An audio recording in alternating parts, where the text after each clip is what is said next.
Welcome to the gunchannels.com lobby chat.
things I normally always grab for.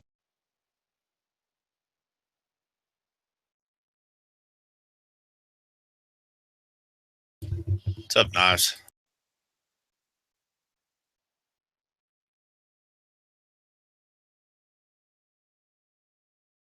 What's up, Pink? Looks like YouTube is really fucking up today, and Oh shit, yeah.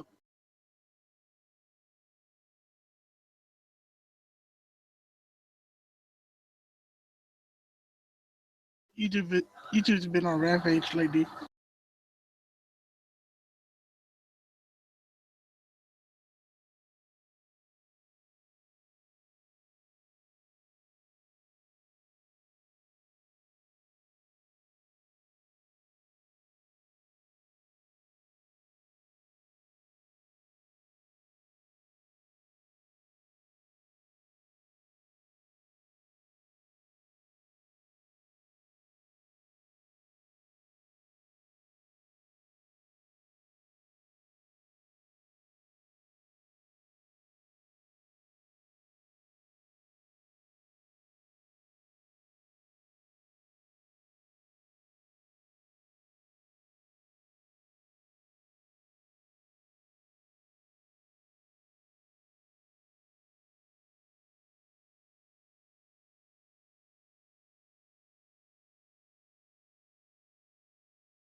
yeah, I had one viewer for a second, and then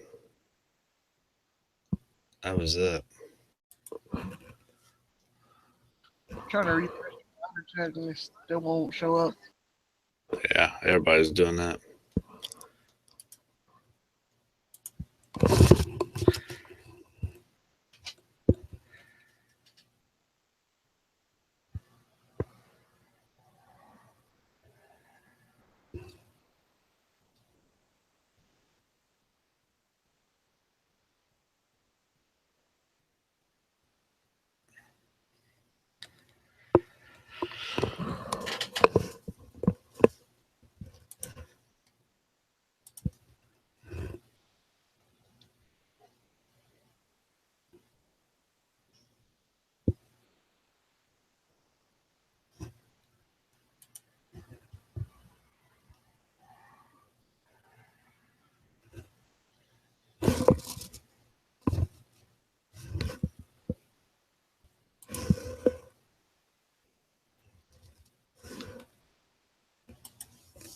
And it's still showing live, so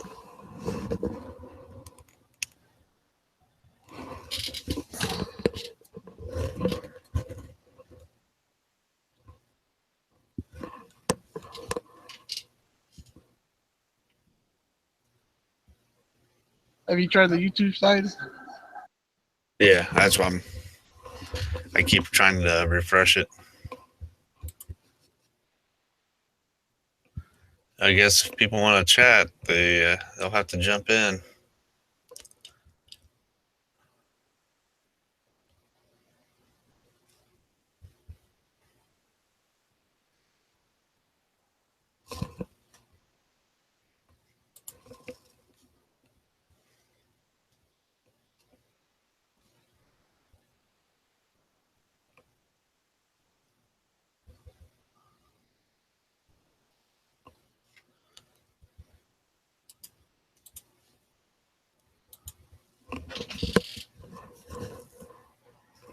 Actually, I gotta restart my computer real quick. Shit's slow as fuck. Be right back. Okay.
What's up, DB?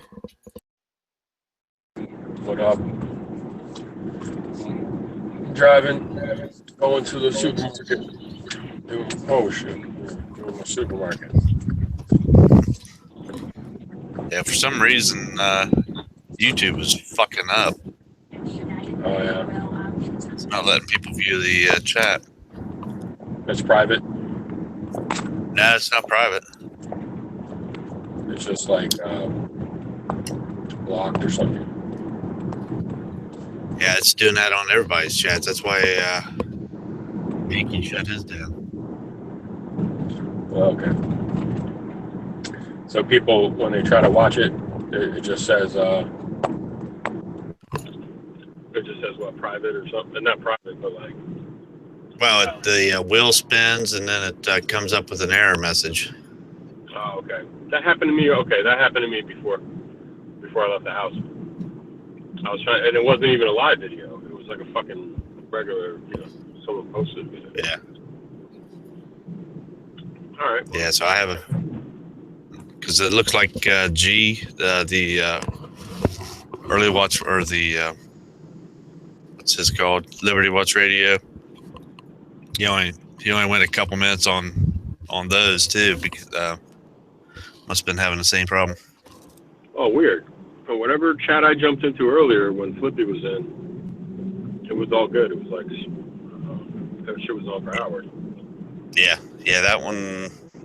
They must be doing something. Must have flipped a switch around noon or something like that, because for some reason people can't do anything. Yep. Yeah, I know Walking Dead is on tonight. I'm not watching it. I'm not a big fan anymore that much. So. I know a lot of people are going to want to watch that anyway. Yeah. Talk shit. I should have went to go see fucking John Wick. John Wick. I have to do that on my night off sometime. Yeah. I don't have any movie theaters that play it in the morning, so. Oh, no. Nope. Yankee was going Used to to do be one one of around here. Was Yankee going to do one of his by himself chats, or was he going to have Yankee? He ran it for like 5 minutes and shut his down. He was having problems. Oh, okay. I just don't. Was he going to do one of his solo shows, or? Yeah. He tried to. It ran for like 5 or 6 minutes, and then he shut his down because nobody could see him. Gotcha. Alex Jones, man, Infowars.com. The conspiracy's on. Yep. They don't like us anymore, man. They don't give a fuck about us. All they care about is fucking making Trump memes. Yeah. Maybe we should start a White House. What do you call this? Yeah, WhiteHouse.gov. Yeah. Yeah. Make YouTube fix or tell Google to fix YouTube channels. Make YouTube great again. My God. I don't know. Lately, I've been noticing like 24-hour live streams of like CNN, Fox News on the live part of YouTube, and that's pretty cool. Like I can sit there and watch news if I want. I never could do that. That's pretty cool. Watching the news, man. Yeah, it looks like Yankees just put up another thing. He's going to try to get live again. Oh, shit. Slow draw McGraw.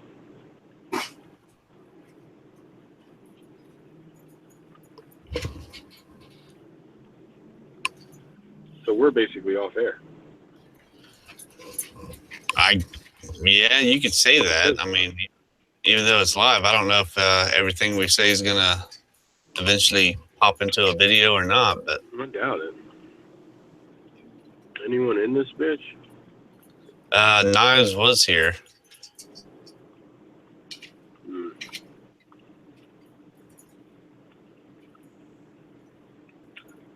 Yeah, no one can see us. I was just gonna ask the people in the lobby, can anyone see us? Yeah, the lobby can't see us. Nobody. Oh, okay, all right, that's cool.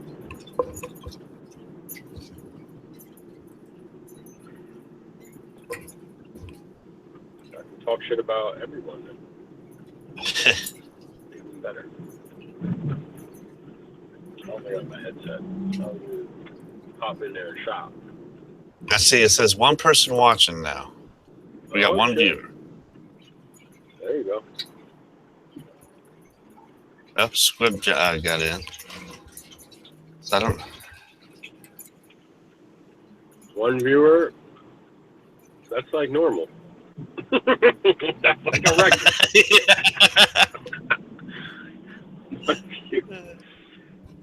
One viewer is pretty good.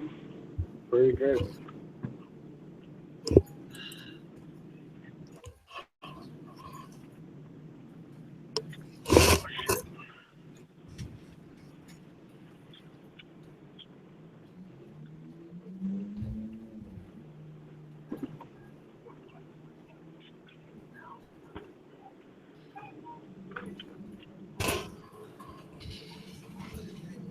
It's a new record.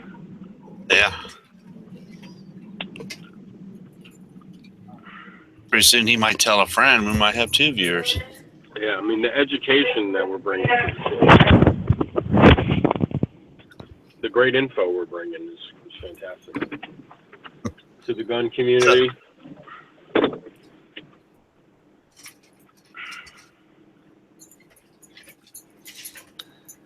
What's up, Squib? Oh, not much. Just sitting at the computer, working on a few odds and ends. How you doing? Yeah, just getting ready for work. You work 7 nights a week or something? Usually 6 nights a week.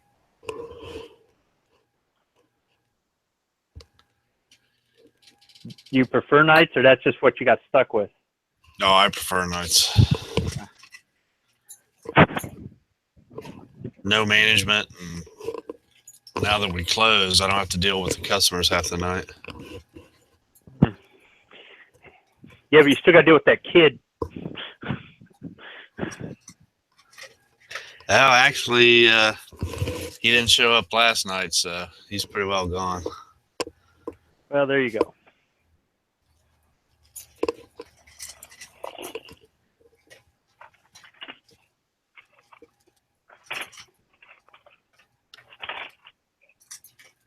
Seal for real. You can get $204 SIG P320s all day, every day. What?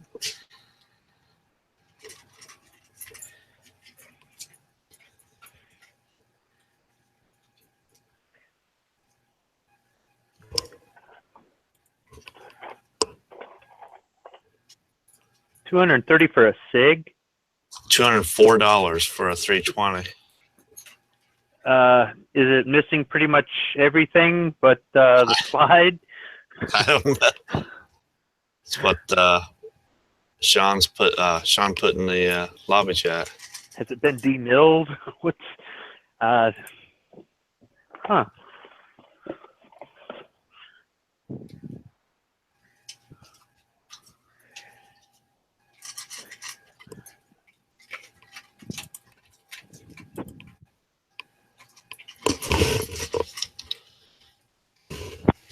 Hey, Knives.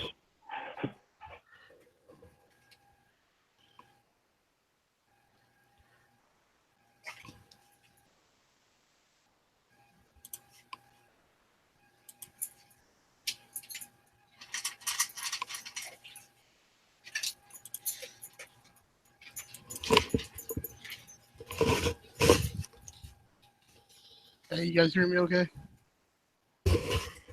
Yeah, loud and clear.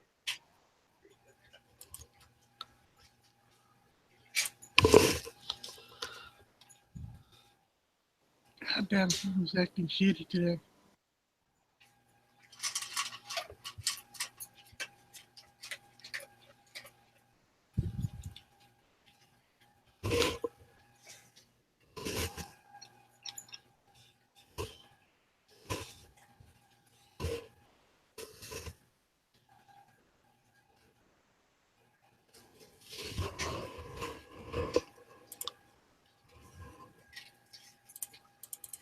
Oh, 2 viewers.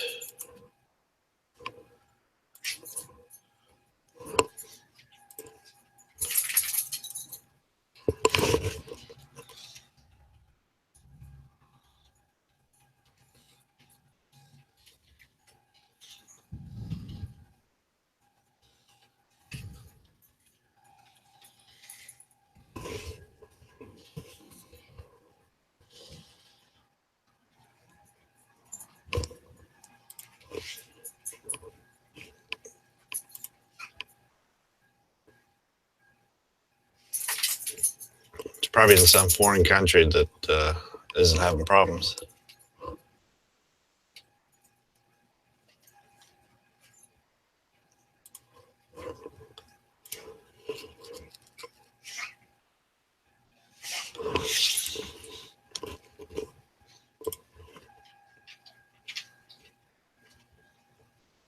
Yo, that's what my brothers told me today, man. He told me I should sell my van. He wants to sell his Mustang so he can get a fucking Prius. Out of him.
We had 3 viewers there for a second. I logged into YouTube on my Firefox to see if it'd get you another viewer.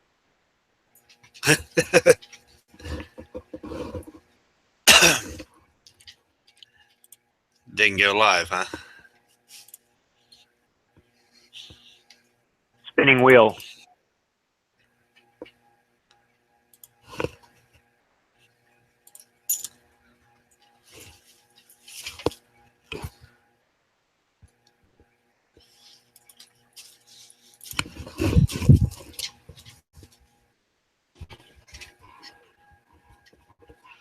Okay, this is what I got. I got an error occurred. Please try again later. Playback ID. Blah blah blah blah blah. Yep. So I don't know what happened there. I blame YouTube.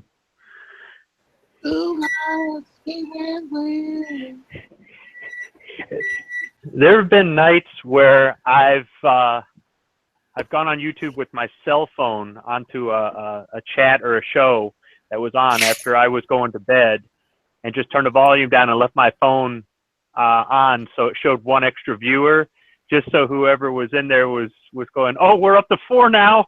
Maybe we'll stay on, even though I was sound asleep. Like, okay, I'm gonna take pity on somebody. I mean, it's got to suck if you're checking the viewers and you're not getting any. But the thing is, though, people watch after the fact a lot. I mean, I know I do. I just don't want to discourage anybody. Yo, Pink, you monetized? Yeah. Okay, well, everybody drink a like on Pink's channel. He give me more money. And then he should give me that for 40 in his garage.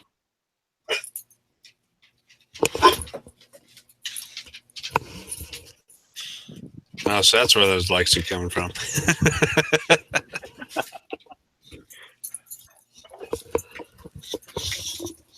I'll give you my address so you give me that motor. Yeah.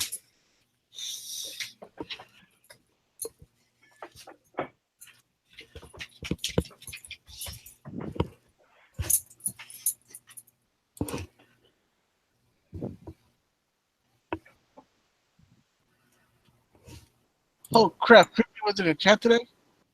Who? Yeah, I was talking to him today. Oh, shoot. Yeah, So, he is alive. I think. What's up, Fufu?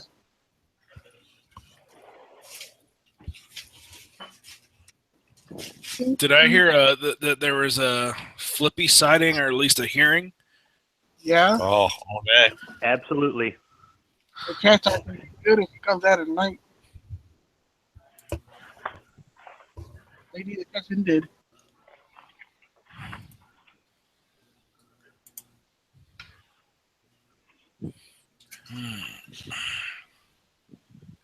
Samir? And Knives and Pink. Oh, any of you guys? I posted a match video from today. In the Oh, internal. Yeah. There's only 8 of us there, but it was a fucking beautiful day. 60 degrees.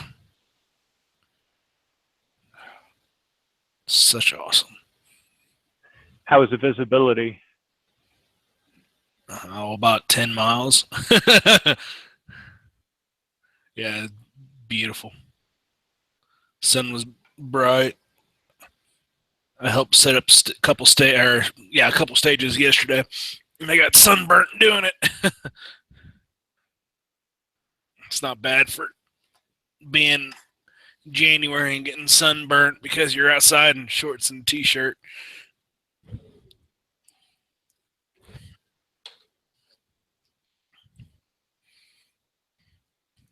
I want to try that out. Do it. I guarantee there's clubs down where you're at in California. I still like that 3-gun. Looks pretty good. Cool too. That gets expensive because you have 3 guns, 3 ammos, 3 ammo types of ammo, 3 rigs. I mean, I think I never shot a pistol. you've never shot a pistol? Nope. Only rifles. I need to get that fixed.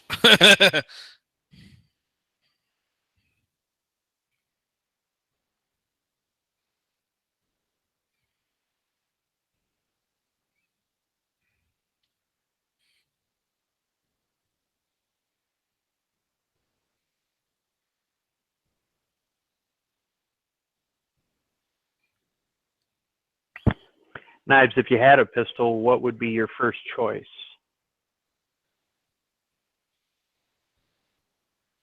The truth? Well, of course. Yeah, not a wall hanger. The truth? I don't know. I'd rather just go random, see which one I would like better. That's a good answer. It's a great answer. I told Heavy B the same thing. Because I don't know. The only thing I held in my hand was a Glock 17. That was it. I never shot it.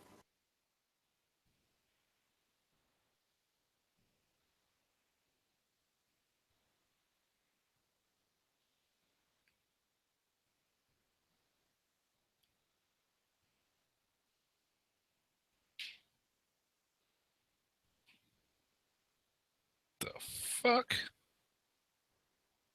There we go. I want to see how many pieces of brass is in the freaking air.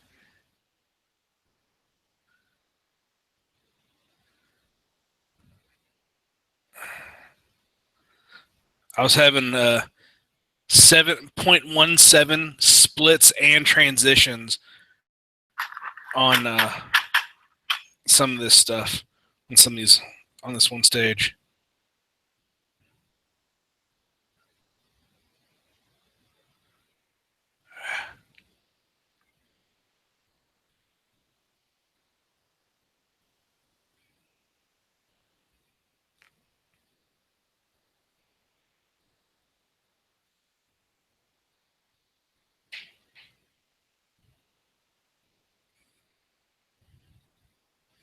Yeah, it looked like a good day for shooting. Beautiful day.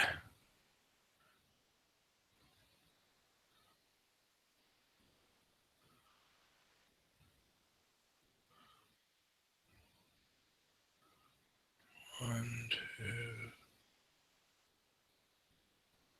two. At one time, I'm sitting here counting 5 pieces of brass in the air on screen. Hey. That's Can you check that link and tell me if that's a good price? just a second.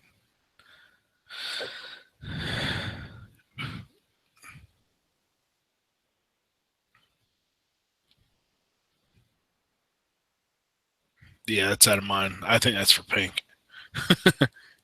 Well, Caleb's going to have a nice CCW belt here. In You the send future. them one? Yeah, I had screwed up on an order. Got one too short. I had ordered one for my brother for his birthday, and the one I got was too short, but it'll fit Caleb perfect. Wow, what did you order it in, like 8 inches, 7 inches? Yeah.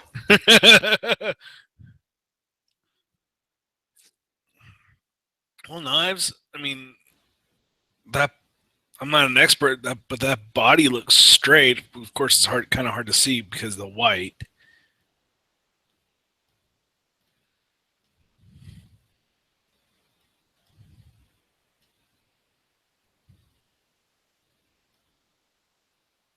Looks like rust at the driver's side door on the bottom. It's Cali rust, It's what? California rust. Gotcha.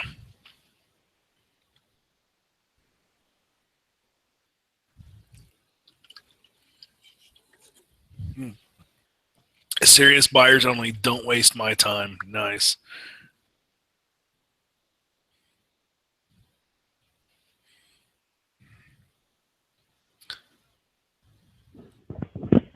That's you, Foos? That looks fun. Hell yeah, it's fun. And yes, that's me. Oh, fat boy could get up and move.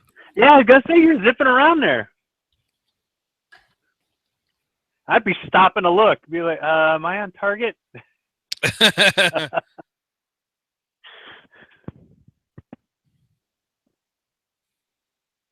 Hey, girls are impressed when they see a fat man run. The thing is I'm actually taking sight pictures on every pull of the trigger. Yeah, usually when we're running like that, it's usually after a candy bar or a sandwich or something. Somebody yelled Taco Bell, and no. So you're just the way you practice acquiring your sight picture that quickly. Then is what you're saying. The repetition. Oh, son of a bitch. You ever seen a 300? No, I had a penalty, and I see it on my match video, and it wasn't scored. My foot wasn't off the ground where I pulled the first where I fired my first round. Son of a bitch.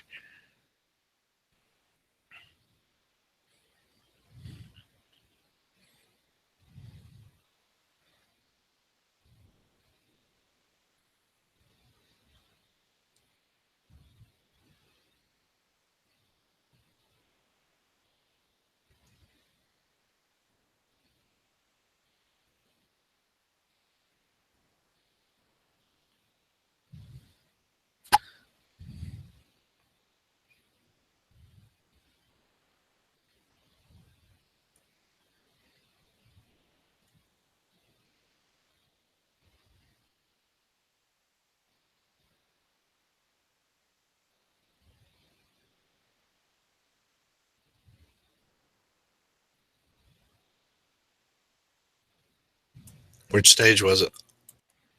4. Whenever I take 3 shots, then run forward.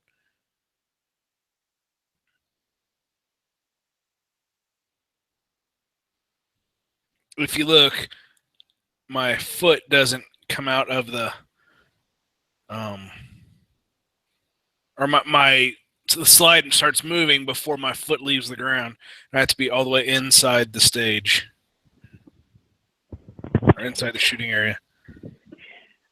So when you first start out doing this, do they number the targets so you know which ones to go to, and then after a while it just becomes instinct or memory? Or No, each stage is totally different. Each match is totally different. I could go down here and shoot this match every month, and it'll be different. So do you lose points for shooting them out of order? No, you can shoot them in whatever order you want. Okay. And then the weekend shooting, is that like bonus points, or is that part of the... Okay, so at the very end, you're talking about? Yeah. Okay, so weekend shooting, the last 2, that's actually the classifier.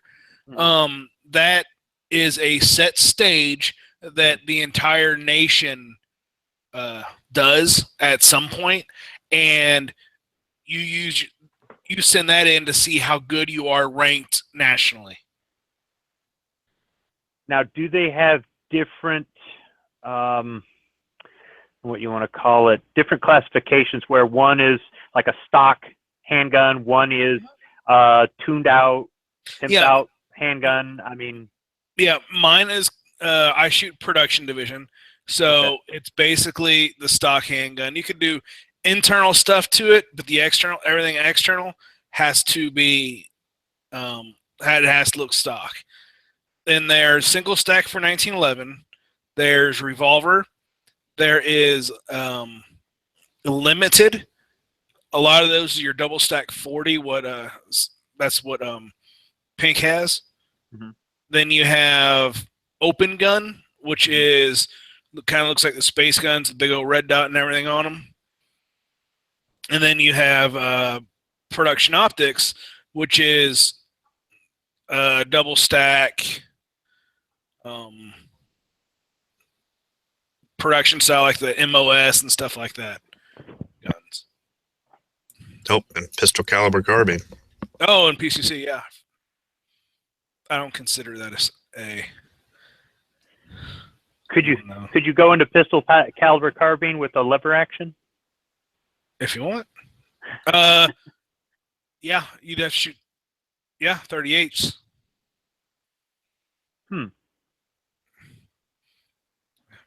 It'd be slow compared to everyone else because you have to. I mean, there's reloading in this. Yeah, you're trying to shove them in a tube. Yeah, that would be. Yeah. And like depending on what gun you have, if you have to shove them on the tube at the very end, you'd have to run dry every time because you'd be sweeping yourself with a loaded gun. I want this one. How could you get to stop right there?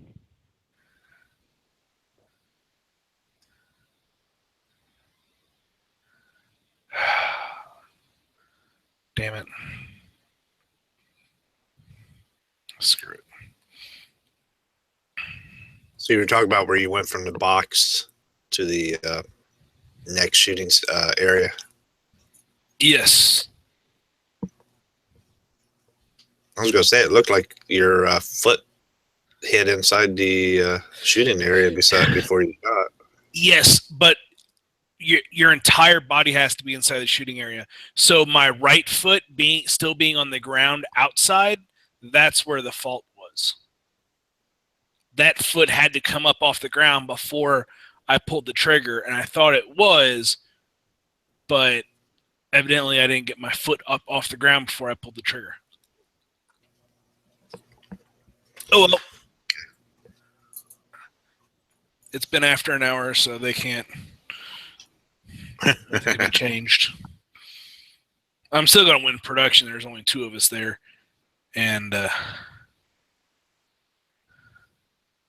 yeah, I smoked him. I smoked the other guy, but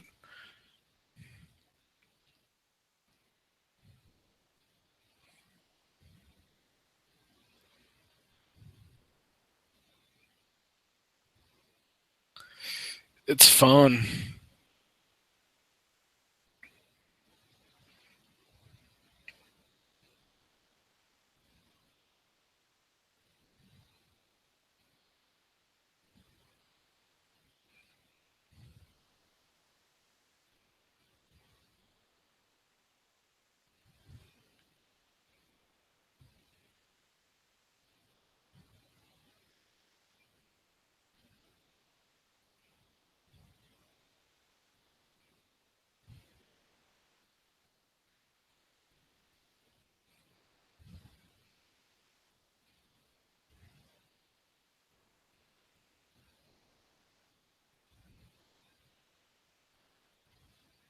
Yep. Yeah, I'd send my gun back to Rock Island real quick for him to go through it and do, polish job and everything else on everything. Make sure it's in tip-top shape. But I don't know if I can get it back before NRA. Well, just buy a couple thousand rounds and take a weekend and do your own polish job. Yeah.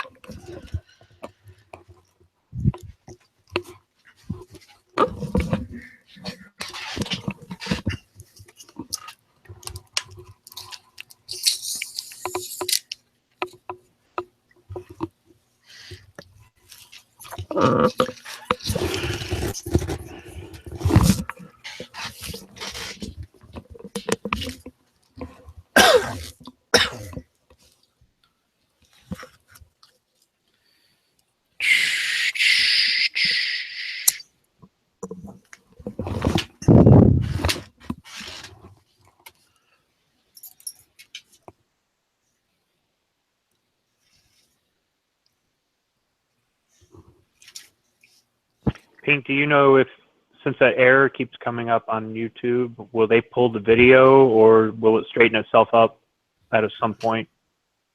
I don't know.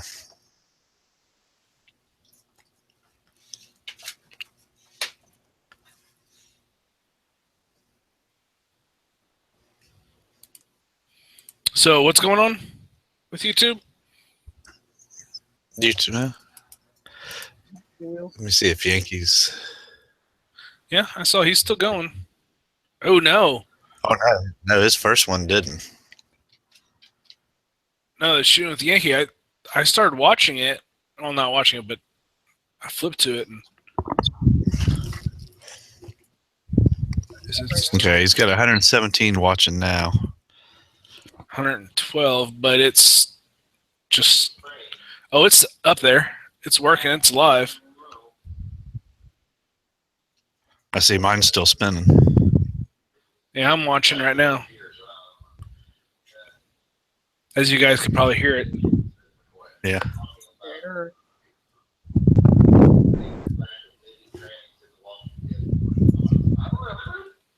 There it goes.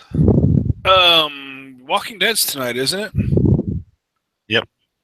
Shit. I don't know. Would we being politically correct by saying midget zombie, or should we say little zombie? Never seen a little zombie.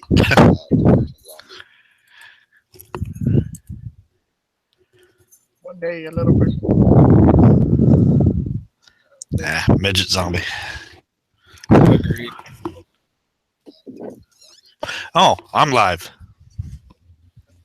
I'm live.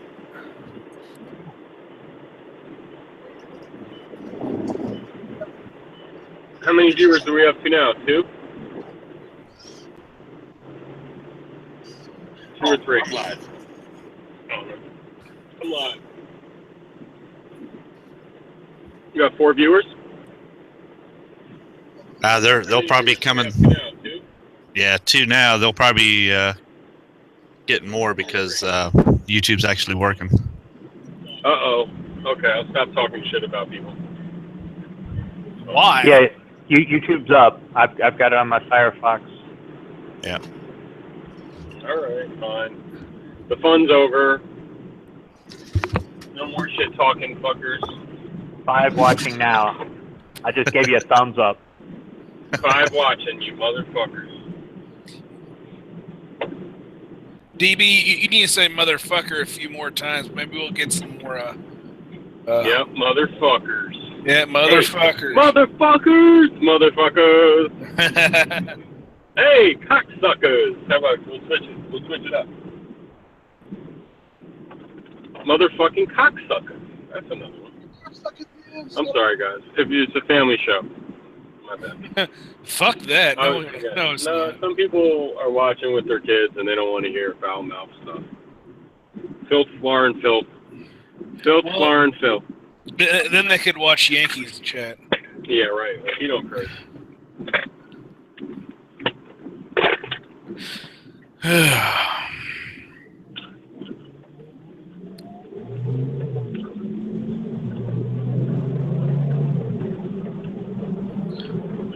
Oh man, how are you doing, DB? Well, I'm all right. I still got my health. Oh, maybe not. Who knows? For now, today. I had to give away all my guns to homeless men. Sweet. Yeah, it's a new charity, Guns for the Homeless. Yeah, Think about it. They need it more than us, you know? that is true. They need to Yeah. defend themselves. Yep. They're out there in the streets all day. Mhm. They encounter a lot of fucking violent people and stuff. Yep. So that's what I'm in for now. After the new California ban, I just figure those people don't need guns anyway. So if you're in California, please donate your guns to the homeless men of America. Firearmsforthehomeless.com. You don't need them shits anyway. Your government don't want you having shit.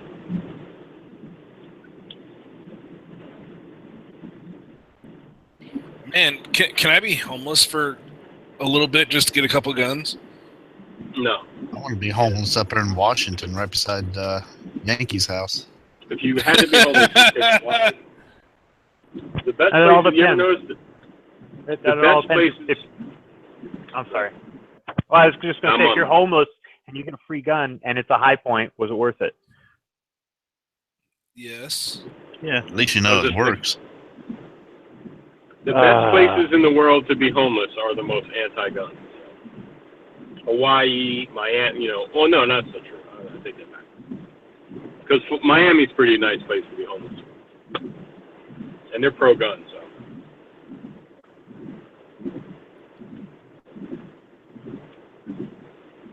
What's fucked up is the firearmsforthehomeless.com, they will not take your Serpa holsters. Even for the homeless, it's not good. No Serpa holsters and no High Points and no Kel-Tecs. They have standards. It's like when you donate food to the food bank and they say no perishable food. All canned goods. Well, even that's perishable.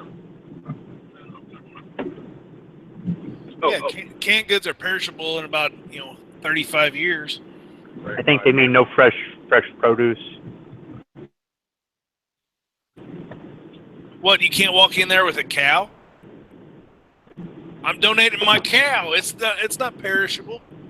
Do you want to see 10 starving homeless people tear a cow to pieces? Sounds like something on The Walking Dead.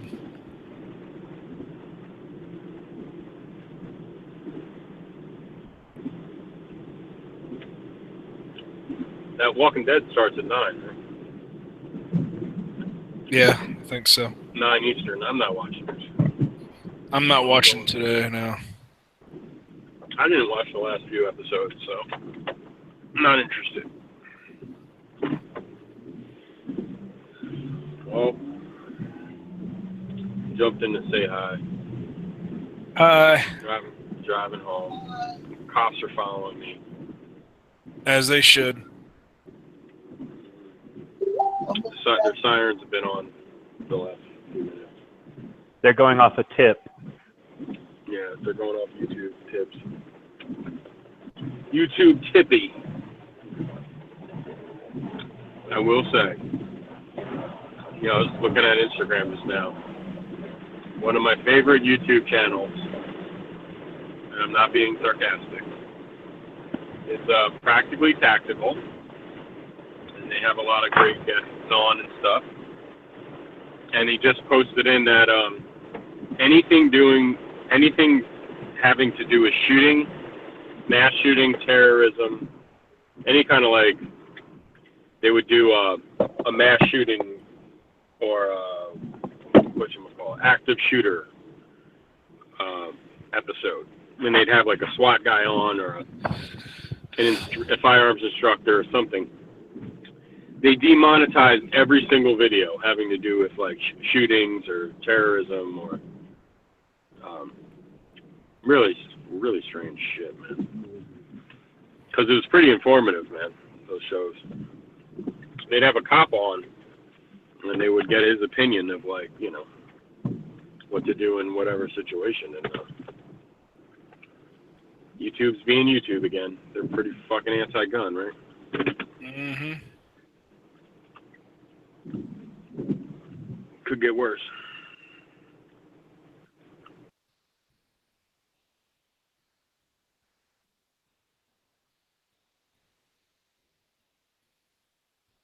Just a tip.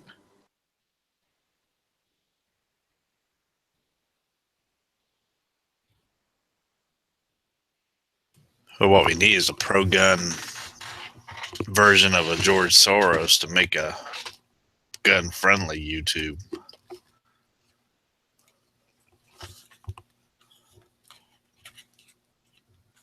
Yeah. There's no pro-gun powerful elite, though. Yeah, I know. It sucks. 'Cause We got Trump. Bill Gates, yeah, he's poor to these people, though.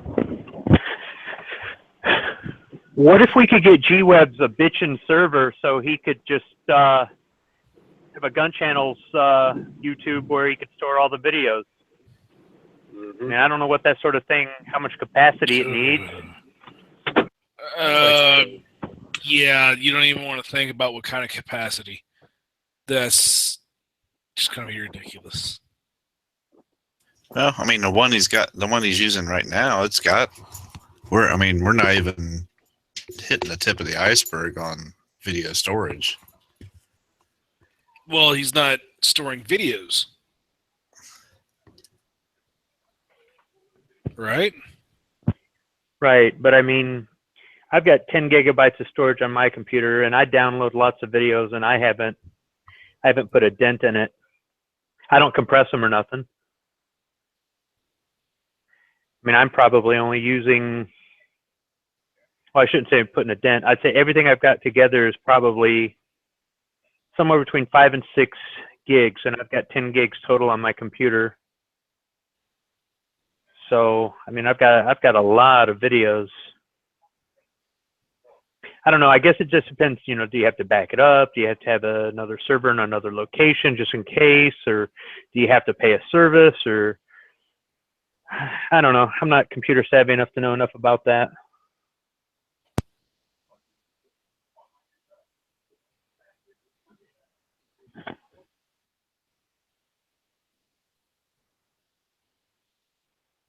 Hey, Pink.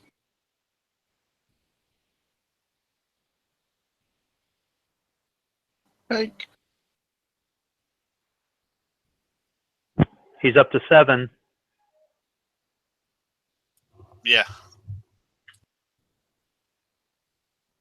Hey, you think we can make money off those snowflakes brush cards, man?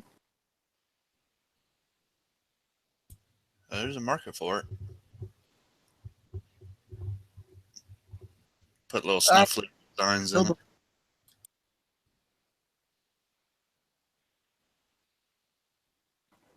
We call it snowflake in pink. In the, Snowflake brush in the cards. commercial board, we can say they've all been christened with liberal tears.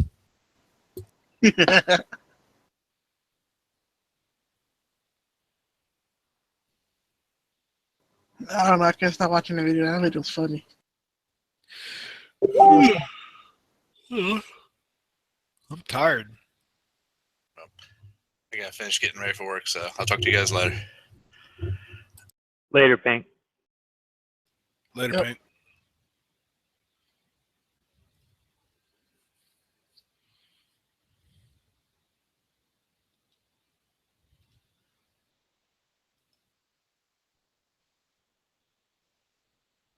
I'll be like,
Up to 9 watching now.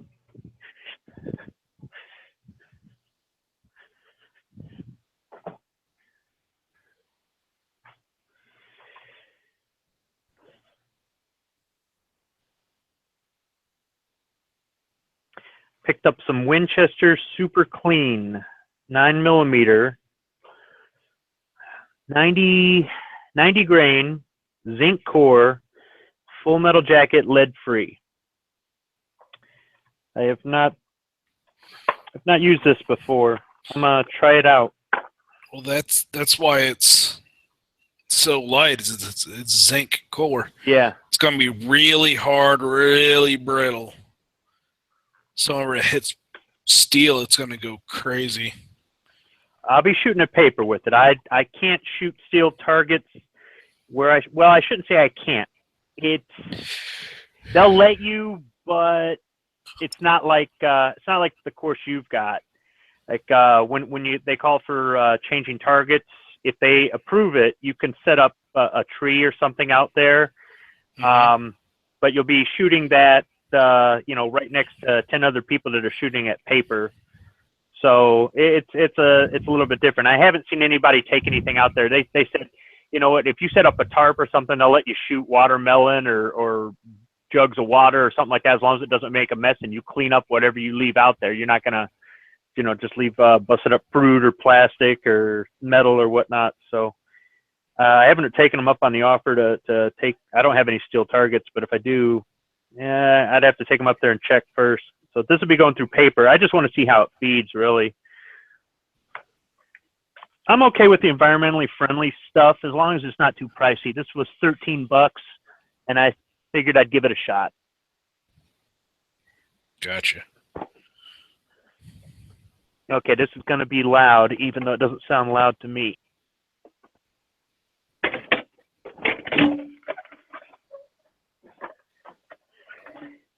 Sorry about that. That didn't seem loud at all. Okay, so that's one of my ammo cans. I store all my shells in different ammo cans, and I labeled each of them with whatever caliber it is, and I keep desiccant packs in there and all that stuff. I try to make sure they've got a good rubber seal and whatnot. And when I've been online before, I've heard the playback a couple days later, and everybody says it's loud, and yeah, it sounds pretty loud on the playback. So Well, I don't didn't know. think so. I tried opening up one gently once, not just ripping it open and slamming it shut, and it still sounded loud. So that's good. That's good that it didn't.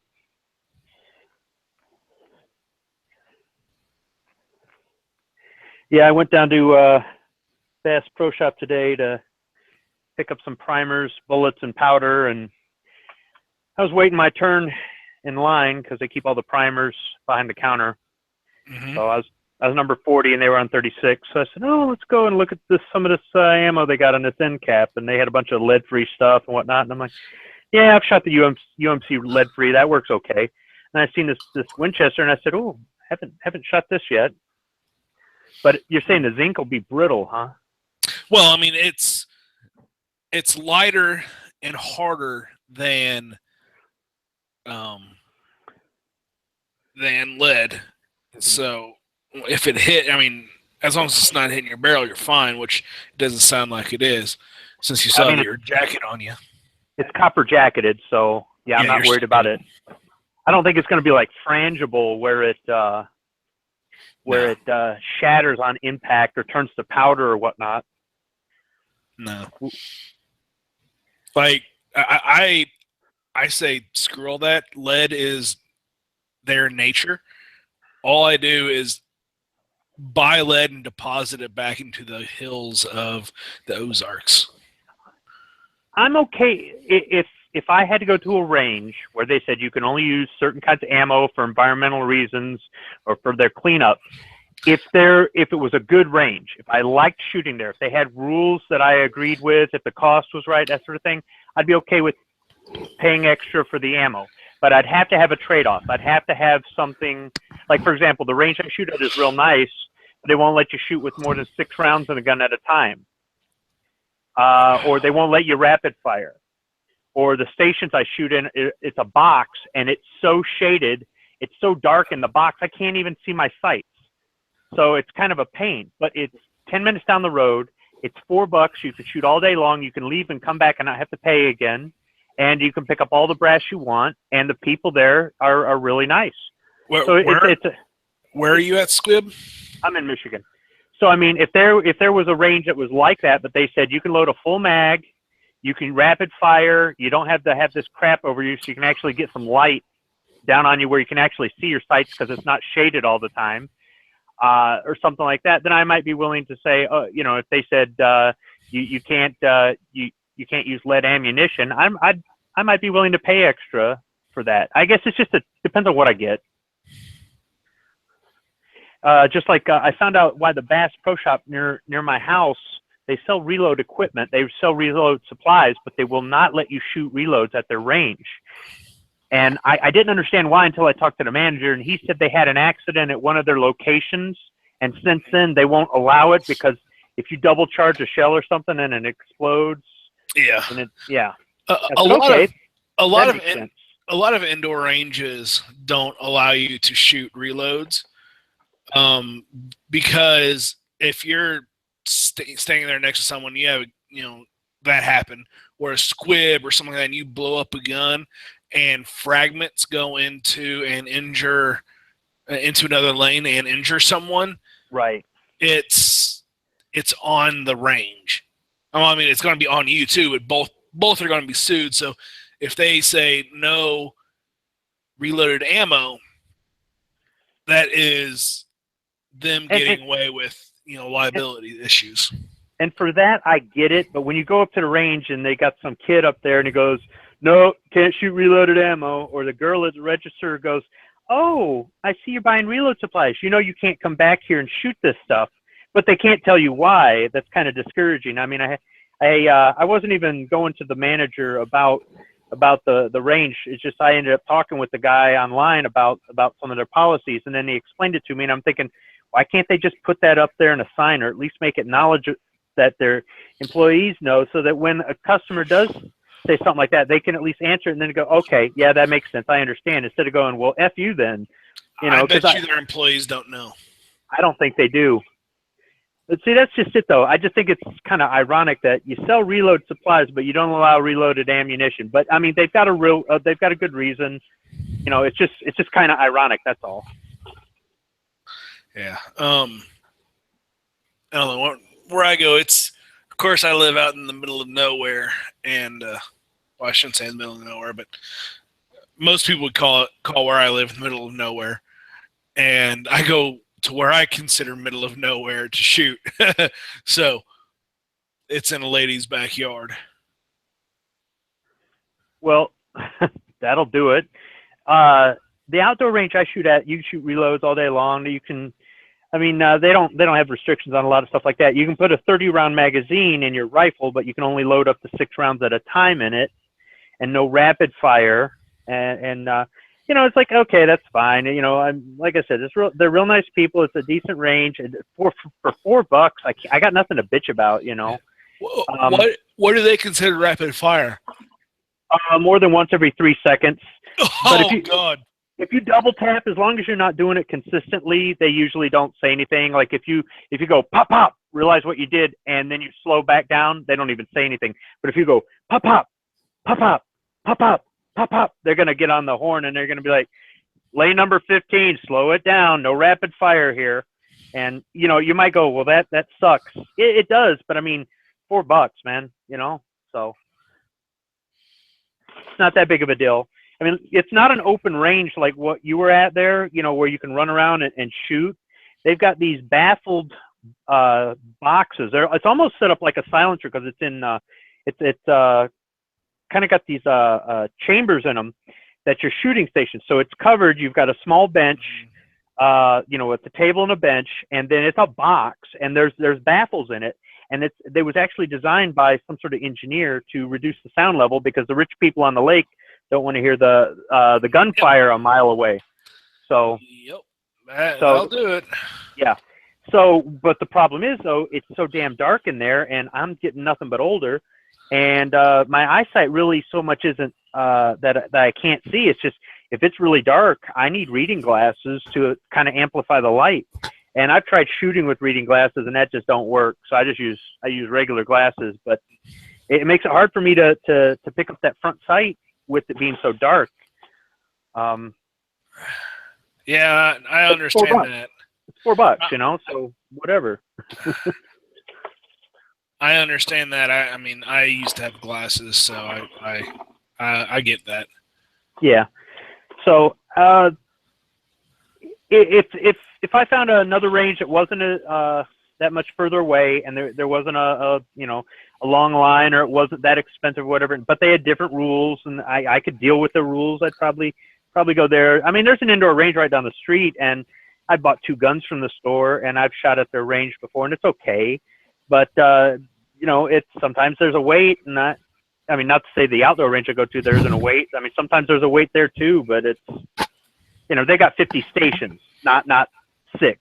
So right.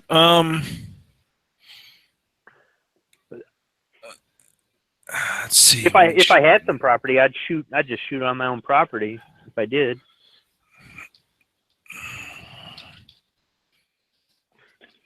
You set up in Michigan. All right.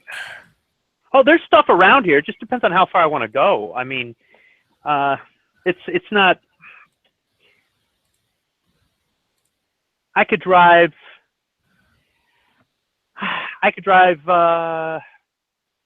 45 minutes in a couple different directions and hit some other indoor ranges that are nice too. I think there's another one that's maybe 20 minutes away. I mean, it's not like it's, oh, I've got no place to shoot. I do. It's just for $4, you know. Okay. I went ahead and put a link inside the chat. Just go ahead and put your zip code in there, and I'll show you USPSA ranges close to your area. Okay. So I could see how well see if I like being able to run and gun. Yes. Okay. And if you have any questions, you could definitely just take and email the match director and get him, and he'll get you squared away.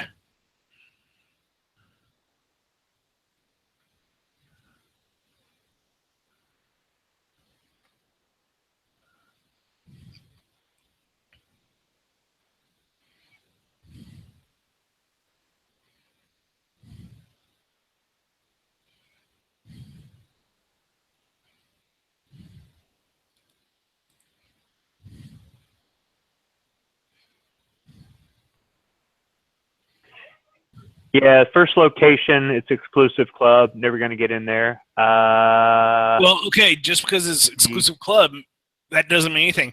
On match days, anyone is welcome. Because they have to have it because for USPSA to be there on match days, non-members have to be able to go. So contact that range master, the range master.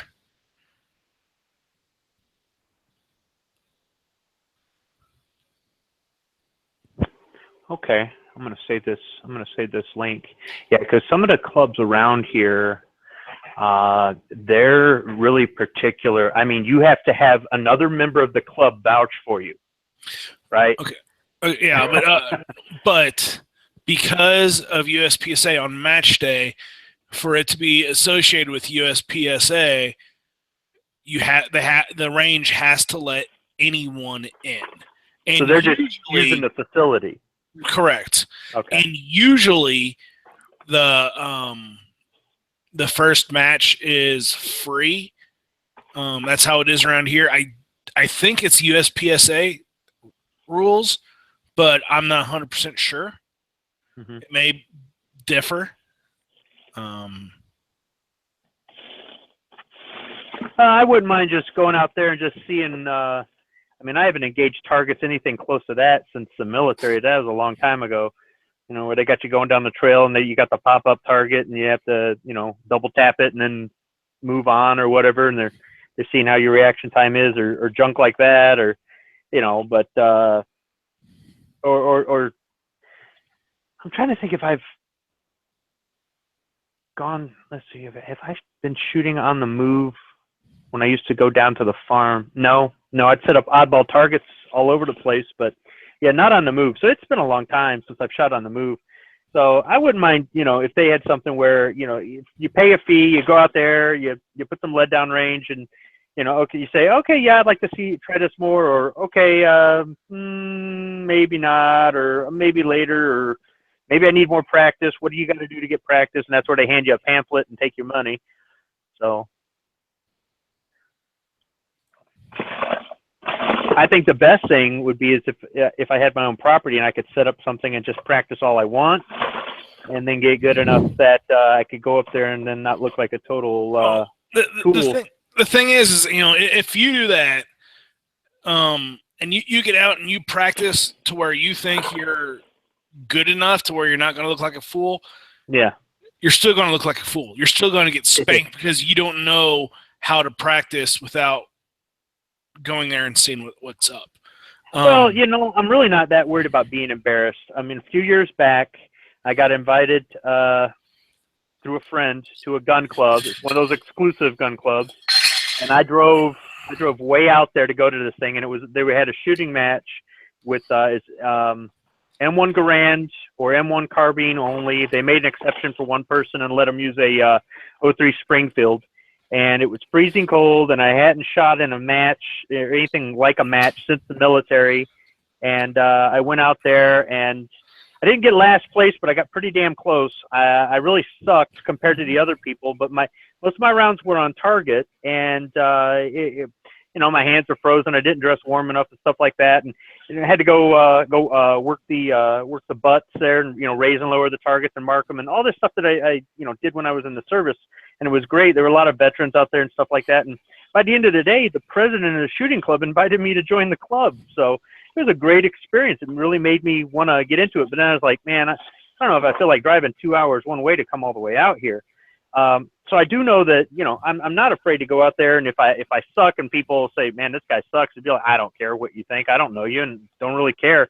But I know that if it piques my interest, if it's not something where it's going to cost me an arm and a leg, or it's so far away that it's just not going to fit in my schedule, it might be something I'd want to do. I mean, do you have to do it full time? Can you just do it recreationally, I guess? Oh, absolutely. There's a bunch of people that just take and shoot, and the only time they shoot are at these matches. Will you get better at doing that? Yes, but you could, get a lot better if you go out and practice. I mean, if you say, do you want trophies? Nah, I don't care. None of that stuff really matters to me. I mean, about the only thing I would want to participate in something competitive for was just so I could meet the requirements of the CMP. The only thing is I'm a veteran, so I meet the requirements of the CMP. So, I got that going for me, which is nice. But yeah, it's not that I'm not afraid to compete. I know I wouldn't do very good, until I got better. It's like anything in life, but it's just I don't shoot for competition, anything like that. I shoot for fun, and just to try to keep my skills somewhat where if I had to use it in a situation I'd rather not be in, at least I'd know what to do.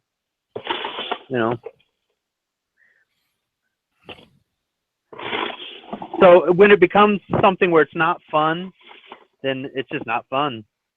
Mm-hmm. Let the pros like you get the trophies. I am so far away from even thinking about, I'm even good.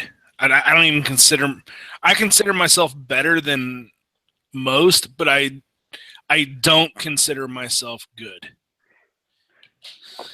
But it's relaxing, right? I mean, you look pretty relaxed in the video. You didn't look lax. You just didn't look stressed. You just went in there and did it. Yeah. Yeah.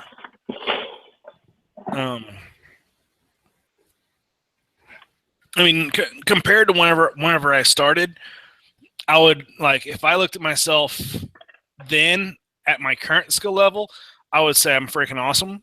But whenever you change and get, whenever you get better, you realize how much better you could possibly be, type thing. If you understand that. Actually, yeah, I look at it like this. The first time I went out to the obstacle course, and I'm looking at these tall obstacles, and I'm thinking, there's no way in hell I'm going to get up to the top of that thing. Mm-hmm. And once I got up to the top of that thing, I looked down and I go, that wasn't so bad. I can do this. And then when we were done that week with training on the obstacle course and the confidence course, I was kind of bummed because I wanted to go back. It's like a swing set for grown-ups. And that at that point I realized that if you really put your mind to it and you don't give up and you don't quit, or you really have just no choice but to just do it, you can do it. That's just it. You can just do it. And so I would think that, or I remember, this is going to sound stupid. The first time I made hamburgers at McDonald's, 16 years old, and they're telling me what order I've got to put the toppings on the hamburger buns and exactly what way, and you're making 12 hamburgers at a time every so many minutes or so many seconds or whatever. And we're just tray after tray of buns, and I've got to do that. And then every now and then they would throw in something where they'd want you to make so many cheeseburgers, so many double cheeseburgers, or somebody wants something custom, and it would throw me off. And that first 2 weeks, I was having trouble remembering what goes on what hamburger and what order. And I mean, if you got it wrong, the managers are yelling at you, and it's stressful. And after 2 weeks, I was just popping them out, dozen at a time, whatever they needed. And I go, this isn't so hard. But yet it seemed real tough at the time, especially for a kid, not having a whole lot of experience in the workforce and stuff. And you just keep doing it because that's what you got to do. And then next thing you know, you're just cranking out a dozen hamburgers at a time. You're not even thinking twice about it. It's the same thing with shooting, same thing. Yeah. Same thing. Well, same thing with anything. Now I need to go upstairs and see if we lost our nine viewers and it's down to 2 because I'm talking about working at McDonald's compared to shooting. Heck, I could look at it. I'm right here looking at mine, so hold on. Nope, still got 9. I didn't scare them away. Yep, 9.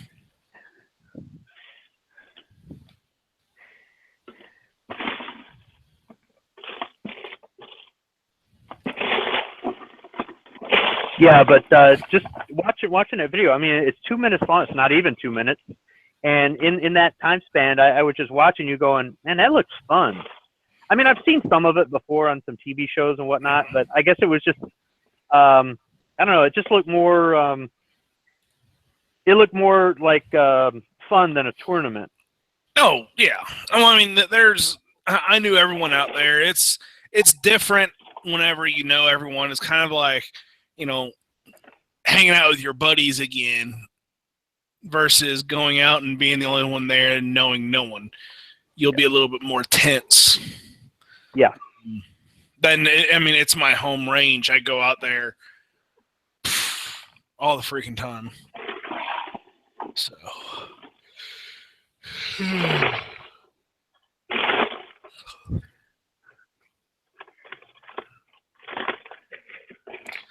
Well, I'm gonna have to get out of here for a little bit. It's 8 o'clock. Yeah.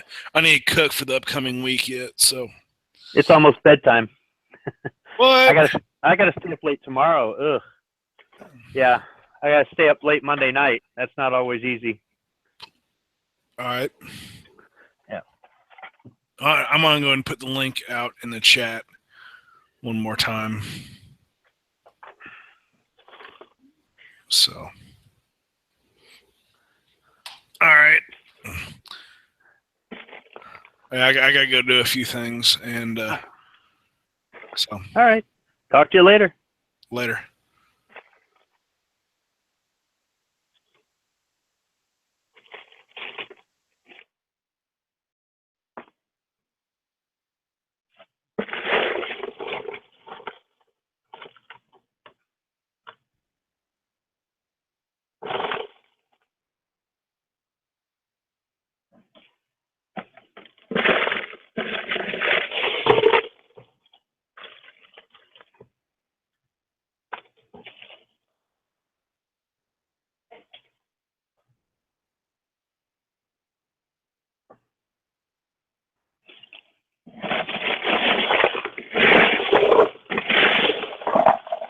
What are you messing with?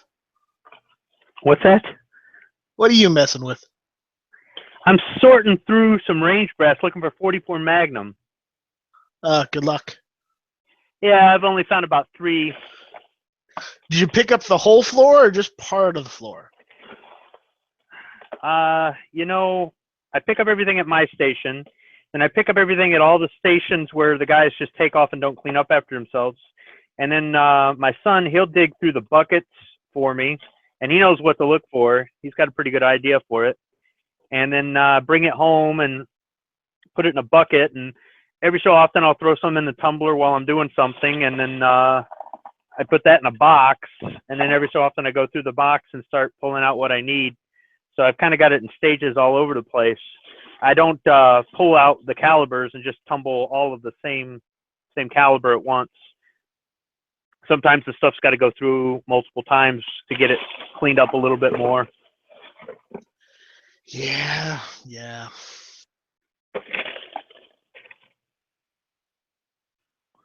Besides, it makes a I don't know, a firearms related sound in the background. Or relaxing afternoon, depending on how you look at it. Yeah, I mean, who doesn't like the sound of brass? Liberals. They just don't know any better. No, they don't. They really don't. You tell a liberal about gun control, you get nowhere. You take a liberal shooting, you've changed their life forever. They're still liberal, though. That's fine. I'm okay with that, just as long as we can see eye to eye on the gun thing. Only thing is, I don't understand the ones that say, "Oh man, I love guns." I don't know what you're talking about. I got lots of guns. I collect them. I shoot them. I do this. I do that. I do this. But you vote for the guys who don't like guns, and then the conversation, just the subject changes or whatever, and I never get that question answered. Well, I don't want to talk about that. Let's move on. Yeah, it's like I never really get an answer as to why. Okay, sure, and it's like, do you really want to make it any worse? They're embarrassed. Yeah, I guess maybe. I don't know. Sometimes I don't want to push the issue. I remember, there's a liberal in the office, and she's a very nice person. She's a friend of mine, and we both know that we vote differently and things like that. But one day I couldn't deal with it anymore, and I turned around and I said, all right, what's the deal? Why? And when she gave me her explanation, it took me a while. I had to sleep on it, and then I thought about it, and I go, okay, you know what? I can understand where you're coming from. I don't agree with you. It doesn't work for me, but hey, if it works for you, that's fine. And we just have this agree to disagree, and we don't get in fights over it, and kumbaya, I guess. But, it's fine. It's a free country, but still, it just and it had nothing to do with guns. It was absolutely not about guns. The thing I asked her about. See, the problem is they can only kumbaya with each other, but when you want to agree to disagree, they never want to take the intellectual route and say, okay. They'd rather argue. You say you either believe what I tell you to, or you don't believe anything at all. No, not this one. She's pretty easygoing, and we both, neither one of us want to change our minds.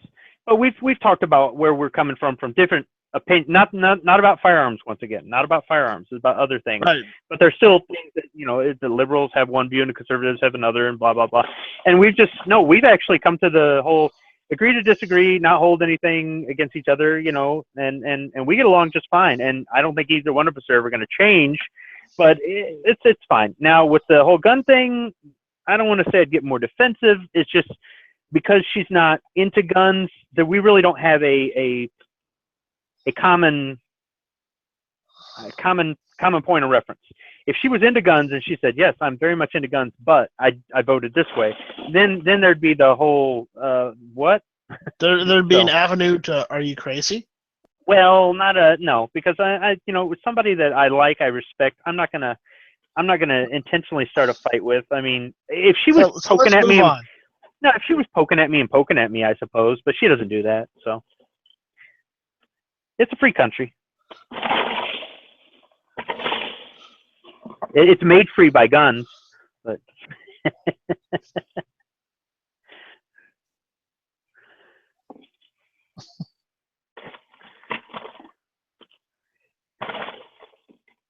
I keep coming up 38 special here.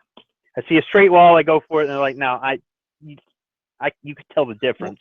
Well, if you keep getting 38 special, you know what that means. Yeah, I got to go out and get a 357. Duh. I was gonna say you need to go buy that new Colt revolver. No, I'll get a Ruger.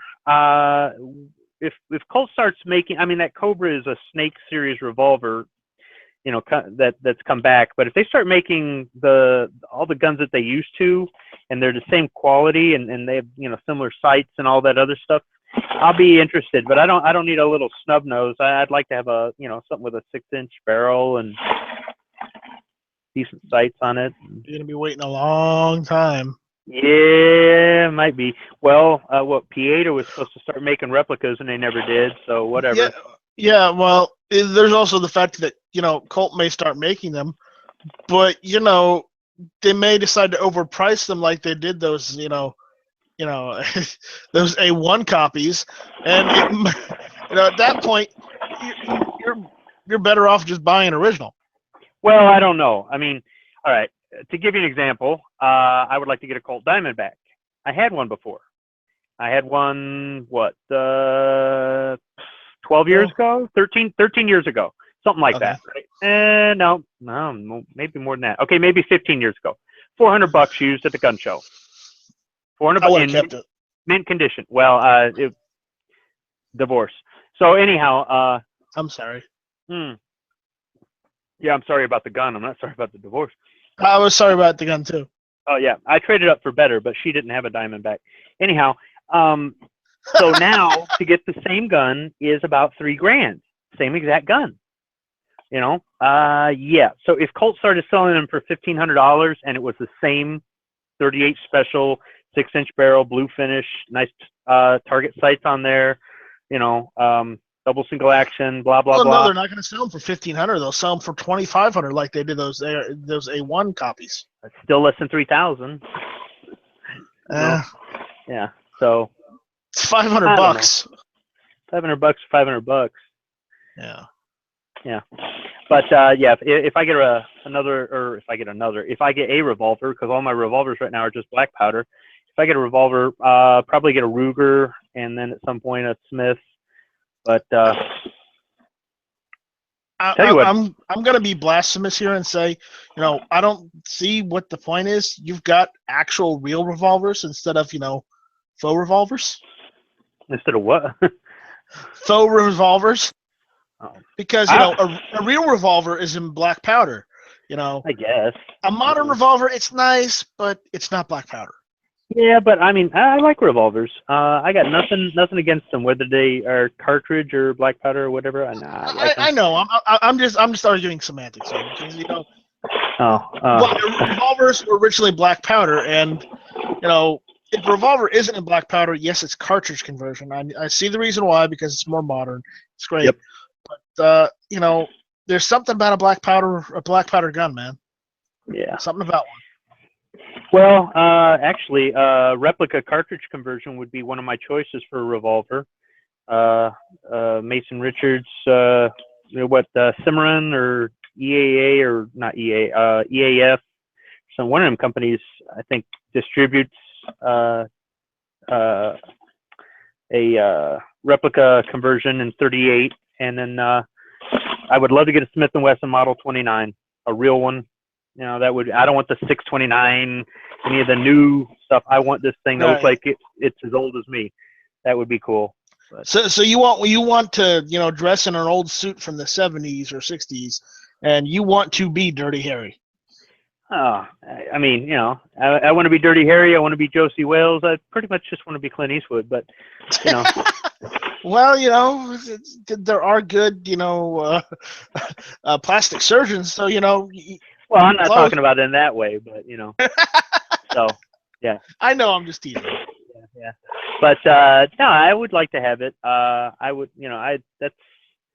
okay, because it was in the movies, but also because I would like to get a 44 Magnum revolver.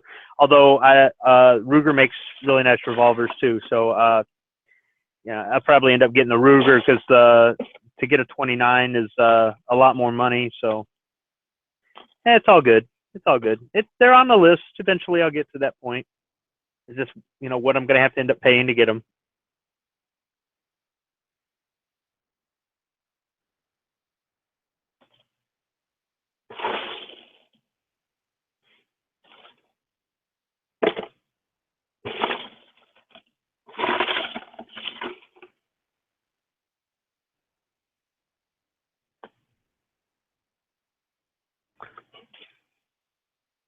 All right, that's enough of that for tonight. Well, don't you have a reproduction walker?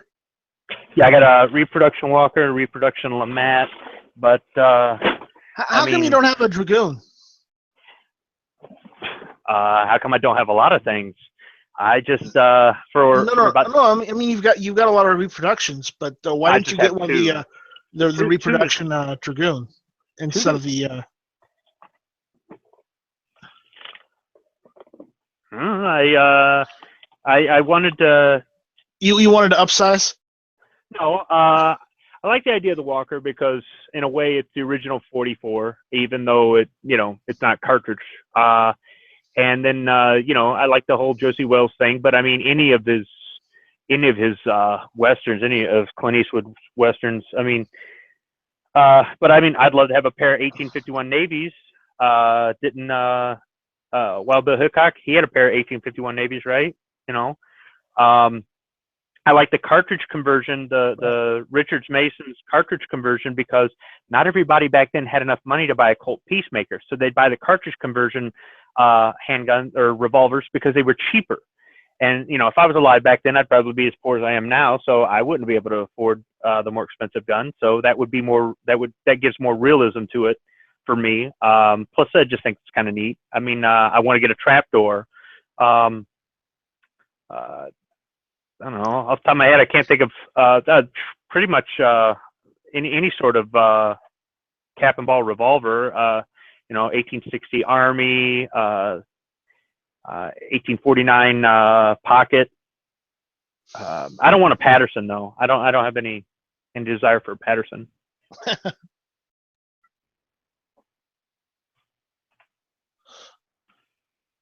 Well, you went and got the Walker, and then there was Colt also made the Dragoon, which was a really good revolver as well. Yep. And then came along what was the 51 Navy. Yeah. Then Now it, the then they 50, the turned it into the 51, Army and whatnot, and used it throughout the war. the 51 Navy is 36. The 1860 Army is 44.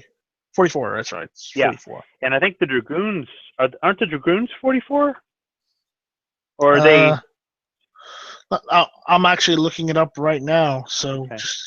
the Dragoon was 44. There you go. So, I mean, and that doesn't actually translate to the actual, like, let's see, the Walker's a 457. I think the original LeMat was 30-something caliber, and my LeMat's a 451. So, I mean, it's as close as you can get, but it's good enough. The Walker I mean, they did in 44. Yeah. They And then- did it in 44 and 454. And then, I'd like to have a whole bunch of muskets. I'd like to have a 1858 Enfield. I'd love to have a Whitworth. I would love to have a Whitworth rifle. That would be cool, especially with some sort of replica antique optic on there. That would be awesome.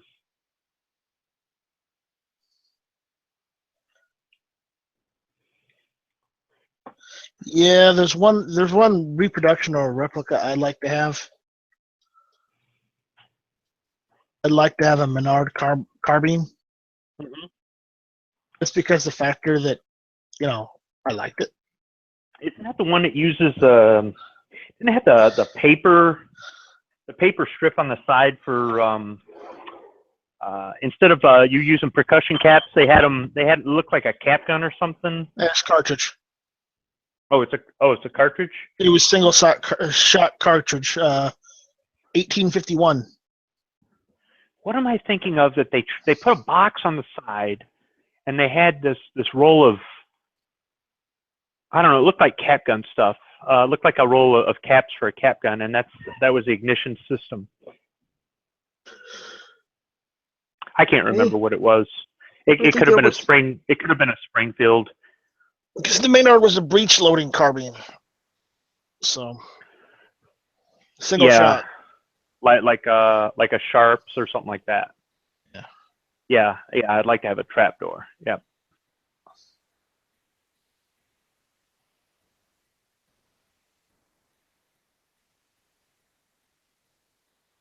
Hey, Flippy.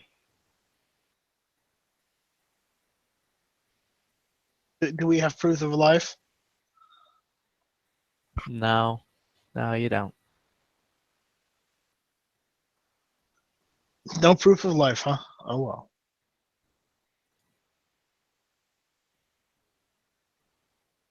You've been rather quiet and rather away lately. What's going on? A lot. You going through divorce? Yep. What? Seriously? Yep. Do I need a black stock or a flat dark earth stock for a Mark 18? I was just kidding. I wasn't expecting to be, right. Yeah. Going through a divorce. Wife left.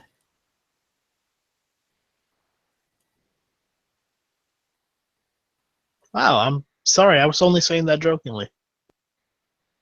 That doesn't matter. Here, Night Strike, let me give you some etiquette from a guy who's been divorced a couple times. You say congratulations. Because, oh, right. And I'm supposed to hand him a beer too, right? well, I don't know about that. You just trust me. The feeling of freedom is liberating.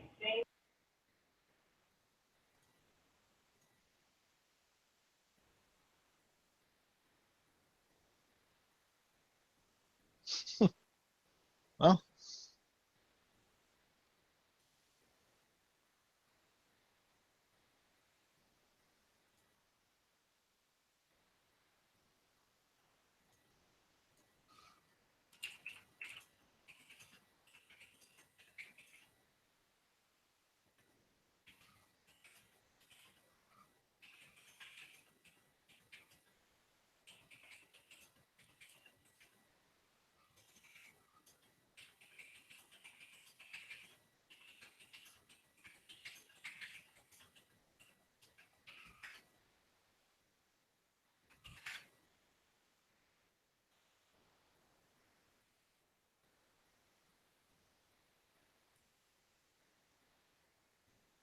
Squib, wake up.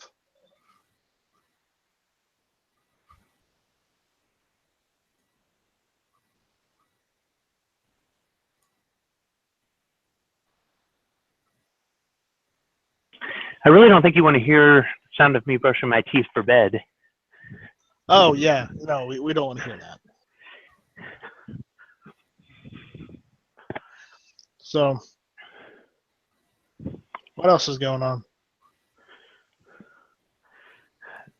Not much. I should have brought my cell phone or something downstairs. When I'm away from the computer and downstairs, there's no clocks down here. So I knew it was getting close to bedtime. I just didn't know exactly what time it is or was. And wife just went to bed. So I'm going to bed and shutting down. That sounds like a good idea. Yeah, but before I go to bed, I want to say watch Hit or Miss Tuesday nights, 9 o'clock. Hey! I had to. Oh, taking my catchphrase. Or no, we're stealing Smeggy's catchphrase. That's what it is. Yep. I have no idea what we're talking about on Tuesday. I'll have to come up with something on Monday. Yeah. I got no idea what we're talking about on Lock and Load tomorrow either. Oh, God. I'm sorry. I didn't realize that finding a topic was so hard. Okay, well, on Lock and Load, I get this. The Tavor is great. Buy gold and silver, and the economy is going to collapse. So. Yeah, some of that stuff, but there's other stuff. I know. I'm just joking around. No. We need to diversify. Right. We need to diversify. That's what I was missing. Trump's president now. The economy isn't collapsing no more. No, it's actually gone up if you looked. Yeah, like I've checked every day, DO, whatever, and the other thing have been like up. Hey, that's what I'll say then. If HVS says, hey, the economy's not doing so well or whatnot, I'll say, hey, I got it straight from Flippy that Trump's in office, everything's good. Yeah. Give him that memo because I think he missed it. No, I'm just, since it's from Flippy, it's, everything will be better. I got to quote my sources here. All right, guys, I'm shutting down. I'll talk to you later. Later. So, what else is new in the world of Flippy? Just been busy doing businessy stuff. Get any guns or anything? No, actually sold a chunk of guns. Really? Sold my Why? AK. Sold. Divorce is expensive. Sold my AK. Sold my revolver. Sold my MP5K. And you love that thing. Yep.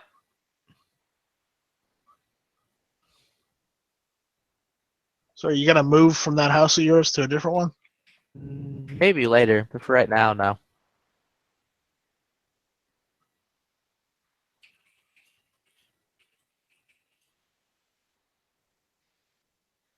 So what did you get to keep? Everything that was mine? No, I mean, you didn't have to sell the PTR, did you? No, I didn't sell the PTR. I still have that. All right, I still have my Noveski. I still have the obviously Mark the 18s all Noveski. parted out. Your what is parted out? My Mark 18, which is my next major thing I'm working on now. Because that tax stamp should be coming in either this month or next month. You hope. No, I mean, it should. Like, my silencer, I bought at the same time and filled out, and that should be coming in this month or next month. Because I was talking to the shop, and they're telling me that, like, in December, the April tax stamps are coming in. So last month, the May tax stamps are coming in, which means the June ones should be this month. Well, are you talking about the initial filing or the refiling? The 'Cause refiling. They denied you. Yeah, they denied me back in June, so I had to redo that. Okay.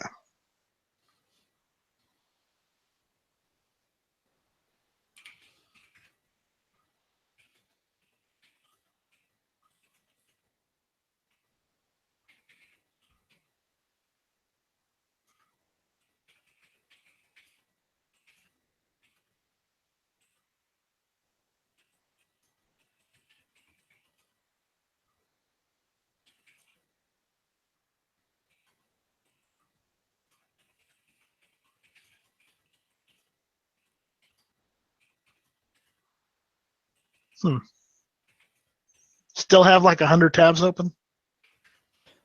Significantly less. Right. Christmas night.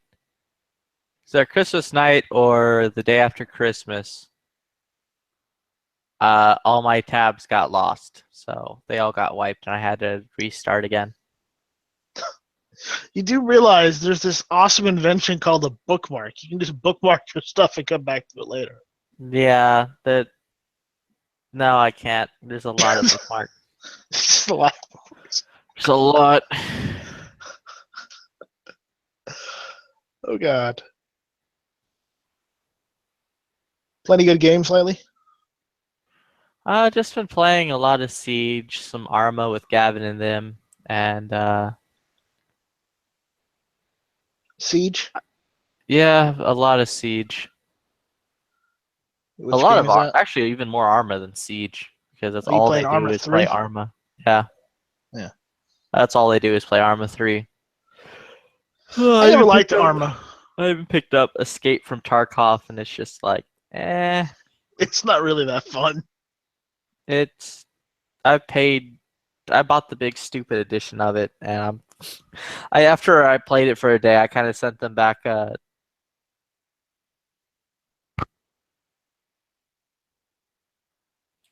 You sent them back what? I sent them an email being like, "Yo, can I get a refund? I'm not going to play this anymore. Give me back my money." And I never heard anything back, so I don't think they're giving me a refund. Yeah, it happens. So, did you hear about that great new game coming out from what was it, 2K? Nope. They're basically remaking Bulletstorm. Wasn't Bulletstorm that game about the witch, or was that? Or That's was the one where Bullets- all you did was run around on that ruined planet, killing monsters and crazy people. Oh yeah, But I they like made that it. game. They made it better I because don't know how. they're adding a DLC to it where you can they voiced it over for the entire game, but the DLC replaces the main character you play as with Duke Nukem.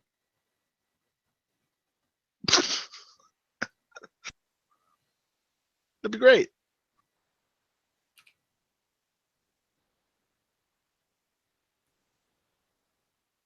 The game ended awfully, but I don't know. It might be better with Duke Nukem.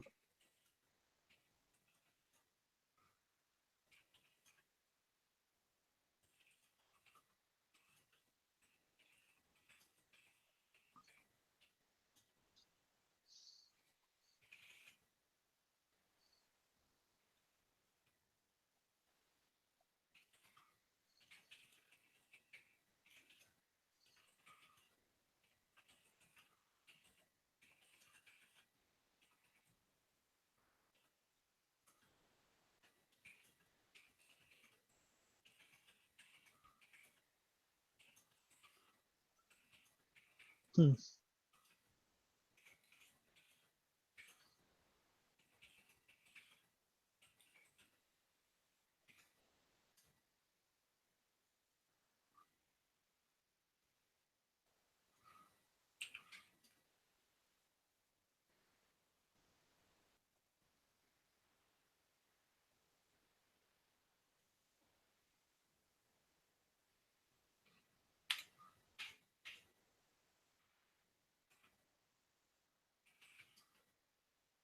All right, have fun with your tabs.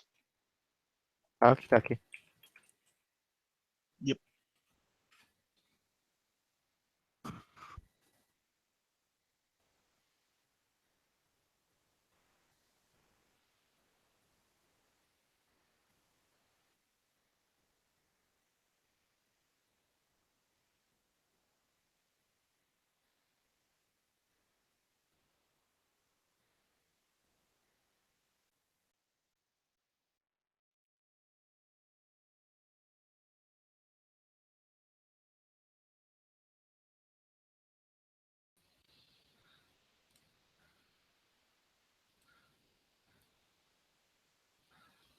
What up, Flippy?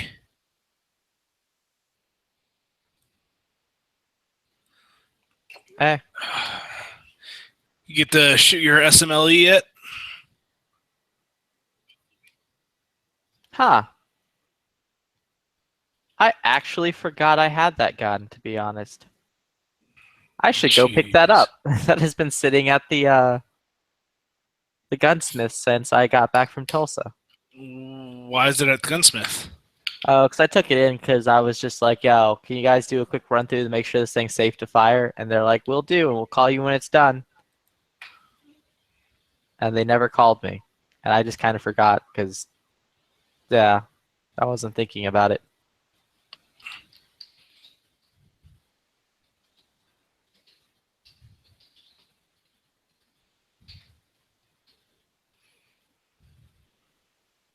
Jeez.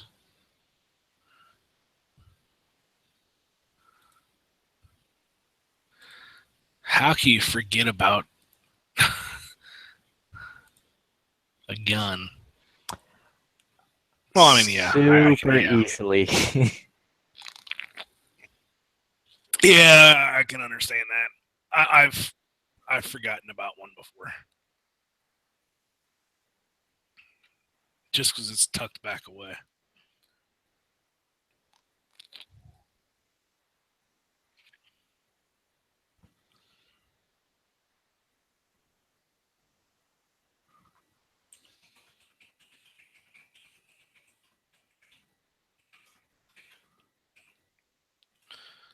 Oh, man. I can almost go to sleep right now and stay asleep all freaking night. I'm tired.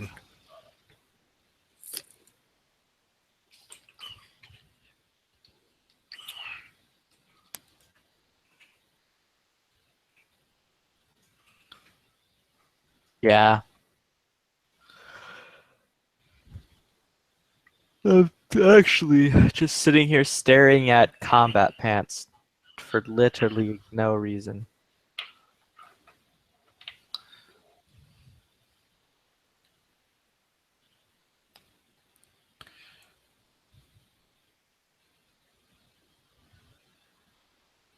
It was just kind of that thing where I'm just like, what's this?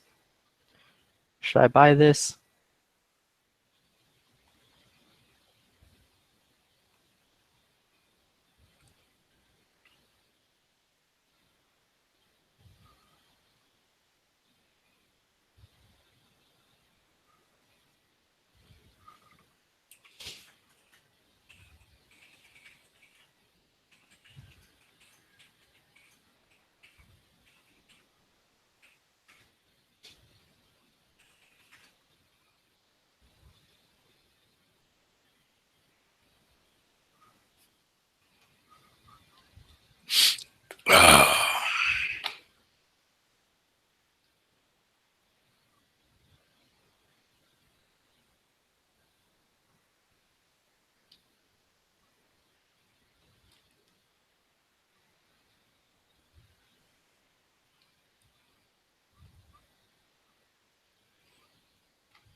We have an aircraft carrier in this one.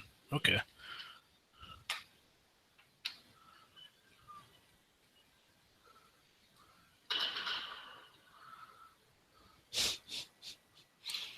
That was stupid and funny. I just watched the in-range video of, I don't remember the dude's name, but he's just like, people who say you don't know how to run your rifle, you say the forward assist is stupid. I'm going to show you I know how to run my rifle. He's just like running and dragging it on a rope while screaming I'm running my rifle. That's kind of funny. It's like, all right, that's clever.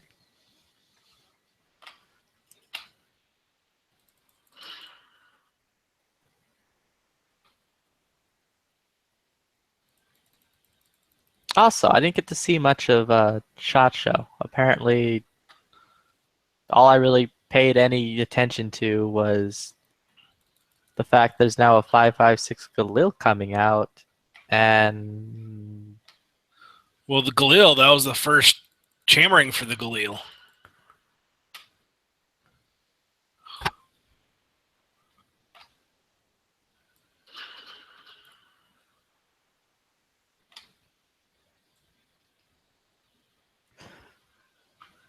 Yeah, I'd like to try 2-gun.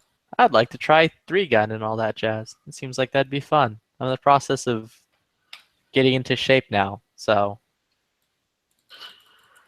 Yeah, I've been in that process for about 10 years now. well, I mean, by I'm in that process, I mean I'm actually doing it, Oh. not like getting ready to do it. Oh, I've been doing it now for about 10 years. Oh, nice. Yeah. And, well, you saw what kind of shape I was in. So,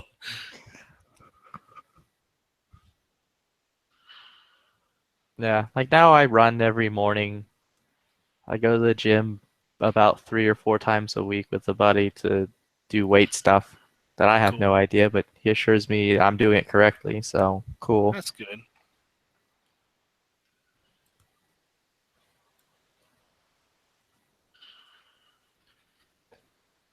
Kind of figured. I'm like, it's cool that I can like shoot my gun real well, but that's not going to do me any good if I have to run or do anything else. Right.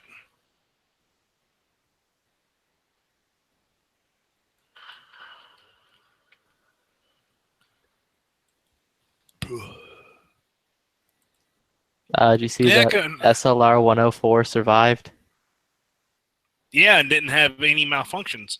after 5,000 rounds? No malfunctions. Mm-hmm.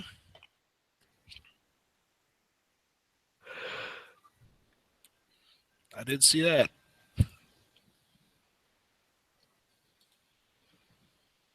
I feel like now that I got rid of my AK, I need one.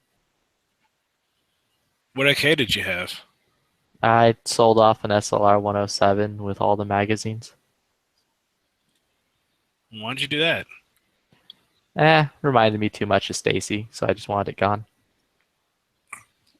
Stacy, an ex. Yep. Well, about to be. Beck. Oh, the wife. Yep. Damn. Yeah, I'm in the process of being not married anymore. Don't know if I should say congrats or sorry. Or combination of the two. Honestly, it's kind of great. Like, a lot of stuff has happened, and Gotcha. it sucks, but a lot of the stuff that happened wouldn't have happened without it. So I'm like, it's better. All right.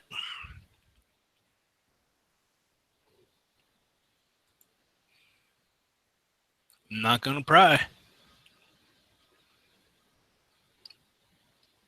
So yeah, there was a culling. A few of my guns got sold because divorce is expensive. She sold them or you sold them? I sold them. Oh. Like I Well, sold. you shouldn't sell them. I sold my AK. I sold my revolver, and I sold my MP5K. Ooh, you like that MP5? Yeah, I did.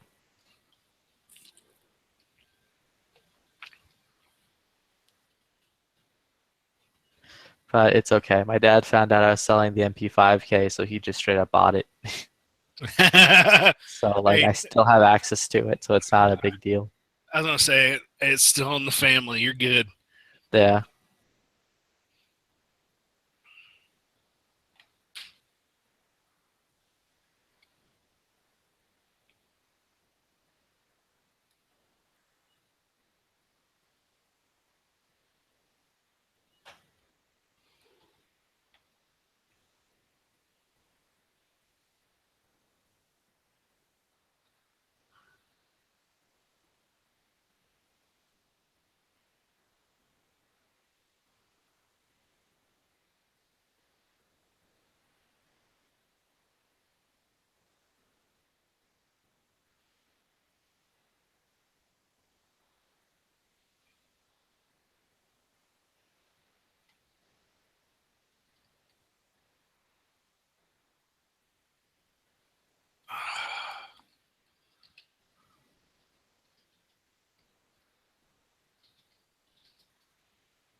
Oh shit, it's Flippy.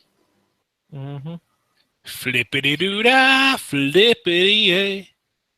What's up, man? Not much. You sound quite a bit different. I Mr. fixed the Knives, mic. did you grow up? I Are think you my an balls. adult now? I think my His balls. balls. Dropped. I was gonna say his balls dropped. That's okay. Did you learn how to fight yet? No. Oh. Well, there's always time. Yeah, I know. Especially now that you don't have a bullet button anymore. Oh yeah, we got both. Didn't they? Aren't they gonna go away with that? Yeah, they took the bullet button off the thing. So now you aren't able to get a new AR. Now you can have the shitty stock. With the stupid foregrip with the hand grip. I heard they weren't even gonna do that. They're like rolling something back. You gotta get a feature in this. Yeah, I don't know enough about what's going on, nor am I even going to attempt to pretend that I know what's going on, so. I mean, did you ever get your NFA? Nope. That's hopefully coming soon. How many fucking months has it been, dude? Too fucking many. I put in both stuff in June. So from June to now. But I'm told by the shop who has my silencer that it's been a good little silencer and hasn't been causing many problems and hasn't been shanking other silencers in the prison yard. So I'm surprised they haven't gone might- out and used it. so the government might let it out sometime this month. They're telling me that the tax stamps from May were coming in last month, so this month should be the tax stamps from January or June. Do you still get confidential visits?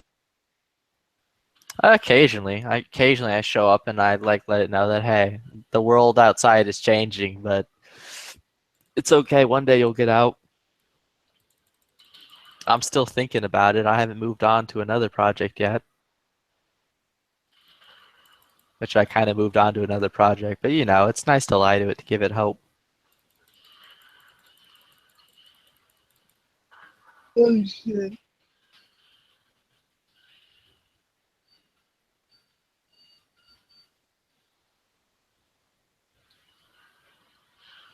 I think I need to buy a pair of cry pants. Fuck, what the hell are cry pants? Pants to make you look like a Navy SEAL. Like the fits of a Navy SEAL. So you can be like an uber cool guy.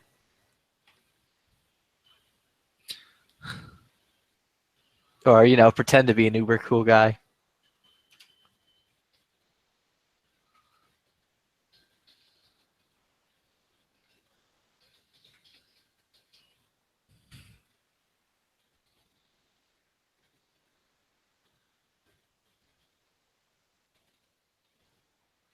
You know what movie I haven't seen in a long time? Maybe Does Dallas? I don't think I've ever actually seen that movie. No, The Congo. I haven't seen The Congo in a long time. That movie with the dumb monkeys.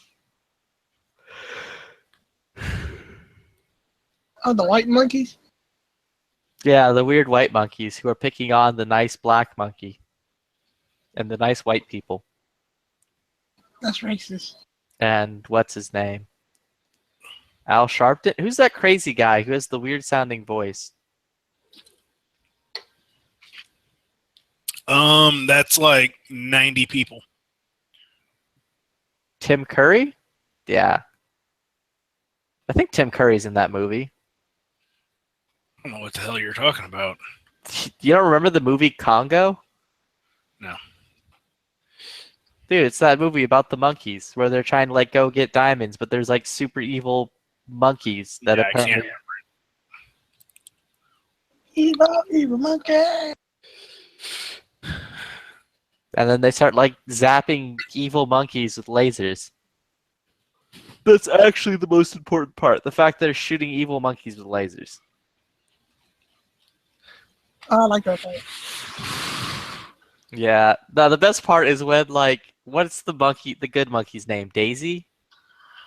When like Daisy's sitting there being like, bad monkey, go away.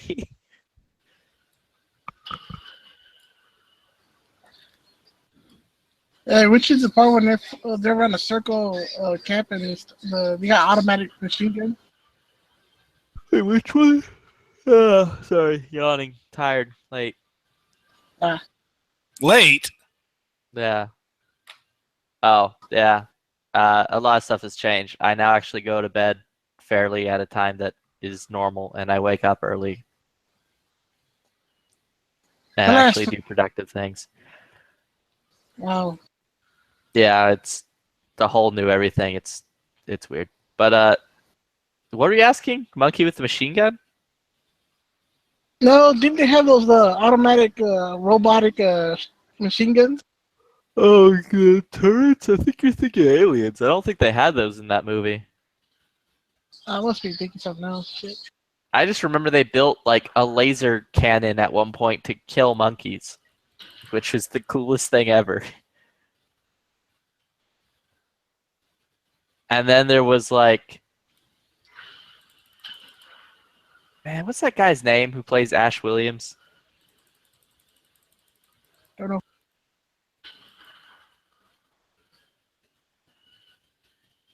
He's like a super cool guy. That guy? The guy from Evil Dead. Don't know. Whatever. The dude from Evil Dead was in it and dies like literally immediately because he denies a chocolate bar to a monkey and the monkey kills him and takes his chocolate bar. Chocolate.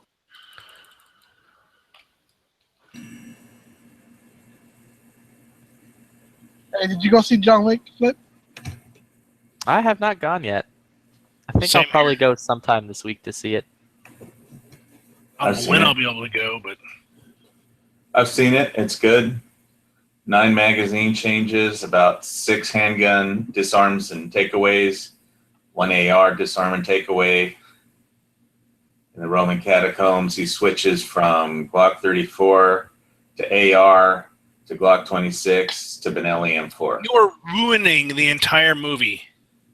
just by telling you the That's order of the reason- weapons. That's the reason we go see the movie in the first place. Yeah, it's not for Keanu Reeves' fantastical acting career. It's because it's fairly good with guns and interesting to watch. Well, I just saved you, $8 in popcorn. So I don't I go to don't it. get I don't. So. My theater that I go to gives free popcorn. yeah, I have enough points for free popcorn next time I go to Regal Theaters, but I go to iPick, and oh my god, iPick's gonna be so much cheaper now without alcohol. I'm gonna save a tremendous sum of money. it was a good movie. I mean, if you like shoot 'em ups, it's a good movie. Cool, love shoot 'em ups. Can't wait to see it.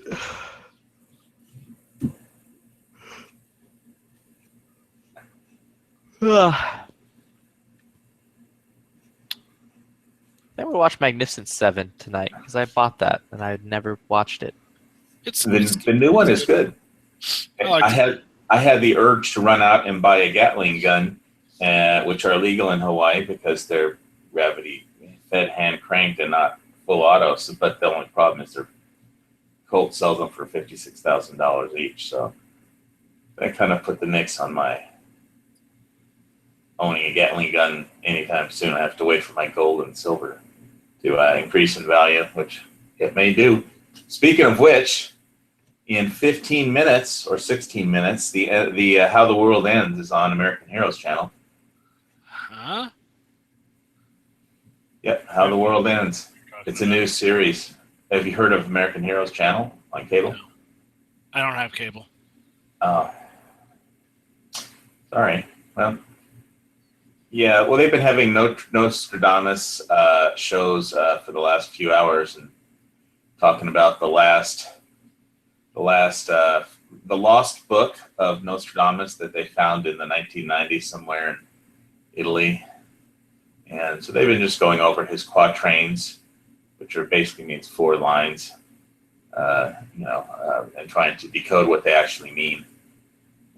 And so I think the first show is about Nostradamus. Well, there's a series basically that that channel is producing called How the World Ends. So they'll try and figure out from Nostradamus whether it's going to end via nuclear war, pathogens, or whatever. So, but it's a whole show that they're going to be doing every week on Sunday. So this is the first one. It starts in about 15 minutes. So I thought I'd come on. And if you don't see it, I'll probably talk about it on my show tomorrow. Yeah, I already know what's all going to happen in the end. I read Revelations. Well, Nostradamus put things in there that weren't in Revelations. So they're going to try and have some scholars on this first show and decipher what Nostradamus' quatrains mean, the meaning of them, the hidden meanings. But anyway, I stocked up. I went to Walmart and stocked up on survival food kind of stuff today. Some cans of Campbell's Chunky Soup, some Mountain House, freeze-dried lasagna with meat sauce, a bunch of protein bars, some Kind breakfast bars, a few other things. More bandages. I think the next thing on my list after gold and silver and a gas mask, which I still have been delaying, is night vision. But I don't know. World's getting crazy.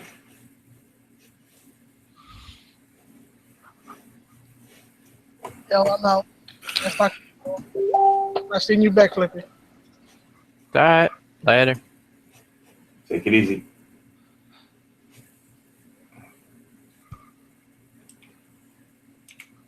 I know Foos will have enough ammo. Yeah.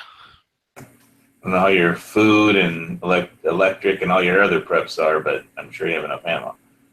I got food for 8-10 months.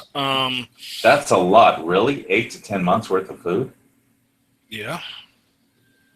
Oh, you got more than me. I mean, I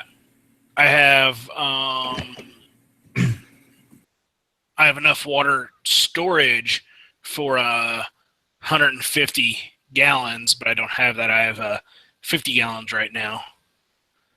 But I have filters and all that stuff, and I have springs fairly close.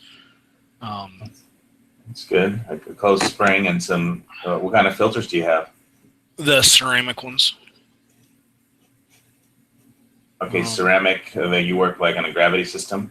Yeah. All right. And then I don't have anything for electric, but I do have a kerosene heater and stuff like that, and I have 20 gallons of kerosene, and that should last me for the majority of the winter if I only heat one room of my house. Well, heating is unlikely to be a problem in Hawaii, but electricity might. Well, I'm just going to go without electricity. Then I guess we won't see you on gun channels if the end of the world happens. No. All right. I have to wait for the grid to come back up. See how you did.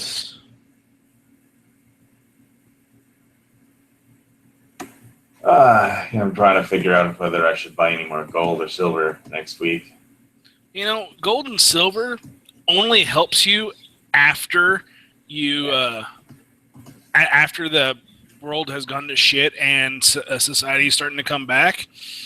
You have to get there first. Well, it could also help on the way down if there's a pause before, It won't help because people will be like, what is this going to do for me? Nothing. I can't use it to protect myself. I can't house myself in it. I can't wear it. I can't bang it, and I can't eat it. You can send Pretty it to much. me. You can send it to me if you don't want it. If you have something you don't want, I'll take it. Add it to my stash. How would I ship it to you in an end of world scenario? Carrier pigeon. Well, carrier That's going to pigeon be get one over big the. fucking ass carrier pigeon. How would that get over the ocean to you? Not only that, but do you know how heavy gold is? Not as heavy as the equivalent amount of silver. Let's see what the gold to silver ratio is, since you asked. Gold to silver ratio, historic chart.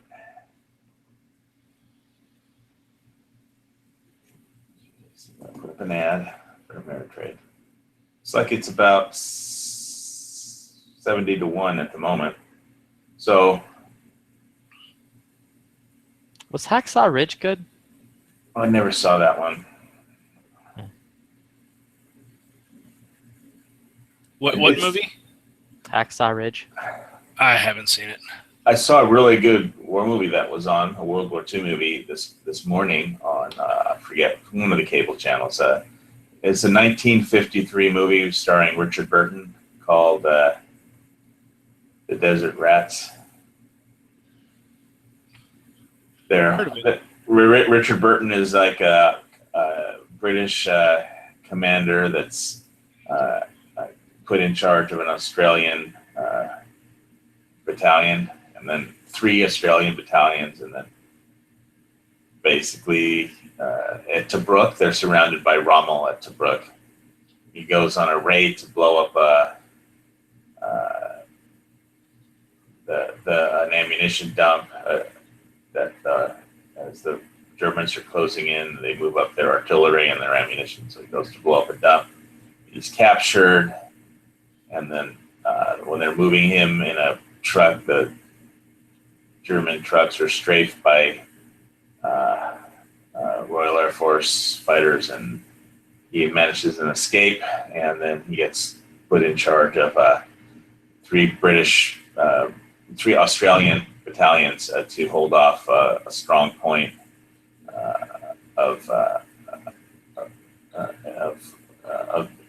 that will be attacked by the Germans. So basically, he orders his troops to withdraw, and they just tell them to get stuff. They're not going anywhere, and then the Germans attack, like their final attack.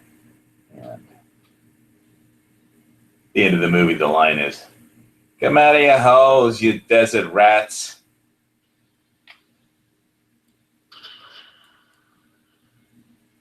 And Richard Burton did a pretty good job as a British captain, and he gets promoted in the course of the battle for Tobruk to lieutenant colonel. And I think the next war movie I remember with him is Where Eagles Dare, with Clint Eastwood as his co-star. I think he played almost the same role. I mean, except it was more espionage than just straight out fighting.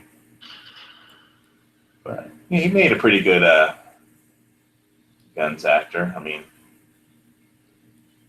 they were British guns and some Italian artillery and German guns.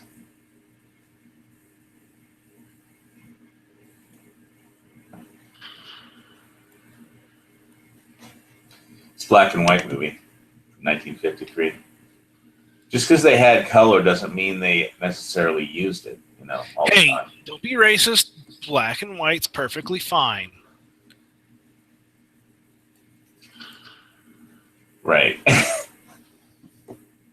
Well, we got 6 minutes to go till that American Heroes Channel show is on, so.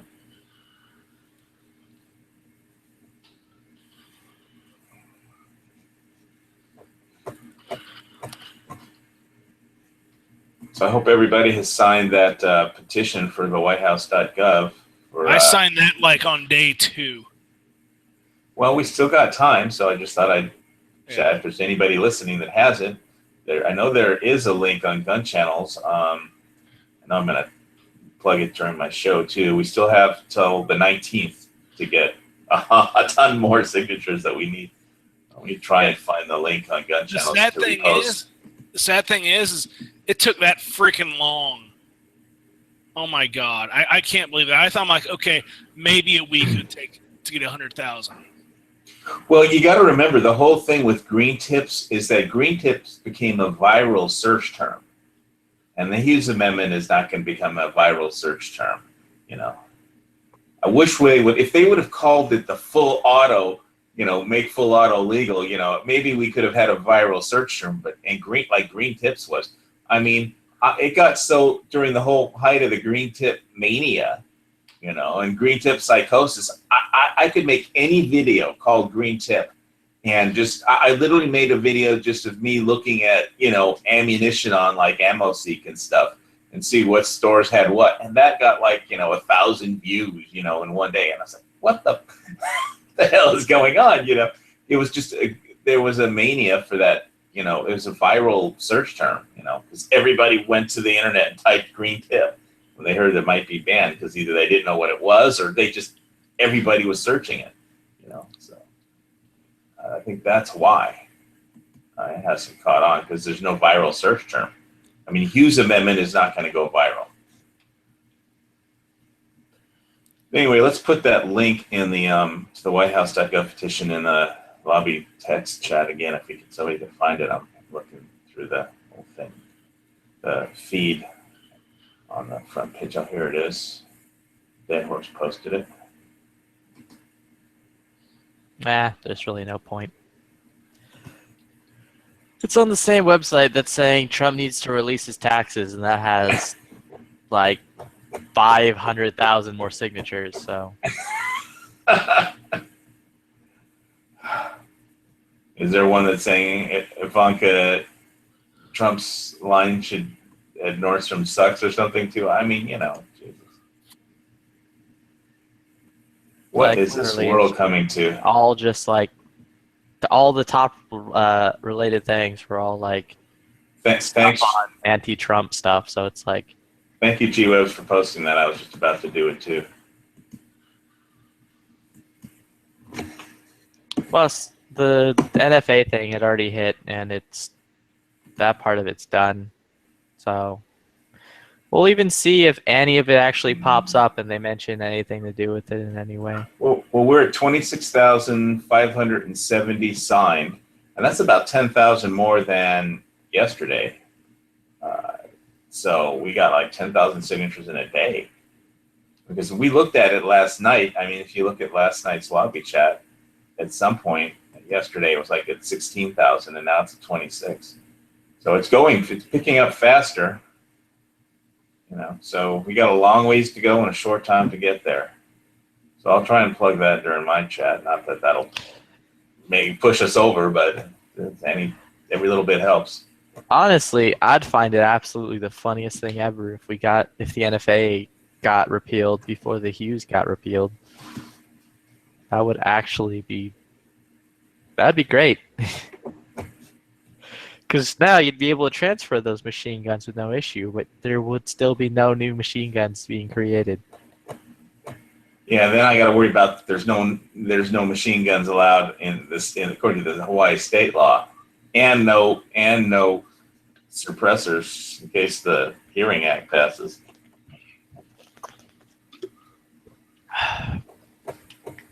So why is your state so liberal?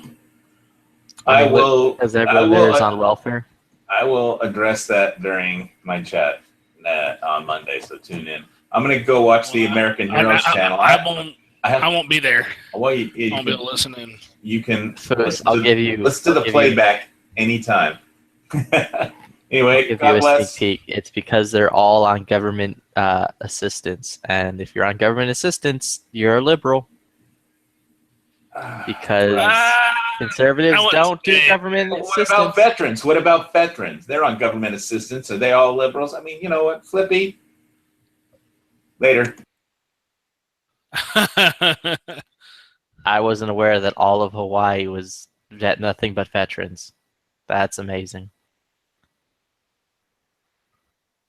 But no, if you look at it like from a state to state basis, the more that there is government assistance and more that there is government funded handouts, typically the more liberal that area is. I wouldn't disagree with you. So that's a quick run of why Hawaii is as liberal as it is.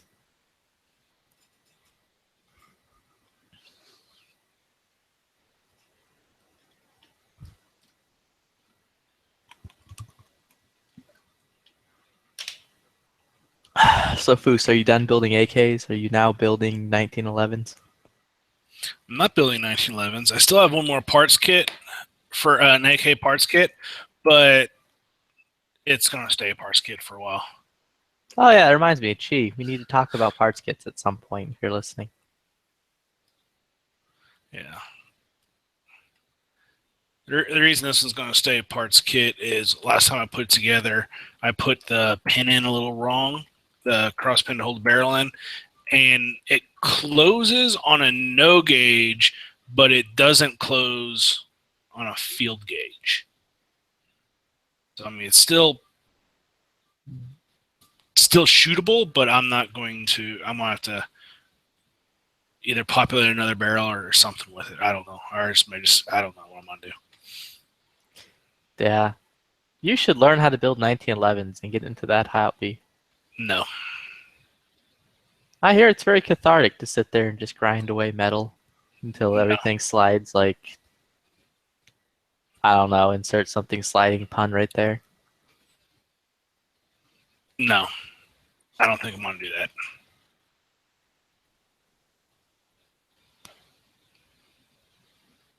Yeah, I feel like that's something I'd like to learn how to do.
Okay, well, I'm gonna go watch a movie.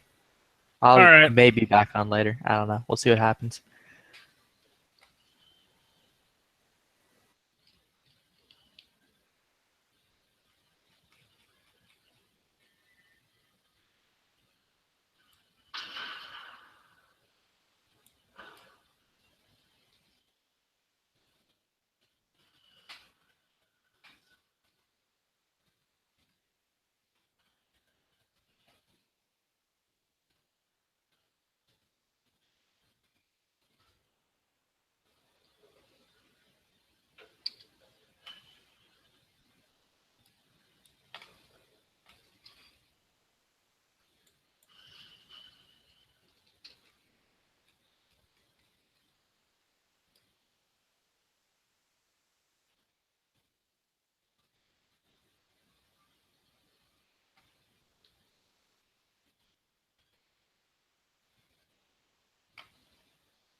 So what are we up to tonight?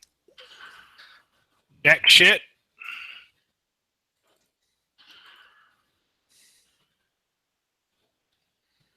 I'm having a hard time getting into this tonight.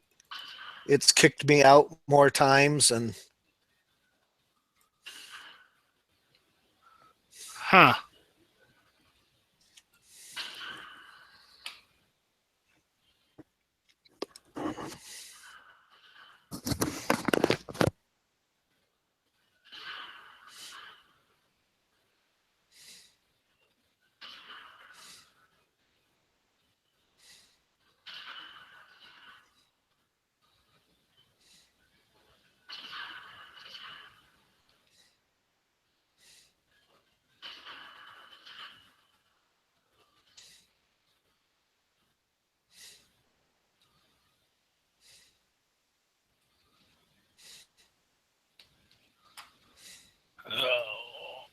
I'm just playing video game.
Anybody want to join a van chat? I'd like to, but I know nothing about vans.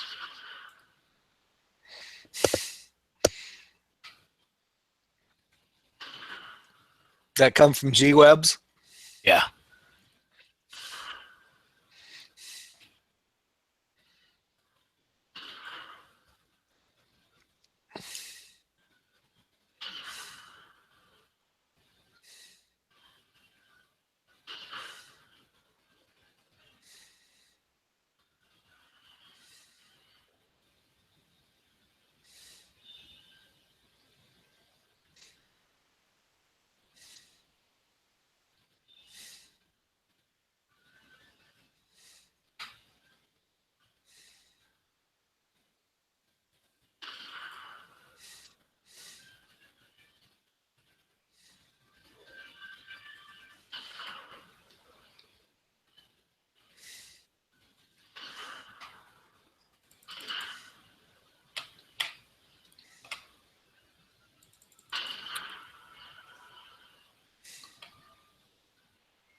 Anything new?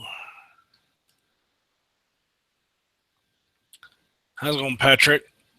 We're all good. Looks like G's gonna be having a van chat.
Holy shit, we still win.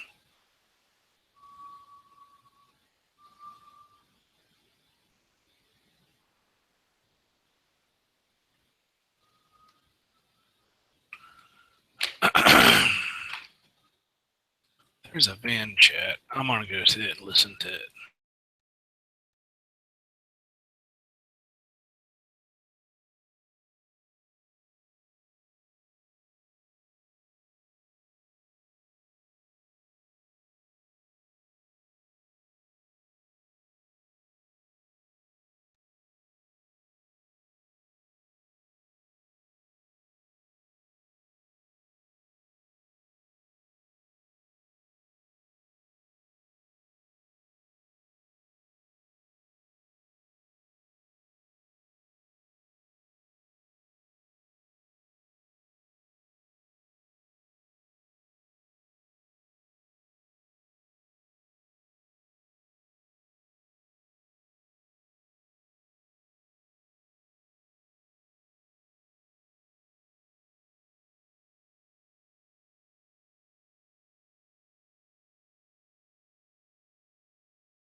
That's where I'm getting feedback from.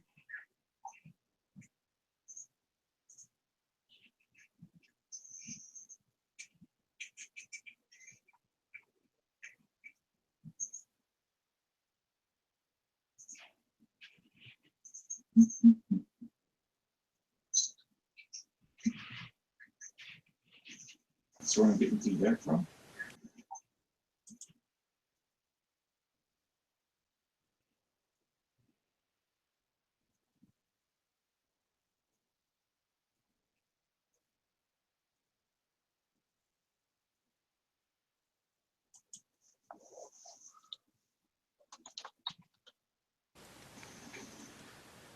Hey, Dano, how you doing?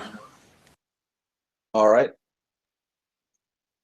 Just finished watching an old history show about the Alamo. Every once in a while, I like to watch shows I've seen before, but haven't seen in a while. Years, maybe 10 years. Nice.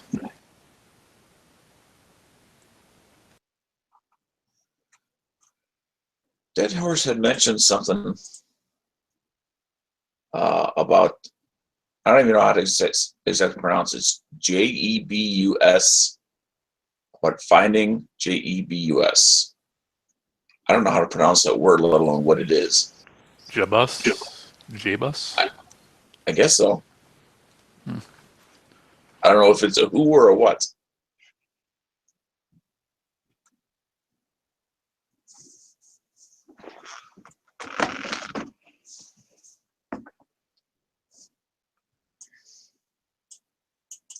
But he said he'll be joining us at some point shortly. Did you happen to catch Gun Show Loophole Tour chat? I got in for like the last half hour, 45 minutes or so. Oh, by the way, J-Bus, Joint Simulation Bus. See, now what I Googled it was humorous respelling of the name Jesus. Often used as exclamation expressing irritation, dismay, or surprise. According to Google's definition, if that's to be believed. Anyway, so what's the summary of what you heard? Let me click the link here.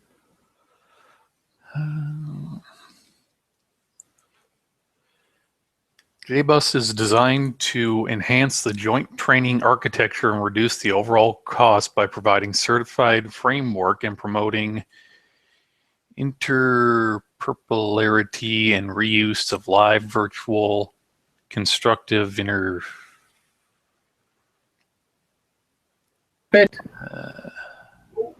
I don't know. I just clicked the first link. This is like Allion Technologies webpage or something. So it's either that or the misspelling of Jesus. Well, I've always heard that as like a Jeebus. Yeah, that's like from Homer Simpson. It's The Simpsons.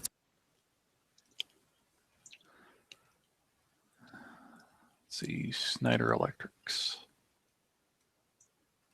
So how many days, or have we already hit the magic day of the auction, G-Webs? 13 hours. Are you in pins and needles? Yeah, drive myself nuts over here. I'm still the high bidder though, but it's very fucking close to I don't have any more money, so I think I'm resolved to either getting it or not getting it and being able to live with it either way. But I'll be happy when it's not tonight anymore. Right. Yeah, it's very stressful when you're bidding on something that is actually of some importance to you. It's not just, gee, I would kind of, be able to use something. It's like actually has an impact on your life. Yeah, and it's a sort of like, I don't have unlimited funds, so I wish it was like, oh, this one's a done deal. Like, this one's perfect. I'll just put, I don't care about the money. I'll put as much money as I want on it. I'll make sure I have it. So it's just sort of like, I know I'm going to have this thing next week, and I'll just start planning on it. Because there's all kinds of other things, like I was just talking to these guys, I've got to move my one van out of the fucking way so I can put this new van there if I get it. But if I don't get it, then I'm not going to spend a day and a half moving my yard around so I can move my one van out of the way, right? So it's that kind of shit. Like, if I knew I was getting it, it'd be fine, because then I would just be getting ready for it. But since I don't know if I'm getting it or not, I can't really, it'd be foolish to do too much prep stuff. So yeah, it's annoying. And if it would have been like $8,000 already, then I'd be like, okay, I'm not getting this one. But if it's just going to hover right there at my freaking point, yeah, it's driving me nuts. So it expires basically about 12 hours from now? Yep. Are you on the computer? Yeah. Don't anybody look at that, and definitely don't send that to anybody who's buying vans right now. Yeah. Somebody fucking bidding against me because I put that link in there.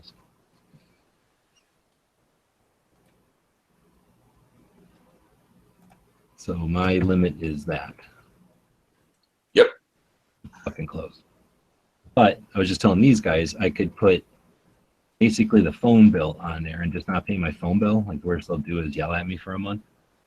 But I don't know, trying not to be dumb just because I'm in the running, you know what I mean?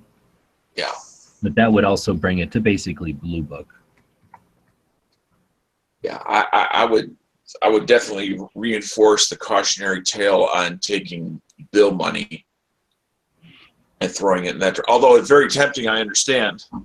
Then again, I'm not the one in your shoes being pulled by this life-changing thing. You are. Well, it ain't life-changing, but it's frustrating. That's for sure. Well, I mean, it's gonna get you back on the track of where you want to be a whole lot sooner.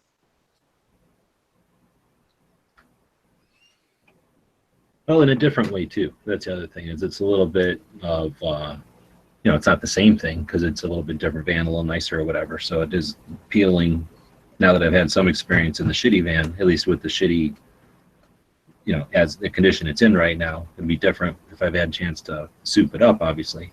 But just for the get-go, there is some appeal to having one that's comfortable right away, or the next time I'm driving around it. Right. So this is like a longer body than the one you got now, isn't it? That's what everybody keeps saying, but let me show you a picture of mine. Because this almost looks like a long box extended, and then I haven't seen your van in a while, so. Well, that's what I was saying. So there's some pictures on that site of mine. I guess it could be longer. I mean, that would definitely be. I don't mind if it's longer. I don't think it is. I don't know. It looks longer than that drawing on the main page of my website.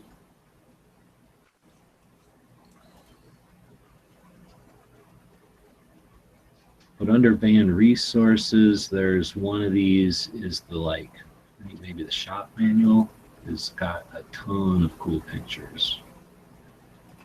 Oh no, that's not one I have a link to. One of the ones I have a link to that just opens up. That's all the pictures. There's just a picture of mine. It could be longer. Oh wait, you know what? It is longer because look at my small door. My small door opens and it's hitting the wheel. This small door hits and it's gonna open and be nowhere near the rear wheel. So yeah, this is. I told you that's a 115 wheelbase. I knew it was longer. That's why I kept saying that's a longer van. You're gonna have a lot more room in there. Oh, I like that idea even more. And then 1 ton still, but then. I forget. Mine does have a 33-gallon tank. I'm assuming one built in this layout would have a 33-gallon tank also, right? Yeah, they pretty much all did. Now, do you think it would? Do you think it would say it has 2 tanks if it has 2 tanks? They wouldn't necessarily care about telling you that. Well, the 2-tank ones that I've physically see myself actually have two separate spouts. Oh, that's how I could tell, huh? I don't see. Yeah, I'm just seeing the one filler. Yeah, it would be up in front of the wheel, probably, right? Yeah. And you did notice the dent in the picture right behind the driver's door, right? That big Yeah, I dent. keep finding new dents as I look at it, especially as I up the bid on it. I'm like, oh, great. I just upped the bid, and now I see like 4 more dents. Yeah, kind of like a little crease under the window. Window, or the first window behind the driver's seat. Right, but but for what you need, that's irrelevant. Correct.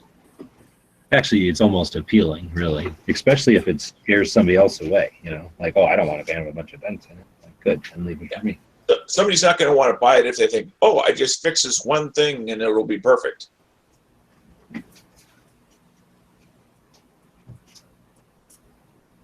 I'm not moving your fucking chair, so sit in your damn chair or sit down, one of the two. No, he's sitting underneath of me. Come on. He's trying to shame me into moving his chair to where he likes it instead of where it happens to be right now. Because I took the wheels off of his chair. The standard tank in that van's 22 gallons, and there was a 33-gallon option. They don't show a dual tank option for 96. Oh, then I'm hoping it has the 33 at least. It says sport van on it, which I'm not a big fan of. I have to find whatever that book is I was talking about, and they explain why one of them is called the sport van. What are you trying to get at? Oh, he found a marshmallow. Holy crap. Holy moly. What's weird is he's been sitting here all day, and he could have got that marshmallow at any point, and then he just decided right now there's a marshmallow underneath there I'm getting. And then he kind of came over here and fell down, and I thought he was just falling down because he's old, but it turns out he was doing that to get lower so he could jam his head underneath of there and grab that marshmallow. That was clever. It's like a squirrel saving a nut for winter. Yeah, I'm gonna eat that one when he's talking on the computer later. Yep. I'll use that as a snack later on. Or maybe he was waiting for me to get home and verify I didn't want the marshmallow anymore. Oh, I don't think you'd wait. He's all pissed. I went to one person's house and picked him up, and then we went to our other friend's house to solder the guitar pieces all together. So it was around 90 other dogs today between them two. I think he enjoys it when I come home after that. I don't know. He's got all those smells that you've been cheating on him. Well, he knows all of those dogs, so I think to him it's like, get a postcard or something. I'm sure they all smelled him.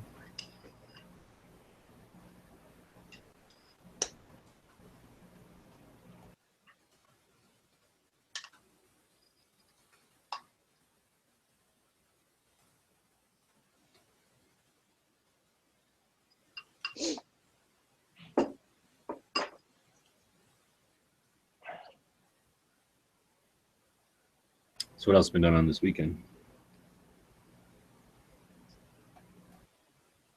Did The Walking Dead start again? I thought I saw somebody say something about that in the chat. Yeah, it started again tonight. Yankee was it did? cut his chat short so we could watch it. Son of a gun. You watch that show still? What's that? Are you watching that show still? The Walking Dead? Yeah. The original one? Yes. Oh. Why? Just because. But I guess, that's the problem of not having cable and having to go a long way around the barn to be able to see it.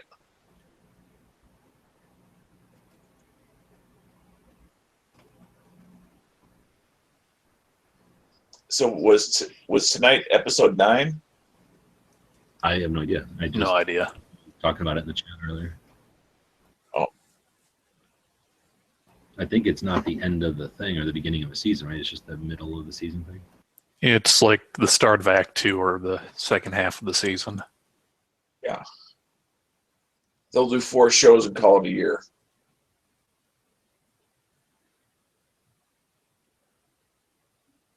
returns tonight, 8 Central, now 9 Mountains. So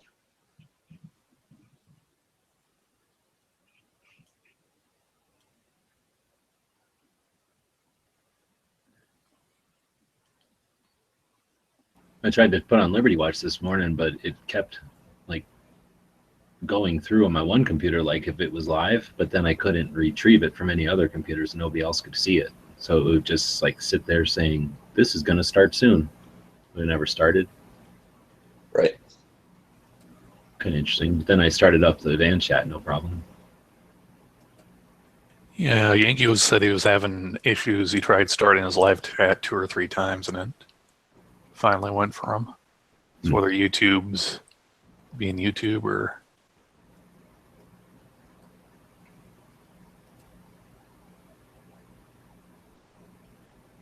Well, I noticed when I did the Liberty Watch this morning, it didn't just tell me that the one app wasn't going to be available. It said straight up, YouTube will not, or YouTube Live will not be available after August.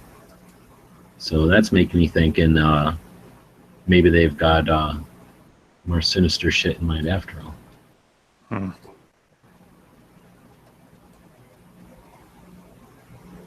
Although I can't imagine why they'd get rid of it. They use it for things like,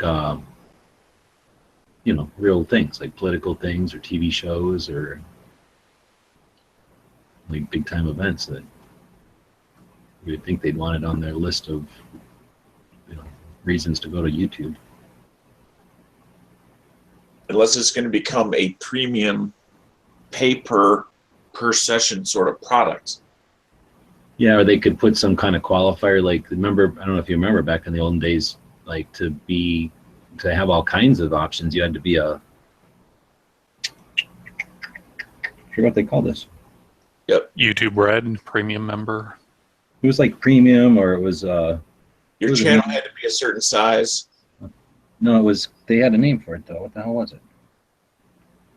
They called you a something channel, and then it was basically meant you got money. You know, you're getting paid.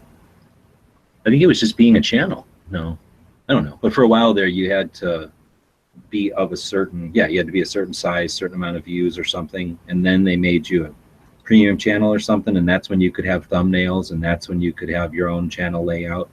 Right. And so for a while there, everybody just looked like a user. And then if you didn't look like a user, that was because you were a premium channel, or maybe it was just called a channel. And then they figured out not soon long after that like, hey, wait a minute, there's no point in making it just for certain people. Let's just let everybody make channels. So anyway, maybe they figured out that that's too much resources to spend on. Are you talking about the new YouTube Live that they're shutting down? Well, the stuff that we're using right now, whether or not they're going to shut it down or just all the apps that support it. Well, I heard that they're, the new YouTube Live, a lot of people have been abusing it, because what they'll do is they'll play like a movie, and they'll do it on the YouTube Live, right? And then by the time that like the movie's over, like everyone gets to watch this movie basically for free, like some brand new bootleg movie or something. And then like they can't stop it fast enough, like, because then the person just creates another account and does it again. And so people are like streaming bootleg movies. So like the movie industry is probably getting pretty pissed at YouTube, like, hey, like people are like streaming bootleg movies live, you know? Because there was someone streaming John Wick 2 the other night from the fucking movie theater, like, you know. So. Excellent. So I figured if they're shutting it down, that's probably why. Like, oh shit, is my shit working? So they can tell when we're playing music for more than a couple minutes though. So maybe it's just. Well, yeah, but you don't get to strike until after the video renders and stuff. And on the live thing, I don't think they can't do that until after the live broadcast is over.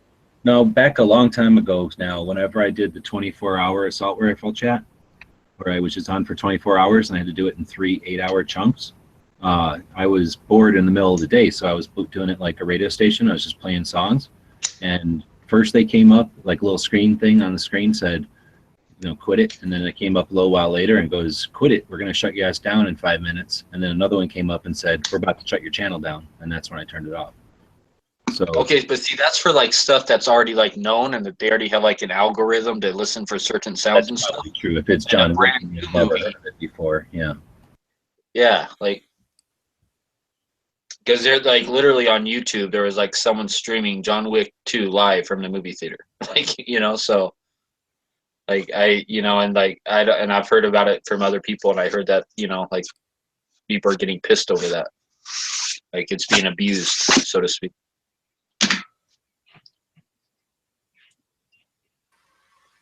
So it wouldn't like I wouldn't doubt for a minute that they might make it like a paid for service to do YouTube Live or something like that to eliminate that, or some kind of verification or something.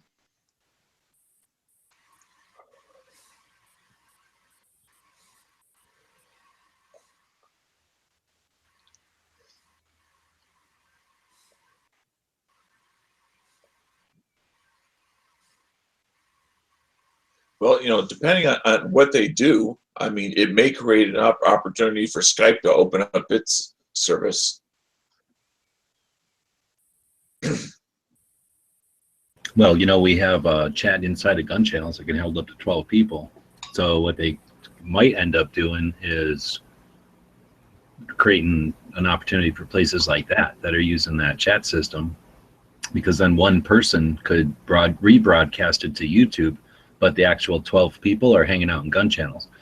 And potentially then everybody could be rebroadcasting it. So now it's on, instead of having one live room at YouTube with 12 people in it, if they force it to be all one person only live rooms, then we would all just be together live in gun channels, and then 12 people could be distributing it to their YouTube channels also. So it'd be like 12 live channels on YouTube, 12 audiences, 13 audiences if you count the YouTube gun channels. Right. But yeah, or else Skype or fucking Facebook will probably do something if YouTube fucks up.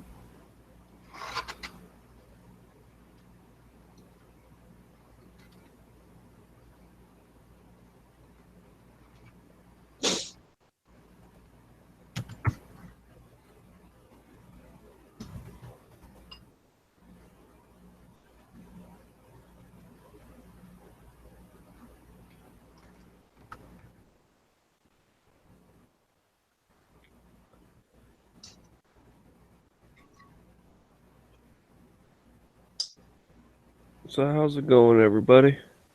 Pretty good. So look at this and see if you need it. If this works. Does that work? Or I guess I can screen share. Does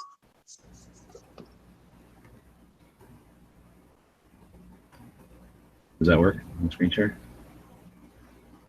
That's some funky food. So it's like these little disc things taste kind of like a Ritz cracker. That's what they look like right there. But you can tell what they look like. They're kind of the difference. They're the size of a Ritz cracker, and they taste kind of like like a fried wonton, or like them crispy noodles that you get for Chinese food that are like fried. Lo mein. Lo mein. You ever had that? Or not the soft ones though, but the fried ones. They kind of taste like what the fried noodles taste like. So they taste sort of like that, but they're the size of a Ritz. Anyway, then they're underneath of everything, all this goop, and it's kind of like nachos but cold. So it's like chopped up chickpeas and tomatoes and some kind of green stuff, leaves of something, and then this yogurt. I've never had it before.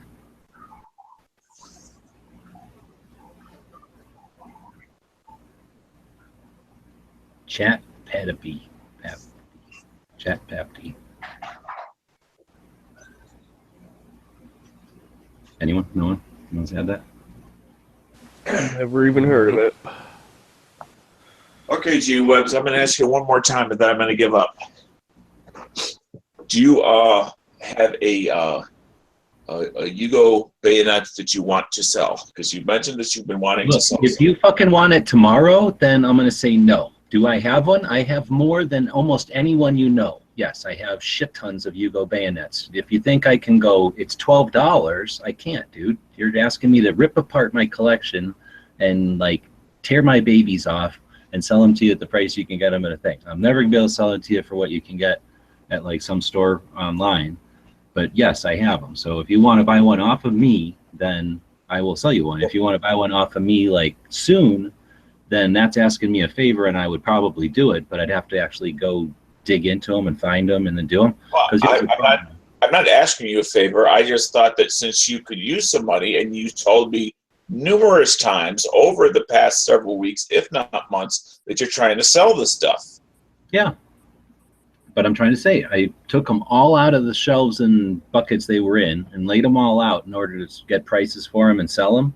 And then nobody bought like any of them. Like I sold 12 of them. So then they were out for a long time, and then I shoved them all back in there, and they're just all like in there. So they're not in any kind of way that I can be like, here's all my Yugos. It's going to take me like a while to go through and sort them all and put them back together and then look at them. You want a Yugo, you said? No, I've got a definitive answer, and that's all I really needed was to know. Okay, they're all put away tight. Gotcha. Okay, fine. Yeah. So if you want to do me a favor and buy one, then give me some time, because it's not like I have them all on a hook with price tags in my store already.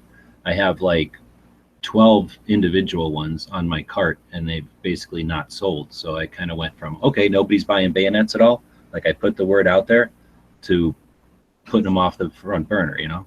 So, right. And I understand you've got them all put away. It just usually. Well, that's the thing. They're not put away. They're just in a giant pile in that room in front of where they're supposed to be put away in. It's just that I'm buying a van tomorrow potentially, and I just got back from SHOT, so it's been literally not the first thing on my list. They've just been sitting there in a big messy pile. But I have shit tons of Yugos, so I can sell you one for probably $20. How about that? Well, that would be fine, but I wasn't asking for a price immediately. It just, I thought you were looking to sell things, you know, fairly soon. That's all. So any other time, I would love to sell them. It's just that I had to think for a minute about what the hell the Yugos are. So if you want Yugos with leather, I'm pretty sure I can get you a Yugo with leather for $20. Yeah, I mean, you can tell me tomorrow. That's fine. I don't need a price this instant. Well, no, now I happen to know. At first, for some reason, I was thinking you were saying Romanian, and those are more more varied. The Yugos are pretty much all the same. The ones that I have I bought all in a lot, basically. There's a couple that you don't want, and then there's all the others, and they're all $20. Well, for you, they're $20. Other people, it'd be like 35 or something, because I'm not married to them either. Okay, and actually, I don't remember what Martin said the Yugos were worth. Now I'm curious. I'm gonna look.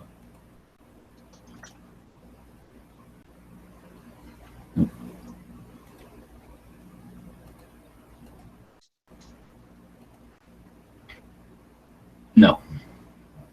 Okay, we'll just type in the one that I should send it to.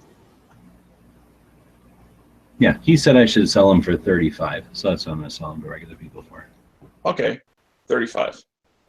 No, for you 20. No, 35. I make money on 20. Don't worry.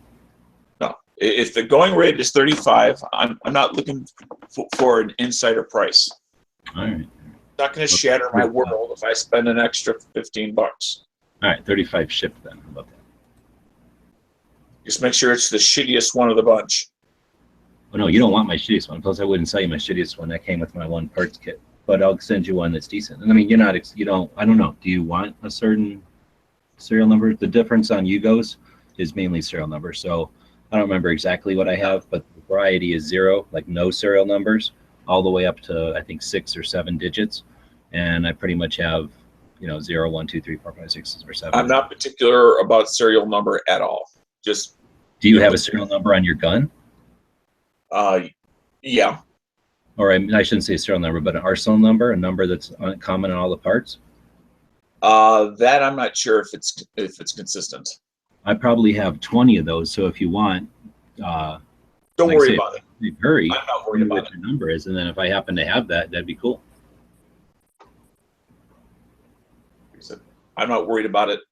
So don't you be worried about it.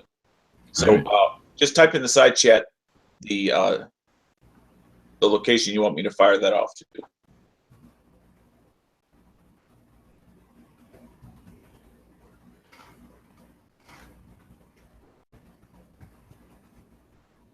Okay, thanks.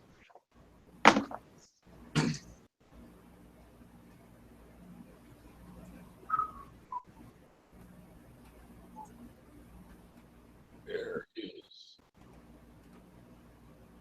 You know, I'm curious. Does PayPal have any competition out there other than Western Union? Oh yeah, definitely. None of them that are long-lasting or that are as powerful, but they definitely have competitors. Okay. It's just from my very limited view of the electronic online world, I only see that as a electronic option. I would almost say that Square is probably the biggest one, and it's fairly recent. Yeah. There's been the nice thing about the Square is you can process credit cards directly.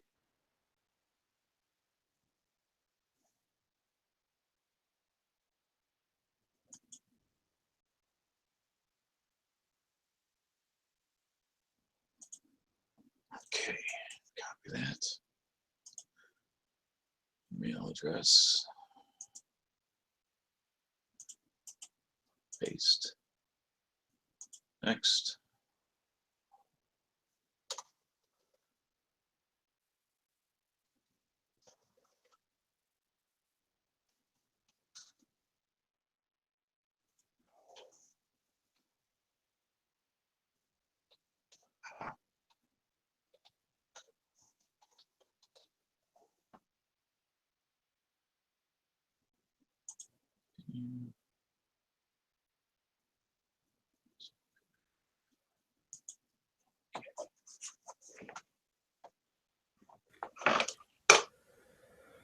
Oh man.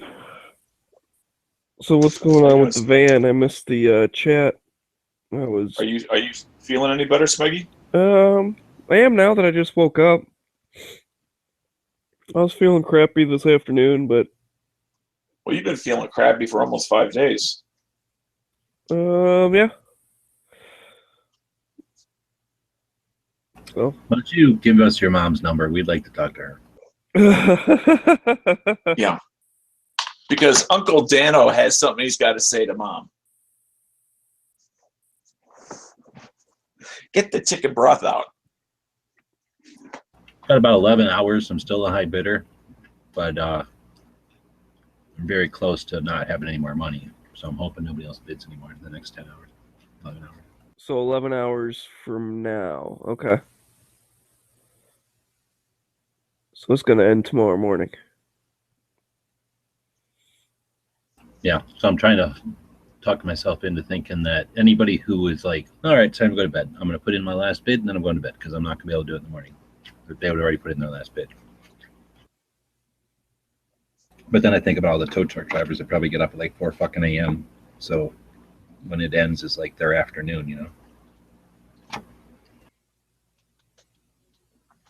Well, I mean, that's not that early in the morning that it... No, people that work for a living, this is like, you know, they've already eaten breakfast and had a break and probably thinking about lunch right now. Yeah, that's 11:30 my time. Which what, you guys are a couple hours behind us?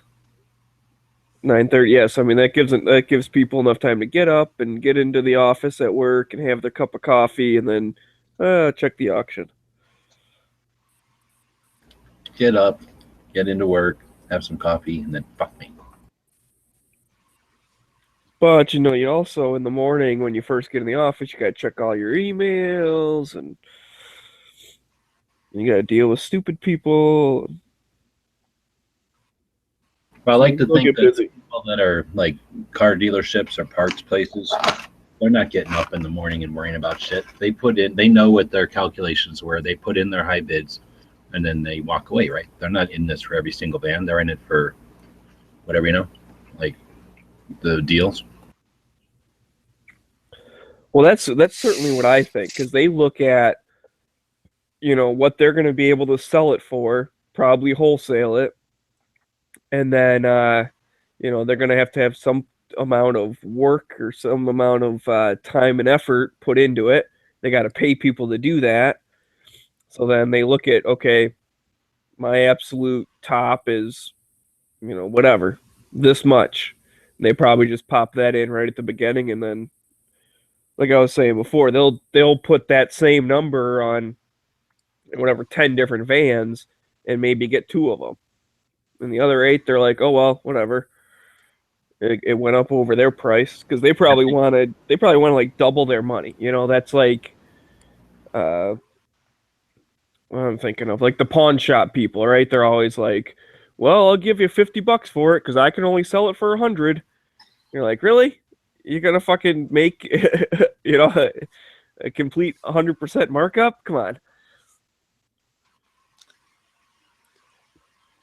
Yeah, and if you watch it sell G-Webs, your emotions will take over and you will end up bidding again. You're just as better off to put your maximum bid on it and forget about it. Well, that's pretty much where I'm at.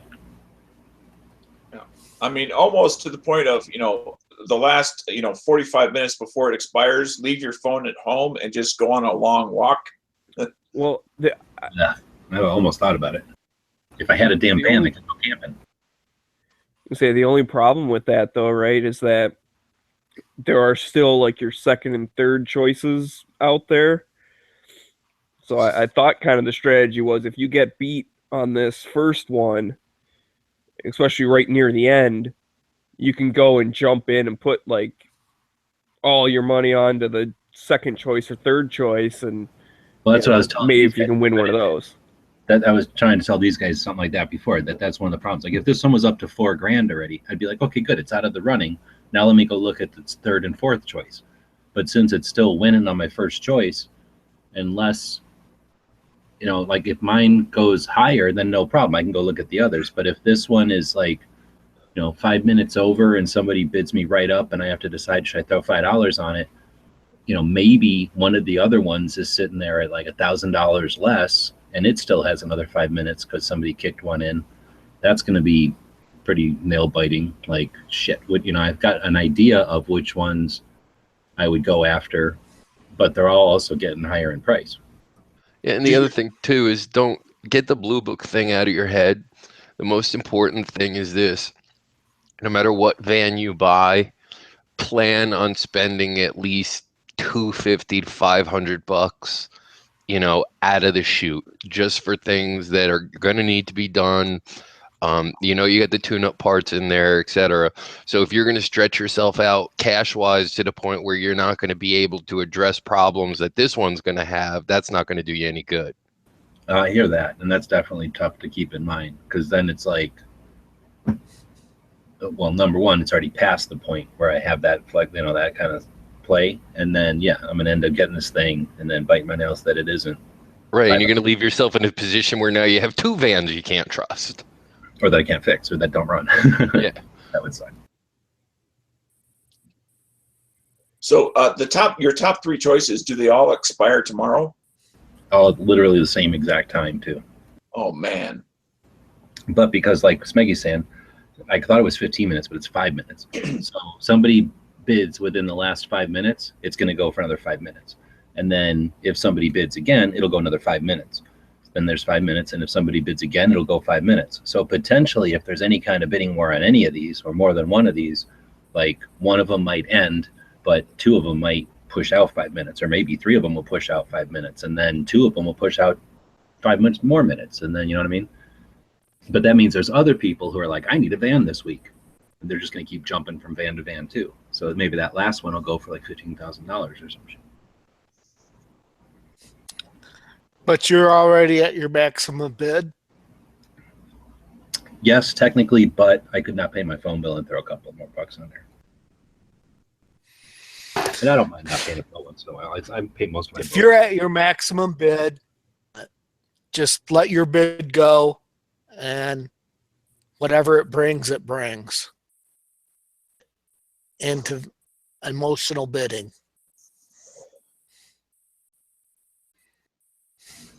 No, I hear you, and I think I can keep that in check because this van isn't perfect. But then it comes into what Smeggy's talking about, like how much do I throw at some of these others? Because I didn't really spend that much time paying that, looking at all of them to write it all out, and I couldn't get up there to look at any of them, which is another annoying part of this whole thing. The guy never called me back who like schedules the appointments, so I like literally didn't want to just drive 2 hours and just be sitting there. So I never got a reply from the guy. That's kind of strange. They wouldn't call you back. Yeah, I think that's shitty. I emailed them and left a message on the voicemail that's like on the thing, and I'm the high bidder. So it's not like I'm just some random guy. I'm like literally bidding on the damn thing.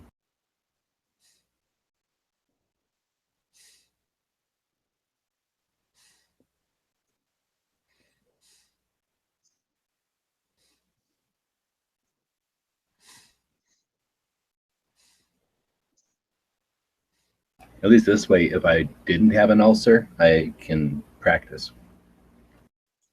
Getting all worried about it. Keep eating that Indian food. Yeah, I was gonna say this wasn't the best day to eat a bunch of Indian food.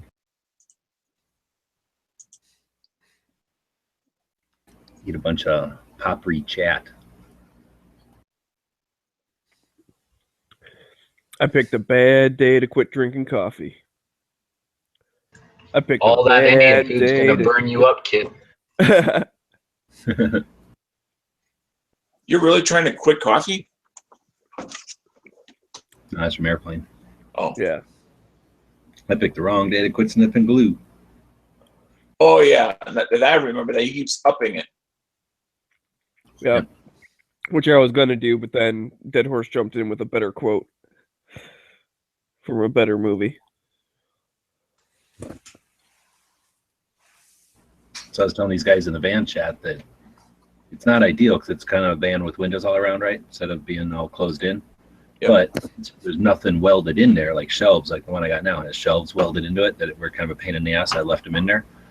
Yeah, it wouldn't have been worth removing them. In other words, that this one's an open or a clean slate. There's nothing in there, and it sounds like it is bigger in back. So maybe I should start thinking more about devoting the back half to a bed, like a bed all the time, and then storage underneath of the bed. Ever since you started your van ventures and just thinking about it and bidding on it and then getting one and then, all the various things that have gone on with it, I keep thinking that those transits and the Connects transits, whatever they're called, sooner or later have got to start coming out on bidding. And yet I've been looking, same site, that you went through, and they're not out there in many big numbers. No, and I don't know if it's because like fleets can't afford them because it costs like way more money, right? They're like $80,000 or something. So maybe they just can't afford to buy something that nice, or they're so awesome that they just don't break down and they keep using them. They're never going to get something. The Ford version is not that expensive. The Mercedes version is. Oh, okay. Well, I know they're all not cheap when you buy the nice one off the showroom or whatever. Yeah, the problem with them is they run forever, ever. Right. Which is kind of what kind of got me interested in it. If I could get one with maybe 100,000 miles, but it might be a 2006. But that's like no miles for one of them, right? Like that's very few miles for that type. I'm not sure because they're light duty. They've got really small engines. So I guess the answer is I don't know. I wish I knew. Just from my looking at people that do the on the road stuff, either retire into a camper or stealth camp or just live on the road or whatever. The people that have the transits and shit are like the people that are either super rich and you can tell they just don't care about money. They have enough and they don't care how much stuff costs, or people that like sold their house to do it. Cause it's the people that are all like, regular, let's buy an additional vehicle and do this. None of them have bought one of those. They're all in vans. So I think that's like, there's definitely a financial barrier to getting them. I don't know what it's like here, but if you look at some of the European RV websites, they customize those things like crazy. Oh yeah. There's a company now that makes a single and a double pop out and a pop up.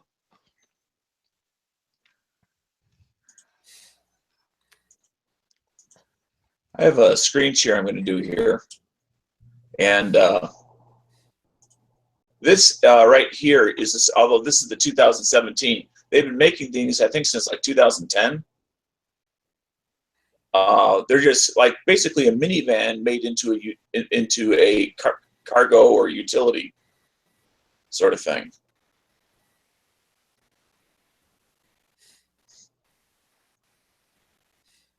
So this is the kind of thing I've been looking for, whether it's a school district or something else that has had one maybe for 5 years and either it doesn't fit their needs or it's got it's time to cycle it out and get a new one or something like that.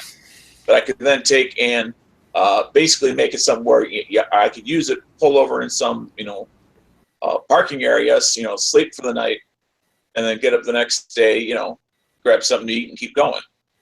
Yeah. I mean, I really like the idea of that, not having to rely on where's a hotel or all that expenditure on a regular basis. I hear you, but I don't see very many of those really at all. None. But maybe that's just because it's, again, the nature of this website is for like schools and stuff that probably can't afford them. But probably like Craigslist or something where it's like your actual companies in a town that do have the money to buy one of them that would be selling a used one. Because I see them on the road all over the place. I do too. They're almost always deliveries, and then like a lot of times like doctors. I don't know what the hell they're doing, if they're taking stuff between offices or if they're for patients maybe, or like maybe picking people up and taking them to the office.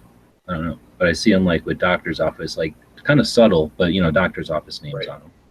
And that's the passenger version, but I've also seen the cargo version be like, plumbers, carpenters, that sort of thing. But they're more like, it's a one-man business sort of a thing.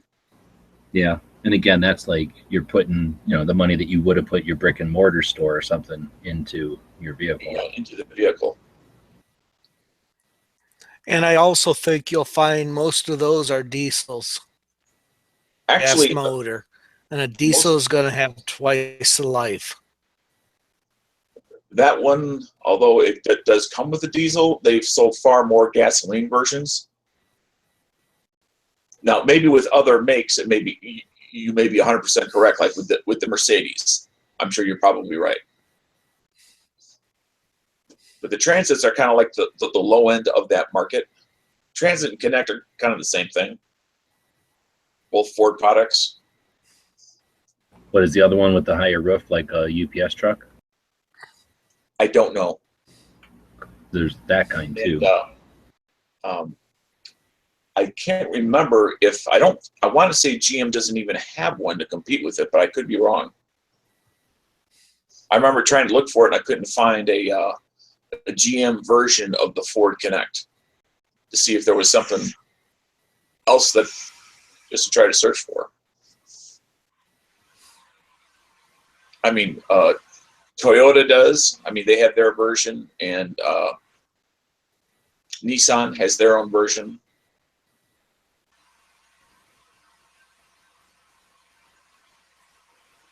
Is there like a European version that's all tiny, that looks like a truck like that, but it's also like the size of a car? Well, actually, Ford started with that vehicle over in the West European market, and then after a few years started bringing them over here.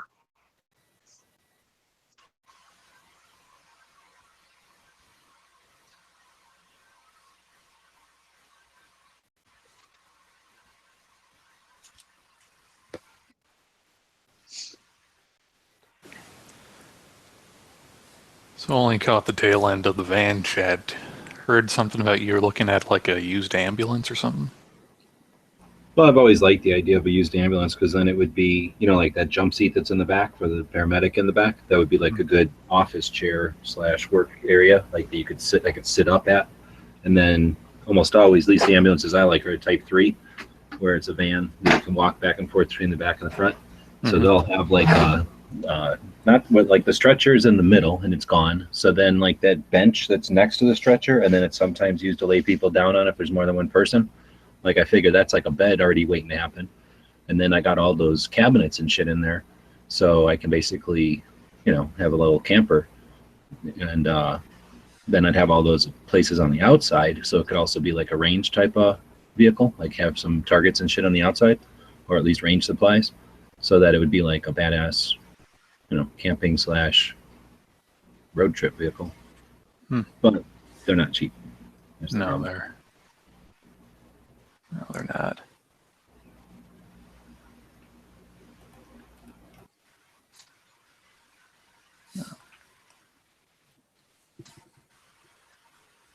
Yeah, my got a relative that's been on the local EMT team for probably about 30 years or so.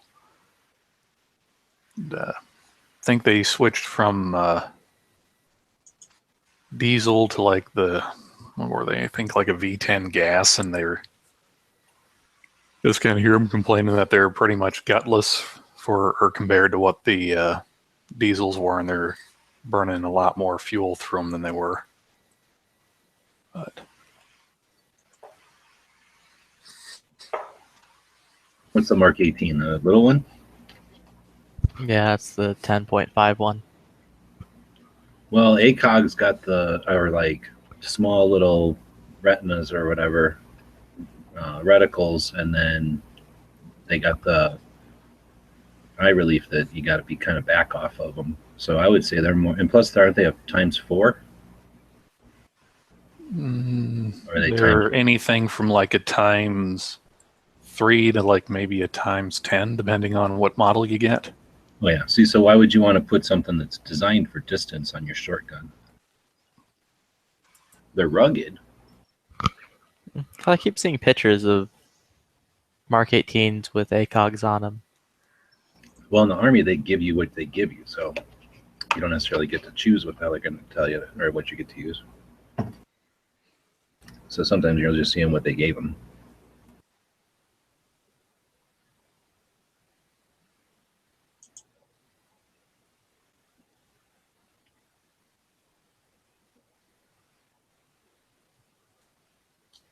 But I never liked the eye relief on. You have to really be off it to have it work. So that to me is more like, you know, distance shooting and slower shooting, accurate shooting.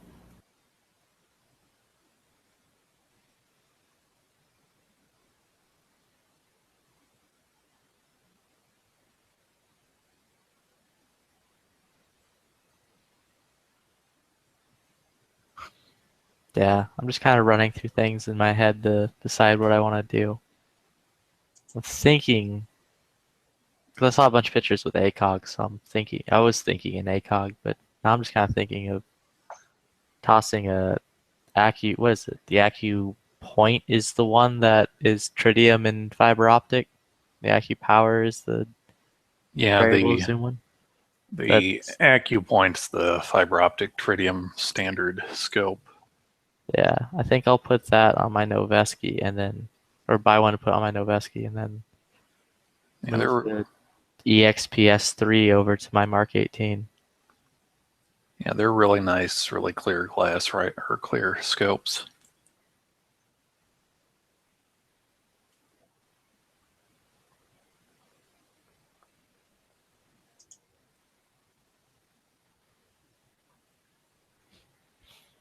I don't know. I'm just kind of out of projects, so I just want to tinker with something.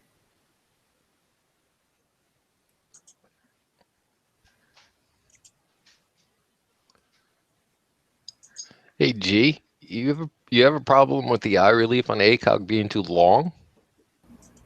Well, it has to. It's just that it is a distance where I'm so used to either optics where you have to be right up on it, or else the holographic stuff where you could have both eyes open and barely glancing at it and it works. Yeah, no, my favorite ACOG is the 3.5 by 35 because for some reason it's got like double, well, not double. There's like 1.9 versus the 3.5 is almost a 3-inch eye relief. Because I always had a problem having to be too close up on an ACOG. I think that's the complaint. I don't run around with ACOG, so I don't know. I know that whenever I looked through them, I was like, oh, I can understand why people would say this is uncomfortable, and I can't imagine having to be right up here. So yeah, it must have been the short eye relief. Yeah, I think they're made to be shot with kind of a nose to charging handle, or with the nose to charging handle mentality. Yeah, and that's fine. I mean, like say, but it's because they're magnified and shit, and that's where, I mean, if there wasn't aim points and AOTEX where you could, and everything on all the fake ones, that where you could just basically hold the gun in front of you and it works. You know, any distance from the gun, all your eyes have to do is see where that red dot is, and it's where your bullet's going. Like if that didn't exist, then ACOGs would be super fucking awesome. But when that's their competition, they just, I don't want to have to focus through my optic anymore. Not for fighting. Like I say, long deliberate shots, great, sure. But for fucking fighting where you're moving targets and close and around corners and up and down and who the fuck knows, then I don't even want fucking aim points on there, really. I just want fucking wires. I thought the whole point between, or reason with the ACOGs why they've got the bright green chevron or that large reticle, or like the AccuPoints have just the triangle post, was so that you could use it similar to a red dot, or kind of, what the hell is it, that Bax concept of kind of mentally blocking out one eye and looking through magnified one, or I got a link for it here somewhere. That's a whole other thing. Yeah, do you keep both eyes open, and then when you got magnified, what do you do? Wasn't some kind of magic supposed to happen if you have both eyes open? The dot then just starts floating out in front of you. Yeah, something like that.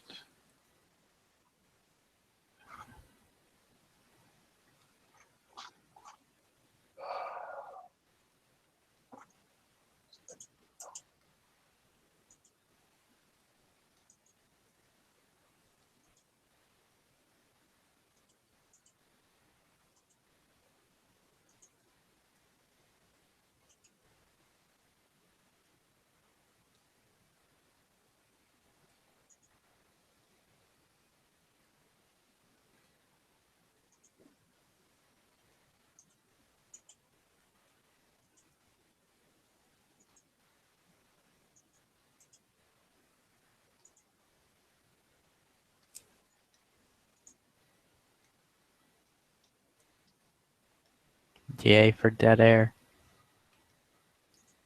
Yeah, all these people in here, nobody's saying nothing. I'm looking. Dead air. I'm trying to find that link, but I think I finally pushed my dad over the edge to start building on his AR. Got him nice. Got him a lower receiver last Christmas, and then this Christmas I got him a lower parts kit from PSA. You're taking away his excuses. Well, kind of. Well, we're actually both guilty of this. We'll think of doing something, then him and haw over it, or see something on sale or a barrel or something, and then either not get it or think about getting it and then not wanting to get it when it's back up to full price. But I think he actually ordered a lot of stuff on Friday. So I think he's doing a 22 nozzler.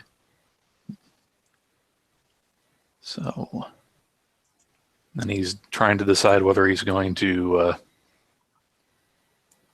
do a pistol for 300 blackout or 7.62 by 39, or finally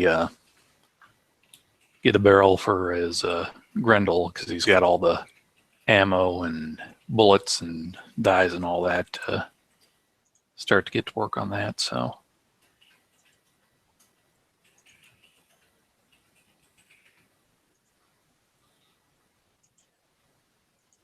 Yeah, I kind of have the opposite problem with that. If I see something and know it's a good deal, I tend to not really hesitate to purchase it. Oh, is taupe the new desert dark rock? No, that's what Knight's Armament decided to name No, it way back when. the toupee CAC front sight has like a little hair on it. It's a little bit hair. Is it like a comb over, or is it just one kind of sticking right out of the center of the head? It's one of those President Trump styled glorious hairpiece for men things. You don't want that. You get into a high wind situation and it starts flapping in the breeze. Your point of aim just goes all to hell. Yeah, but then everyone like underjudges you, and then you come out ahead as the president. Yep. It literally defeats evil.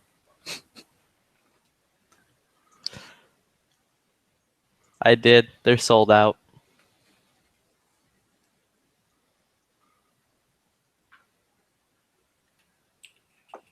Bolt carrier. I've never heard of them, so I'm checking out them right now.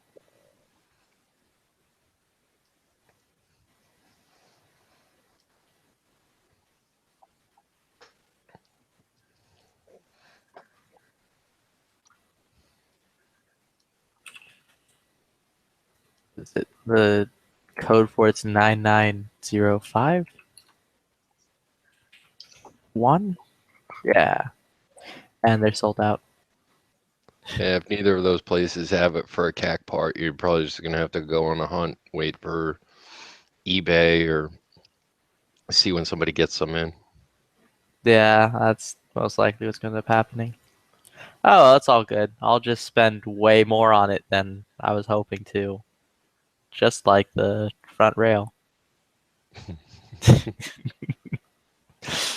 There's period correct, and then there's period correct. Yeah. Dude, I was talking to the guy about it too. I'm like, yeah, I was like for a bit, and he gave me his number and everything, and it came down to me being like, look, I'll give you 500 for it right now. And the guy's like, nah. I'm like, well, we'll see what happens today. And like later that day, my AK sold. I'm like, I'm buying this thing. So I like sent him a new message. They're like, all right, I'll give you $550 for it. And the dude's like, someone just offered me $640. I'm like, poop. All right, fine, $650. Send me the thing, and here's your money.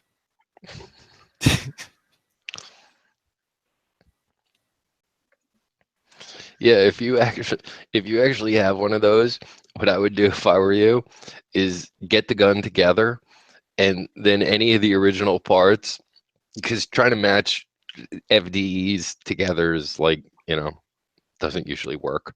Oh, it's terrible. But luckily, none of those parts are supposed to match.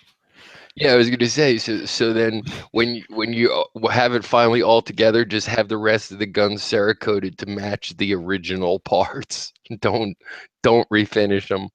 Yeah, that's pretty much what I'm gonna do. Like, I'm just gonna take the upper and lower and be like, yo, make this that crappy dark black instead of that like nice slick shininess that it is now. And then rattle can the rest of it, and bam, Mark 18 clone.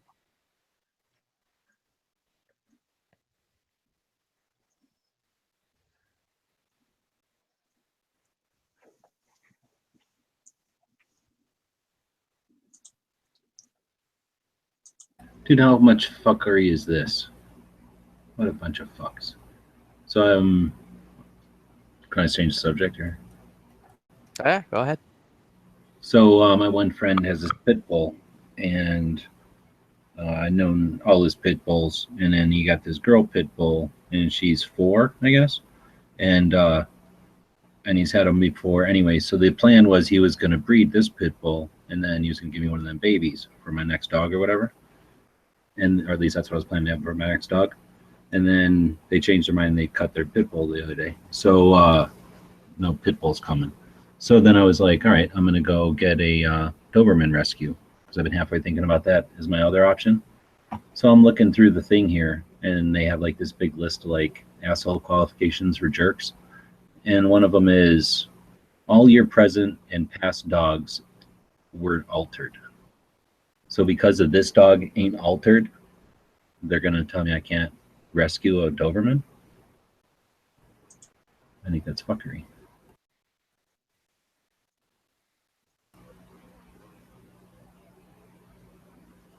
Well, that's one of the things in the rescue community is because we rescue, they're not big on breeding, period.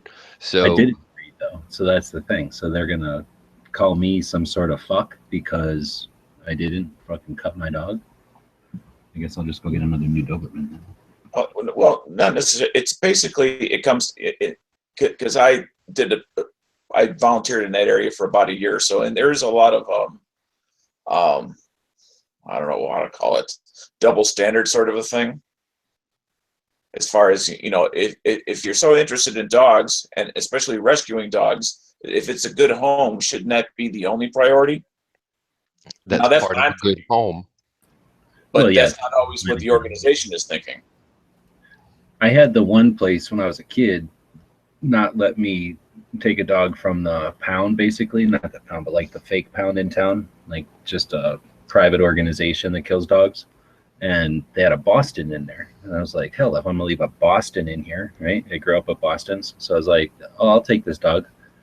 And it was just sort of a whim. It wasn't like, I was just in there being a kid and going and looking at dogs. I might have been with somebody. And like I say, I totally did it on a whim, but I don't care. I would have had that dog. I'd have been fine with it. But anyway, they made me give them I was renting. They they wanted to contact my landlord, and I guess it was in my thing that I couldn't have dogs or whatever. But so I could see there, I guess, because that prevented me from just walking home with the dog and then finding out I'm not supposed to have it or something. And if I was a dick, I might have just let the dog run out the front door or something, right? I guess.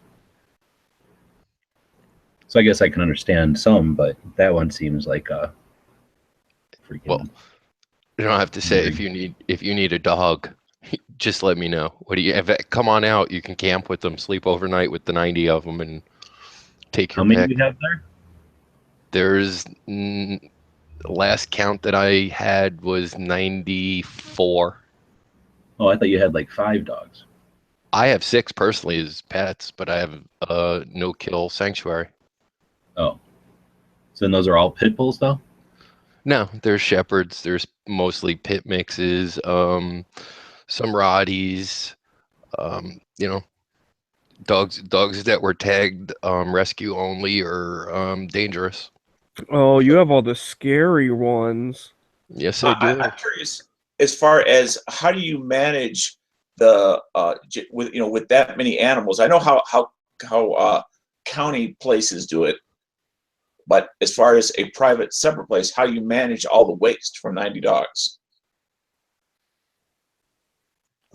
Same as you do with one dog. Wing it over the fence. Well, it depends on, like, throw it into the garden. At a county pound, at a county pound, and I've volunteered at 2 different county pounds. They typically will put them in their own kennel. If it's a small dog, you might get 2 dogs in the kennel. No. Stop.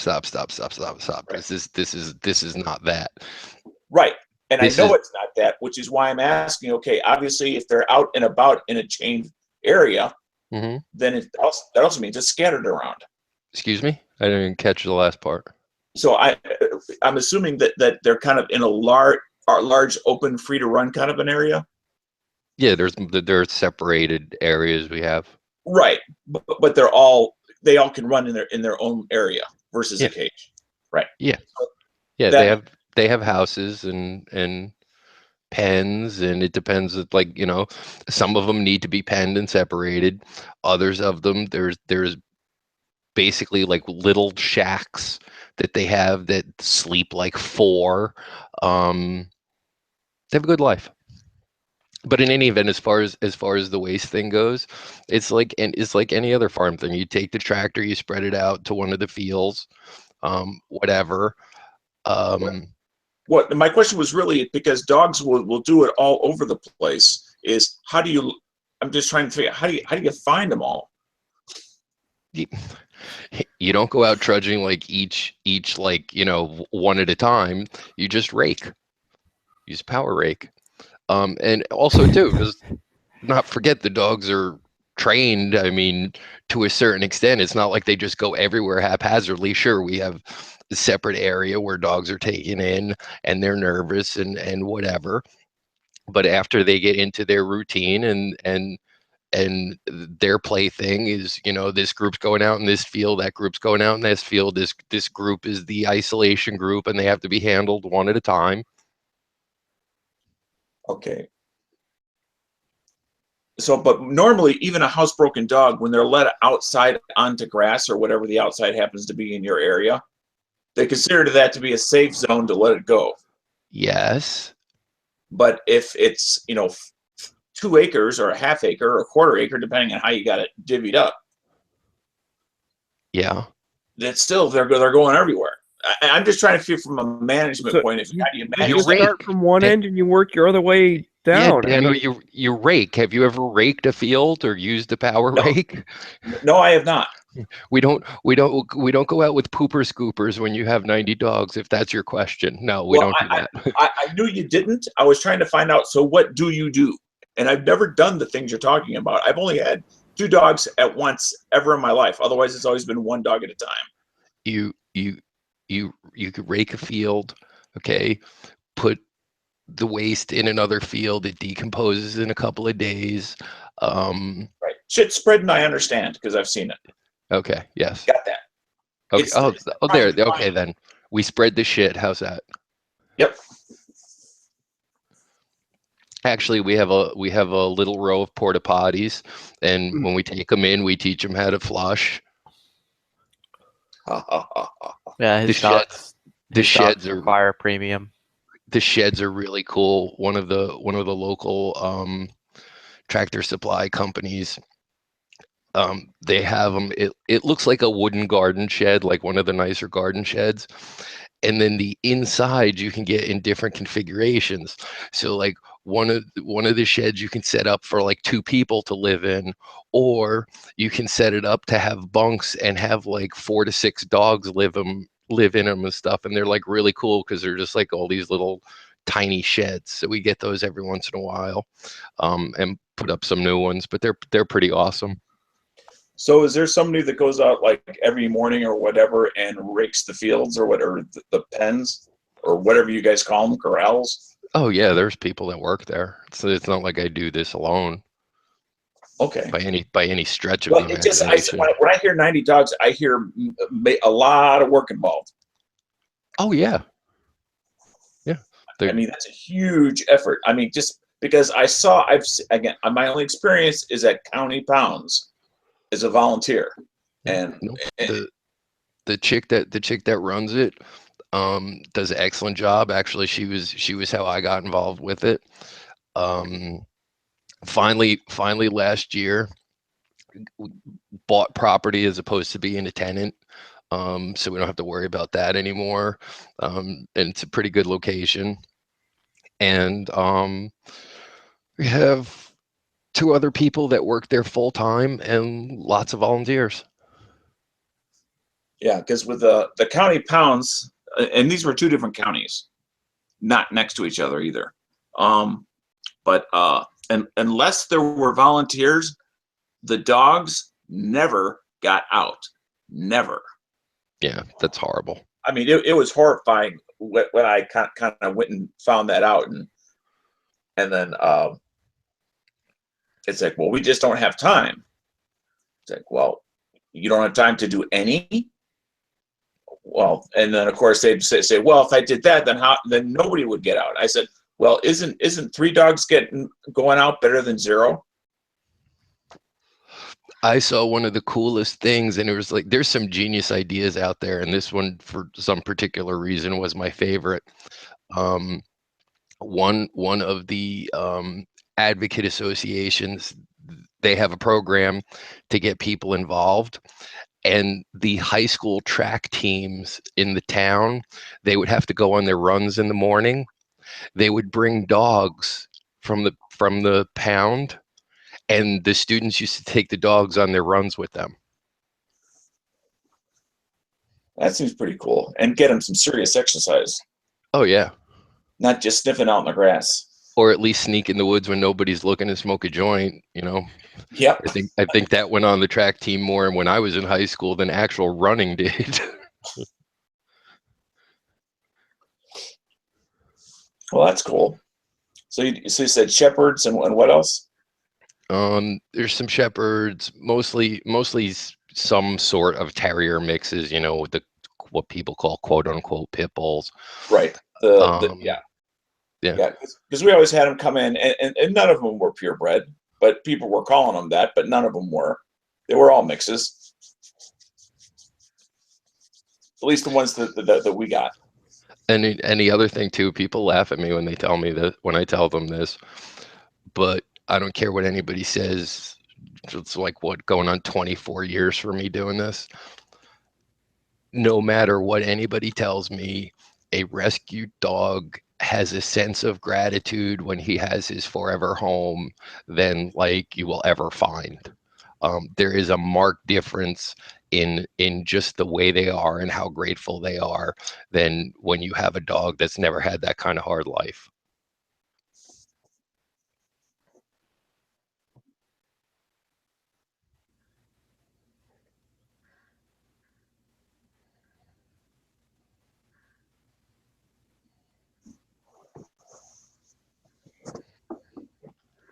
The guy I'm looking at. But this is the racist people that will let me have him because my dog is nuts.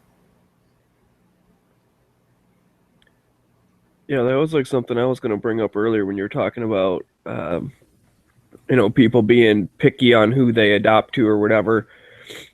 Back in the day, when I was still with my woman, we were looking for a dog, and she really wanted a husky. This was before we had any of them, and she found this place that like was a specialized shelter or whatever. Basically, only had huskies and Malamutes, and it was local. It was nearby, and so I was like, okay, I want one of those. What's the deal? And they wanted to do like a house inspection and all this stuff. And this was way back in the day. This was actually, she still lived at her parents' house. So they went over there, and because they had like a couple of cats, the people were like, no, I'm not going to give you this dog because, huskies have a big predator drive, and, they can't be in the same house with cats and blah, blah, blah, this other shit. She's like, not if they're freaking raised with them, like they're fine.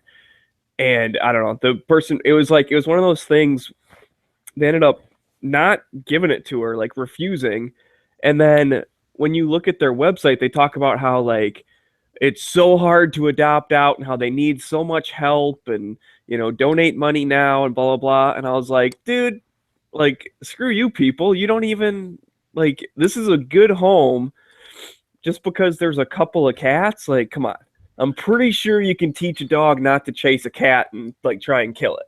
Yeah, well, unfortunately, it doesn't always work that way. Not every dog is the same. Some breeds do have higher prey drive than others. Some dogs get along fine with cats, and some dogs don't. So the fact of the matter is, in that particular situation, if you think harm is going to come, then you can't care how good the home is. If I have a dog that I know is not good with cats and you have two good cats, I'm not giving you the dog. And it's not like I don't know you, I don't trust you. Maybe the dog is fine. Yeah, the dog can be retrained, but can you do it?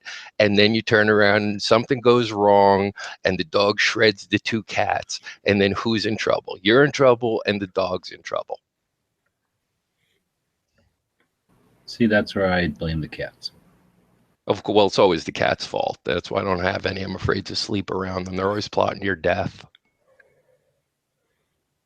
Yeah, there's one good thing about my wife being gone was she took her two cats, and my house doesn't reek like cat piss anymore. That's fantastic. Like literally those cats, afterwards I was cleaning the house and they literally peed on everything. Yeah, cats are bastards. Spawn of Satan themselves. So I had the opposite effect. She took the dogs right away and left the cats with me for like a year. But I thought you were going to say you have the opposite effect. She took the cats and you pissed all over everything. no. I'll teach her. I gotta reassert my dominance in this house. It'll be a circle around my house.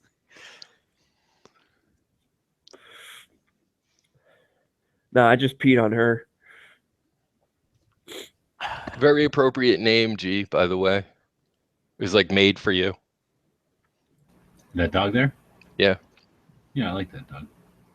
And then this one I like. Oops, shit, they have a bunch of them with the ears down, and I won't deal with that. So there's another one here that's old. But I'm going to contact them. I don't know. Did you check your text already? But I might text these people, or I might talk to these people. And how old is your dog? I don't remember if he's 12 or 13. But he's 12 or 13. Technically speaking, generally, the being fixed thing may be their official policy, but the fact that he's that old already, that's one of those considerations they might make if you ask. Well, I know, and that's what I'm saying. So if that doesn't, anyway, so I might contact them and be like, look, if you can't deal with somebody who's owned a Doberman, and basically for a long time I owned two, or, there was a couple around that, come on. Because the other thing is they're not going to get that many people. I can't imagine they're going to get too many people that are like, oh yeah, I want somebody's broken ass old Doberman. That people are going to Doberman, because they're saying that for those two that I was just looking at, they're like, we want to give these to people who are experienced with Dobermans. So I'm thinking most people that have had Dobermans are probably just going to get a brand new one.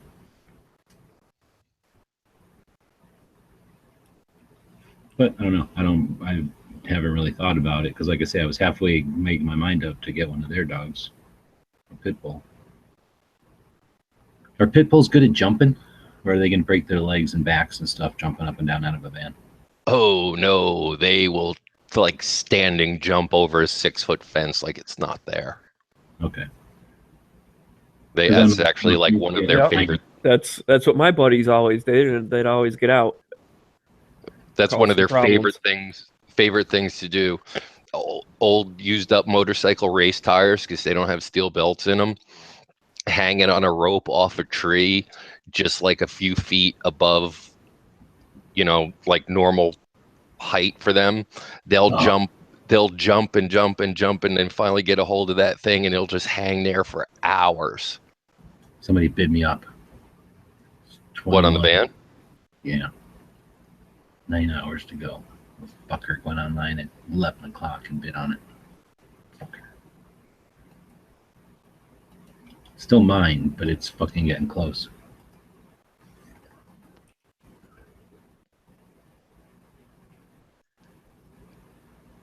So your auto bid beat him? Mm-hmm.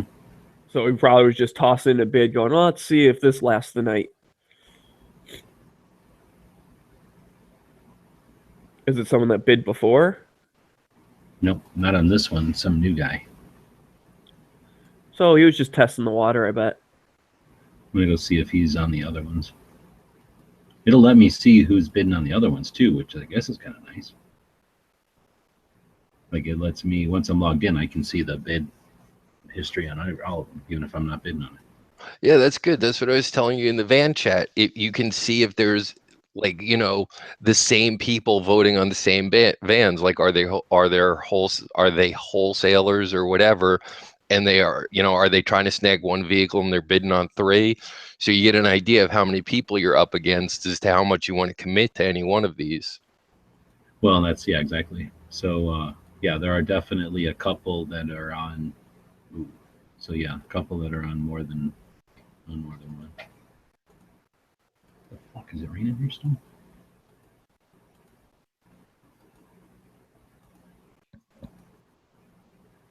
Yeah, this guy who just bid me up a minute ago, I'm gonna call him fuck ass because that's his name. He bid up every single van, it looks like, a minute ago, or at the same time. He just sounds like something DB would do. 1, 2, 3. He's a high bidder on 1. I'm the high bidder on 2. He didn't hit that. Oh, that's in a different town. on all the ones in that town. That sounds like a car dealership. Yeah, exactly. So he bid on all of them, and he's already the high bidder on 2. This guy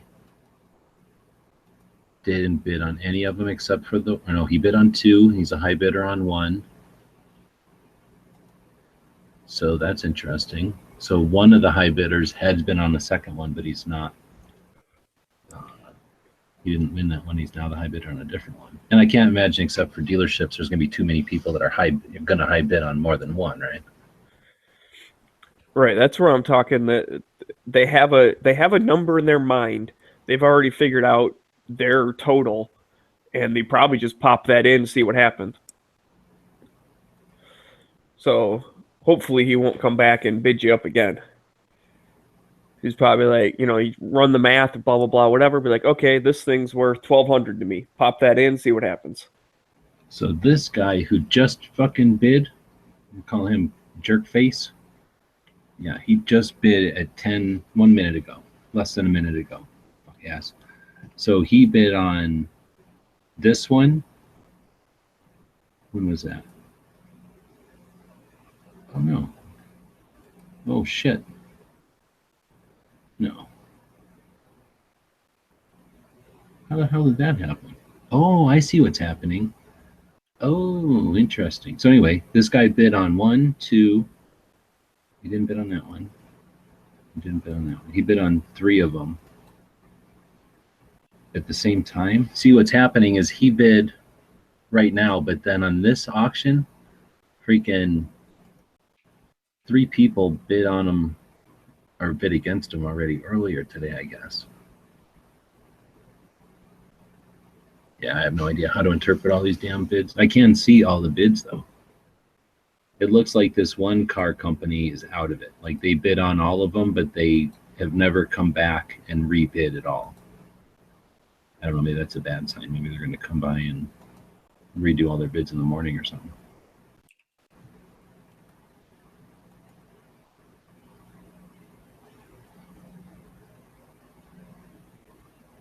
This guy who just uses his name, though, and not like a code word, he's only bidding on mine, which doesn't make me feel good. It makes me feel like that's just some guy who wants it. But 1, 2, 3 of the bidders, and there's 7 bidders besides me. 3 of them are auto shops that are bidding on mine. I don't know what that means.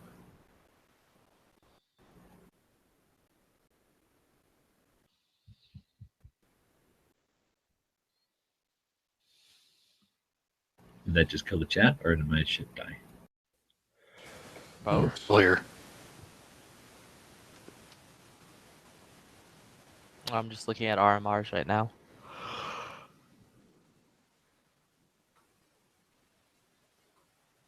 Yep.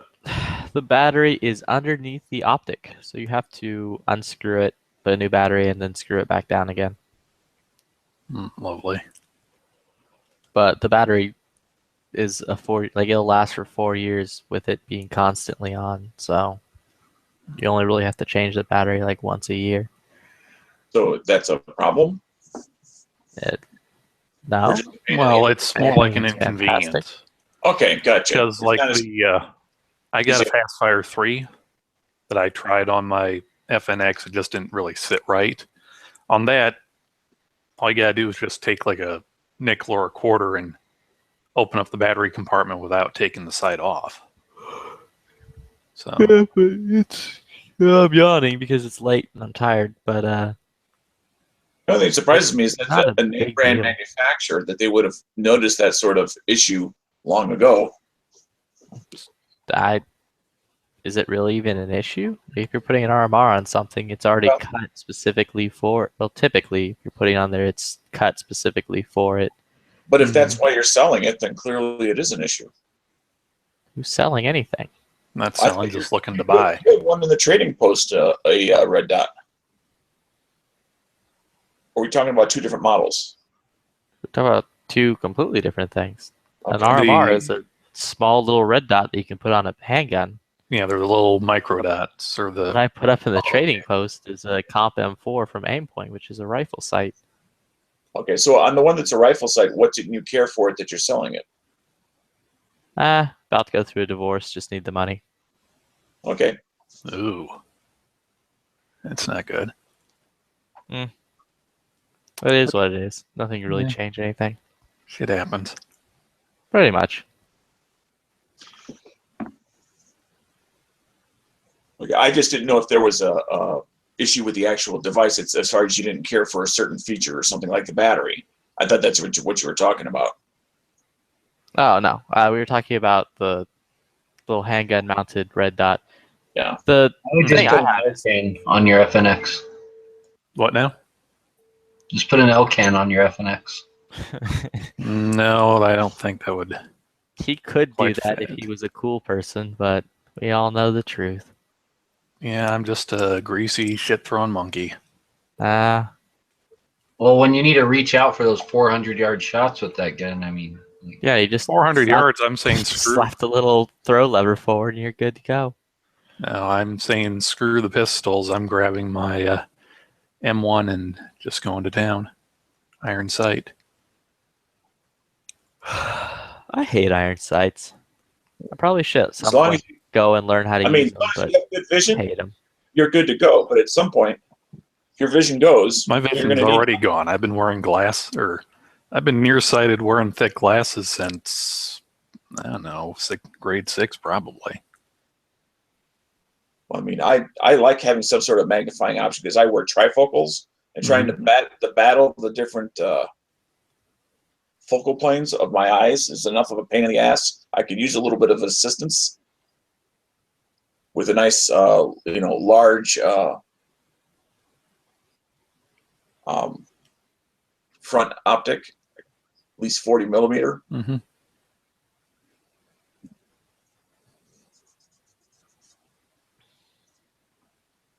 But yeah, I would just, if I was in your situation, I was looking for some kind of RMR, I would buy the adjustable LED one.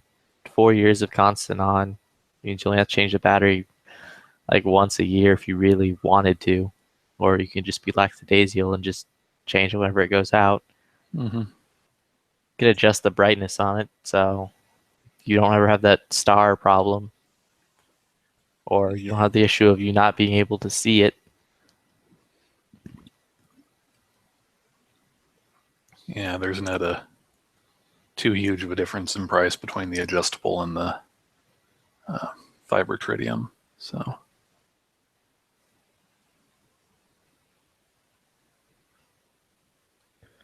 I like the fiber tritium. My dad has that on his new 226, and that's cool. oh, did you ever find a holster for him? Not yet. I got a little bit of time. I figure I'll give it to him for like Father's Day or something. Okay. Yeah, I'd like to at some point build a Roland Special. That'd be nifty. Not too many people know what the Roland Special is. That's why I'm Okay. surprised to hear you mention it. That fancy Glock. Yeah, everyone knows what that is. It's literally all over Instagram, like all the time. Well, not everybody necessarily knows who Roland is or where it's from. Well, yeah, they don't know who he is or where it's from, but they know it because it's called the Roland Special on Instagram, like all the time. So what you're saying is you're both Roland Special hipsters. You were liking it before everybody else liked it. Nope, I was not a hipster. I'm hopping on that bandwagon kind of late. I just listened to the podcast of where he's on, which is how I know of it.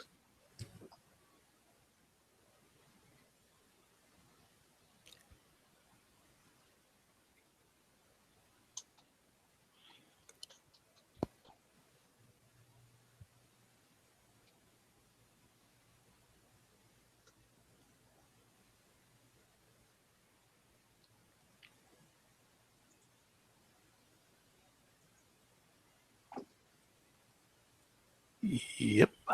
Back to the dead air.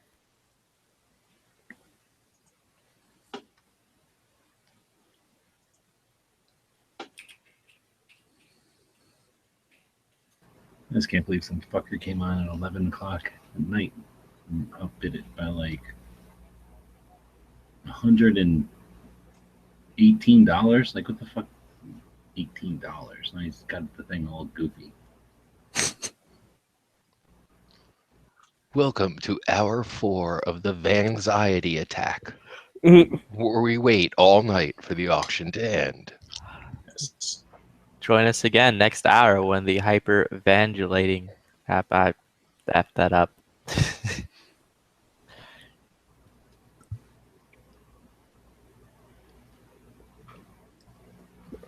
We need to get Jerry Lewis in here to tell everybody to do it for the children. Yeah.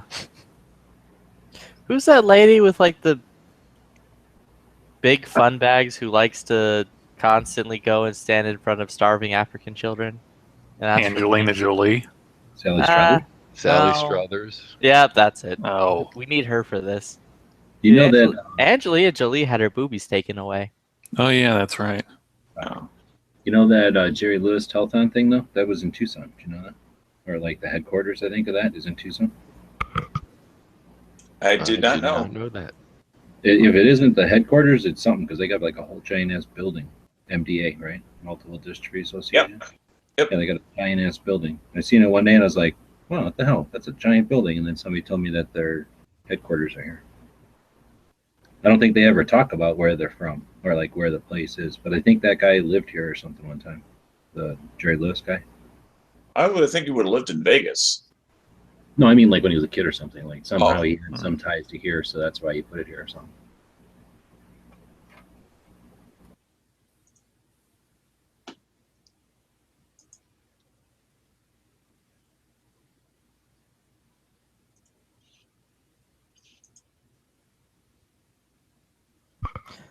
I will say that. Gee, you went to SHOT Show, right? Yeah. Why didn't you go? For very good reasons. Oh, that stuff you just said a minute ago.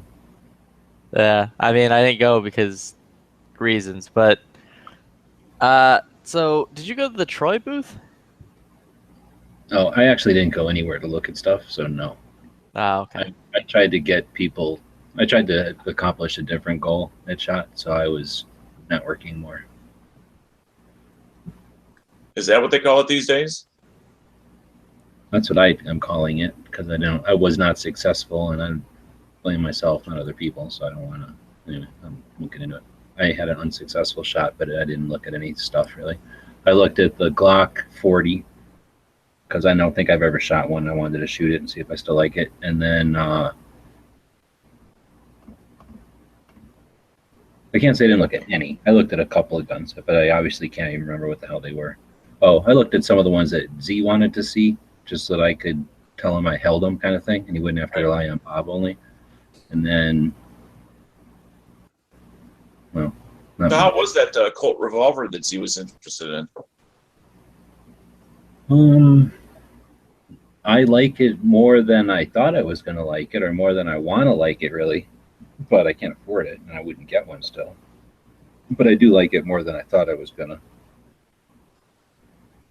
The stupid Colt latch I don't like was actually not that hard to operate. I have probably a larger hand than some people though, but I didn't have to really shift my hand too hard. It was still weird and awkward, and I don't like it, but it's not like I remember when I was a kid trying to operate Colts and I'd have to like move my hand all the time to get them open.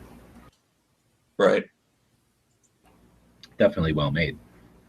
I'm not probably the guy to ask if it's like better finish than some other gun because I just don't pay enough attention to guns like that anymore, or I don't know if I ever did. But it seems very well made and nice. I think it was $800 or something. But I ended up looking at the Delta. They have a Delta Elite with a rail on it now, so a 10 millimeter 1911 with a rail on it, and that was like right next to it. So I went there to look at that gun, and then I looked at that other one too, which I thought was pretty cool. I would like one of them.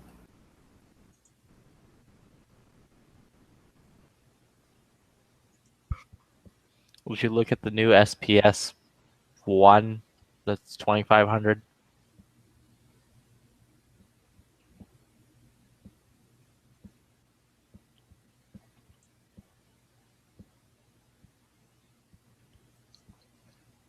Okay, and who makes the SPS1? Colt. I'm sorry, the SP1 for 2,500.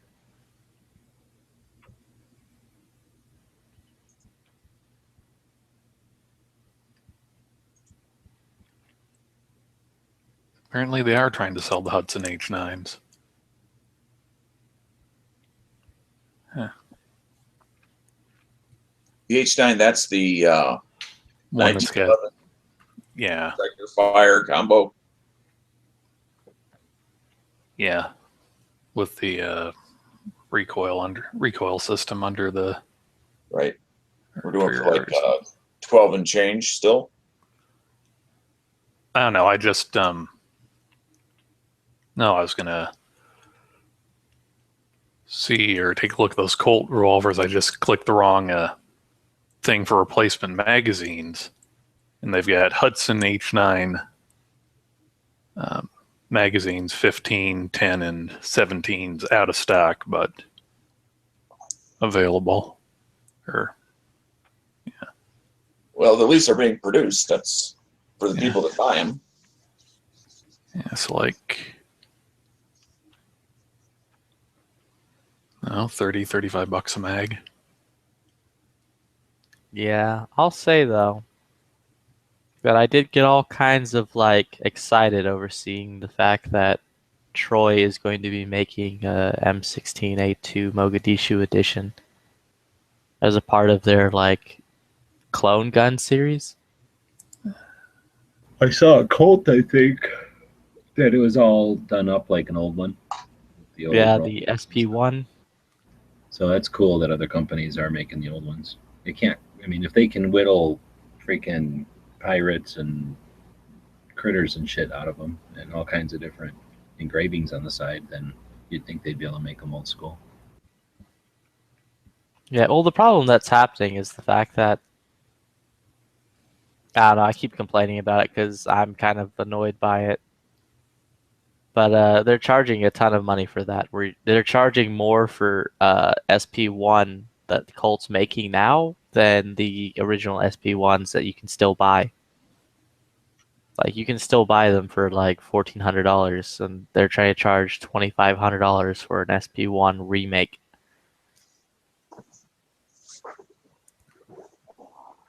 But alas, that's just me being whiny.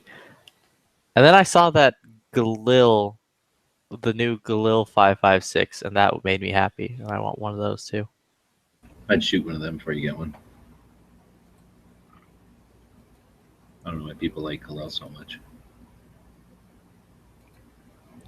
I kind of want one of those short-barreled ones, like the Galil Ace, like the mini one that you'd put the side-folding SIG brace on it. I would assume that'd be a fun little short-barreled gun, but I could be wrong. They just are weird. They're really like clunky. They're like nail guns or staple guns or something.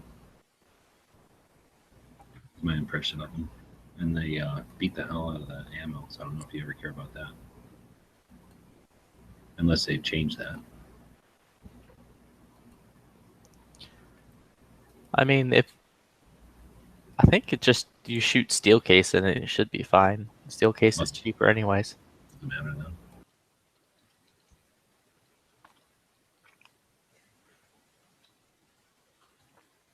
Either way, those were the two things that I saw that I got really excited over. I don't really remember anything else YouTube-wise of people posting that was as cool.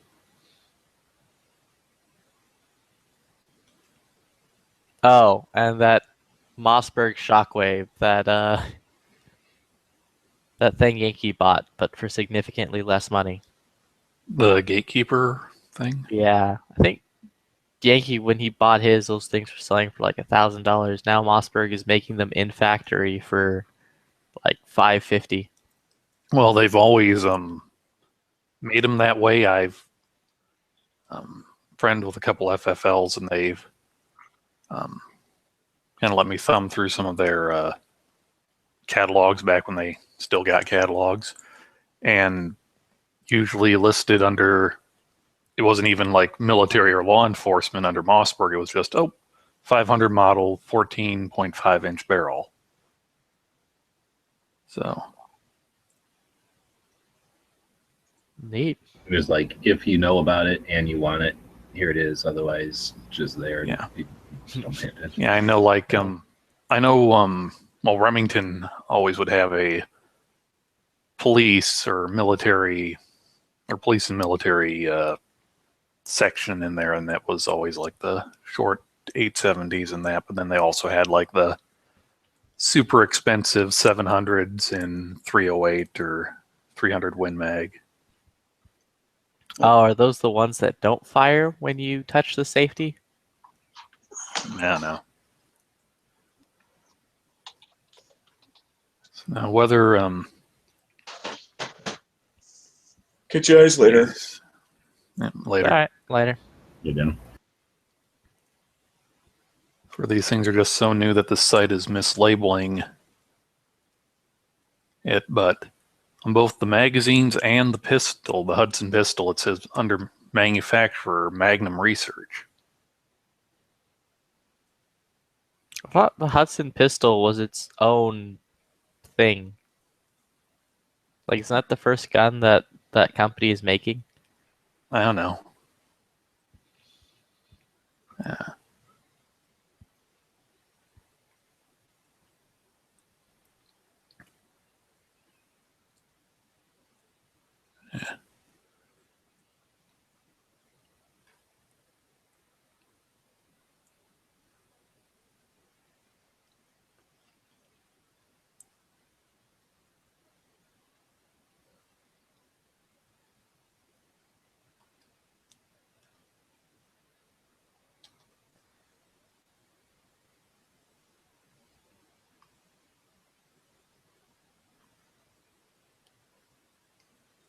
Yep.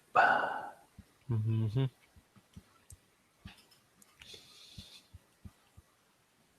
But either way, now I don't have to build a Mogadishu rifle because Troy is selling it for cheaper than I could build it. Oh, I thought you were saying it was expensive. So you're saying you can. No, the Colts No, the Colts are overpriced. The Troy's, it's $1,300 for a Mogadishu rifle from Troy. Oh, okay. Yeah, but the Mogadishu rifle didn't say Troy on the side of it, so it won't be right. The Colt says Colt on the side of it, so it'll be correct. That's true. Does the Troy one say Troy on it, or do they hide that shit like they should? They hide that like they should.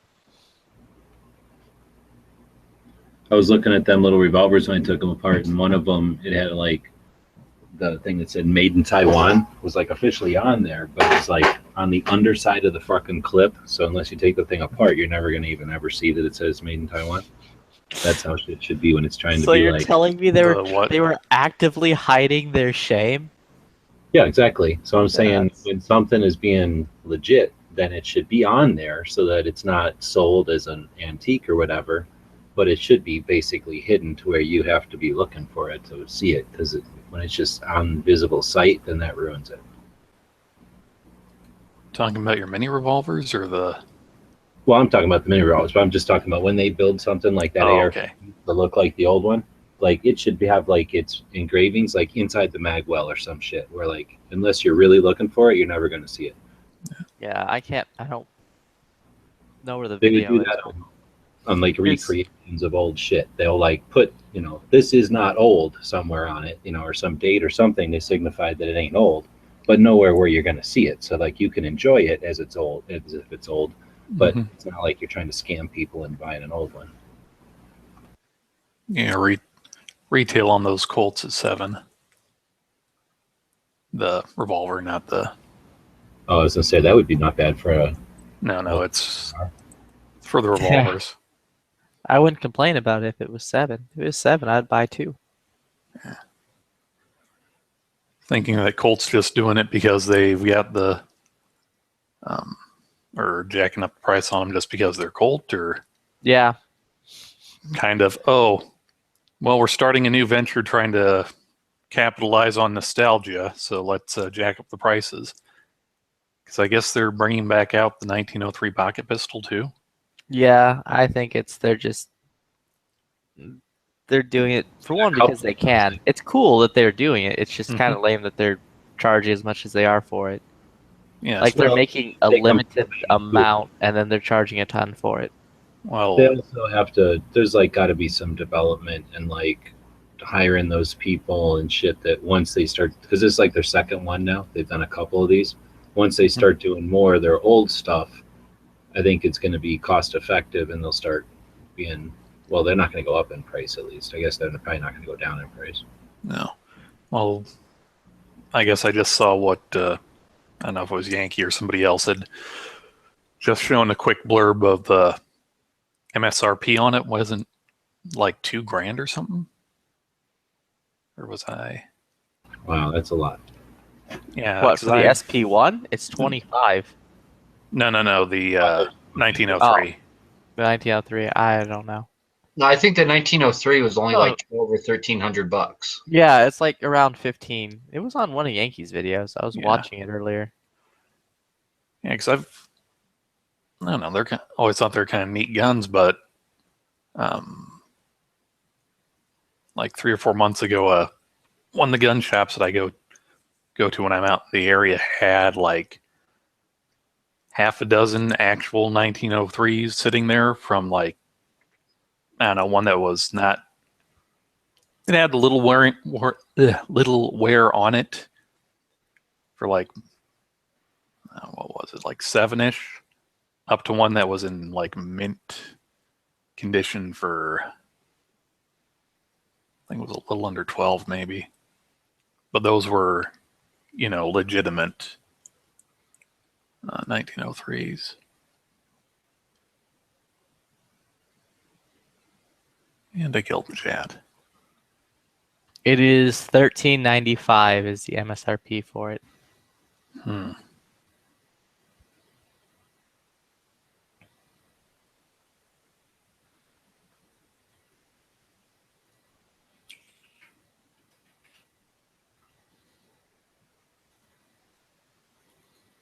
Yeah, this is what the receiver says on the Mogadishu rifle that Troy put out.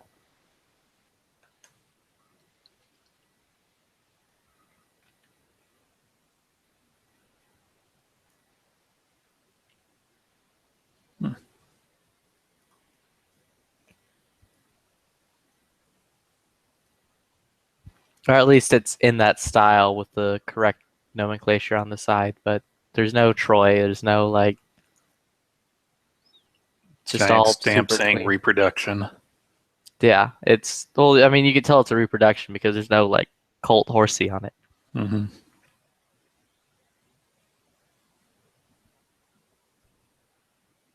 And then when you open up the gun, there's this big block inside where the where you Full. drop in an auto sear. So it's like a Colt era or a Ban era. Yeah, and then like I think it's like has laser etching inside where it basically says like for semi-auto only or something like that. Or for display only, or something that basically say, because there's like a fake third pinhole on it. Oh. Kind of like they just routed out a little circle in the metal.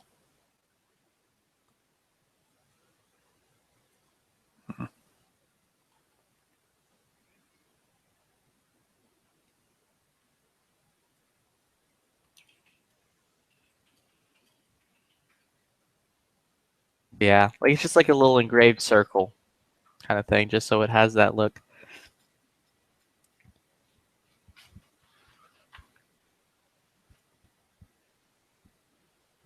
And either way, it's only like $1,300, so it's even cooler.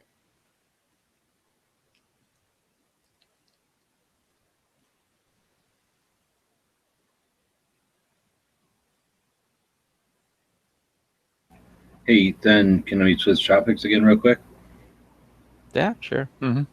So then we talked about printers that can cut. So basically to do what I'm talking about there, what's the minimum I could get in on one of those for the machine? One that'll print and cut something that's like decent quality that could be sold right out of the machine. Is I that don't like know what $1,000? minimum quality would be. Mine that I have right now was like $40,000. Yeah, that's what you said before. But I'm saying, like, what could I get in? Is there a desktop version of that that's like $3,000 or something? Probably. I don't know. I didn't really look into low end stuff. Okay. I was just curious if you knew something like that. I was looking and I couldn't really find anything. And what do you call it when it can print and cut? Or do you run it through two machines? No, you run it. It's only run through the one machine. I just specifically was like, I need a new Roland, and I told them like because the shop I order it from is like a direct dealer, and I was like, I need a new Roland that whichever one is the newest Roland, I need it to be able to print and cut. And I need it to do high quality, and I need it to be speedy. And they're like, this is the one. And I'm like, cool, charge it, ship it. Didn't you say, Flippy, you had an older one too, though, like laying around or something? I did until some people came and bought it for spare parts, I guess. Well, didn't that one have something burnt out or got struck by lightning, or? Yeah, the heads on it went bad. Basically, there was like a power out while I was out of town, and it didn't turn back on in time, so the heads on it all dried out. Oh.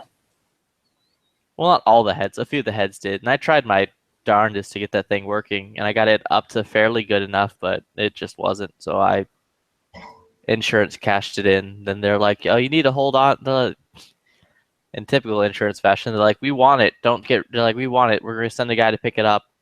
And then, like after half a year of them never sending a guy to pick it up, I just sold it for like, I think I sold it for like $5 or $6. I can't remember. $5 or $6? I would have bought it for $5 or $6. $5,000 or $6,000. The problem with those is when each head on that machine is like $1,000, and there's like 12 heads. So when a head goes, it's really bad. Did you say you already have a UV, or you were thinking of getting a UV? Which one was the UV one, where it prints directly onto the material? Yeah, I was looking at these ones where it like, I don't know, it must spray the shit on and then UV it or something, but it can do like textured material. You mean UV coating, or? I don't know. UV curing? It's some kind of, I guess let me throw you the link and you can see it, but it makes me think you can print like any kind of textured material. Like it just it like airbrushes it on there or something. I mean, it does, but they all do that. The material itself has texture to it, because I can throw textured material through my machine, and it will print over the texture. Oh, well, that's what I'm saying, like textured, not flat material, but like alligator skin or something, and it'll print on it. Yeah. Well, it depends if the material can soak up the ink.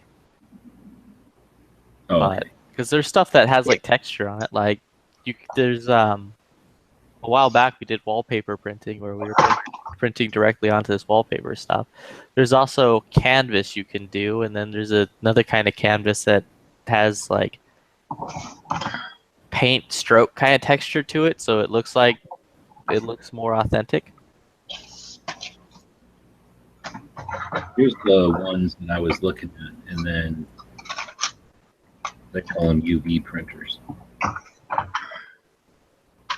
Use a light emitting diode in the print head instead of a laser, thus the name LED. However, a UV printer emits the energy into a specially formatted ink containing photo initiators, which cures the ink directly onto the substrate. So it's like eco-friendly, I guess. But then you can print directly onto 3D objects such as golf balls, pens, phone cases, and awards. So I like that idea. Like you could just paint right onto something or like print right onto a golf ball. That's pretty cool.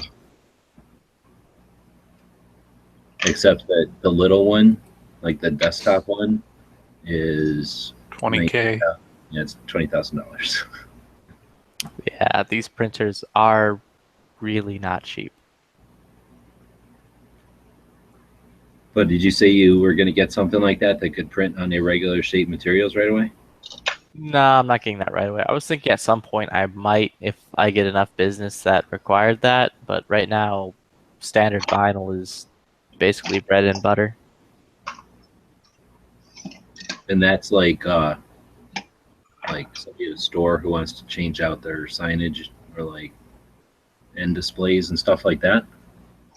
Yeah, that vehicles, like everything you can think of pretty much is made up of vinyl nowadays with printed substrate on it, or the vinyl itself is a printed substrate, and they have the all And that then jazz. do you have to apply a UV layer to it, or it's just printed? No, it's in the ink. Oh, it's in the ink. hmm So there's like it depends on if it. There's a few factors, like if it's getting direct sunlight and all that, versus shade versus a few other things. If it's getting direct sunlight, the material, the ink and all that will last about 3 years, give or take a little bit, and then you can laminate it, and that'll bump it up to like lasting about 10 years in direct sun. You don't laminate vehicle wraps, or do you? No, you laminate vehicle wraps. Oh, really? So you put the vehicle wrap on, then you put a UV layer on the outside? No, you run it through a laminator after, like you print it, and then you run that print through a laminator, and then you. God, I hate vehicle wraps. They're like the worst things ever. And then you apply it directly to the vehicle. I bet you dug doing vehicle wraps. Oh no, they're terrible. I hate them so much. Oh, well, you're supposed. I'm fucking planning on going over there and wrapping the van like 3 or 4 times a year, maybe even more. I'll charge you quite a bit for that. If you want to do that, you can do that. Every leg of the tour. It'll be the sponsors will pay for it. I don't care what it costs. All right.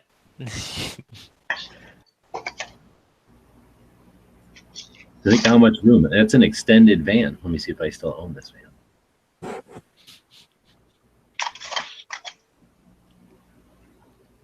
But that means I have even more room. I think you said it would cost me what, $2,000 before?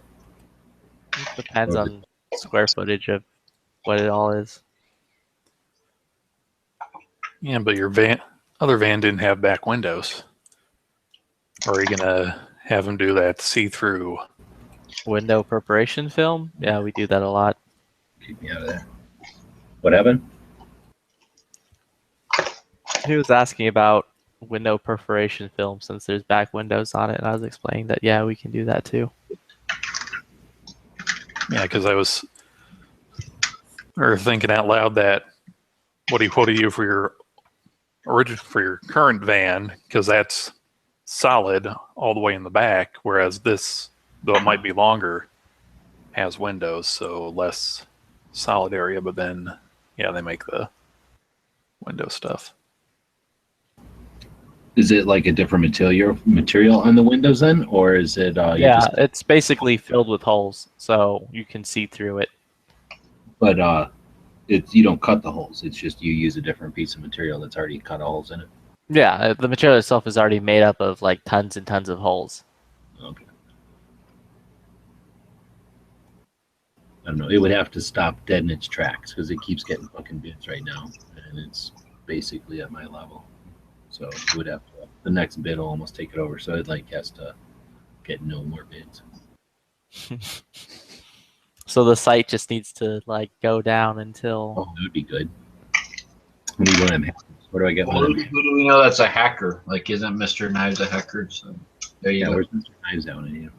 Well, yeah, he's a hacker, but that's of lawn and brush refuse, not computers. Yeah, you're looking at the wrong kind of foreigner. You need to find a Chinaman. Or Indian. He's got them little tiny arms, so he knows what to type on the keyboard. He just can't get all the way to the keyboard. Well, he could reach it if somebody didn't keep taking away the Montgomery Ward's catalog from him.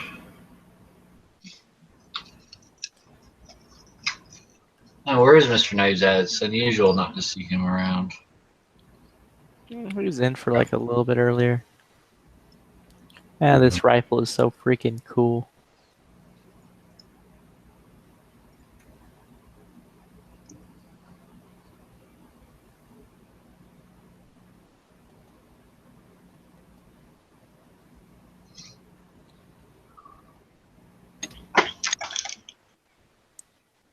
Oh yeah. Also, Troy is going to launch a set of Mark 18s as well. Like that was their announcement this year at SHOT, was that they're making the Mogadishu rifle, then they're making a Mark 18 with the Knights Armament stuff on it for 25. And then apparently they're making another kind of GAU 5. I think it's what, the XM177E2.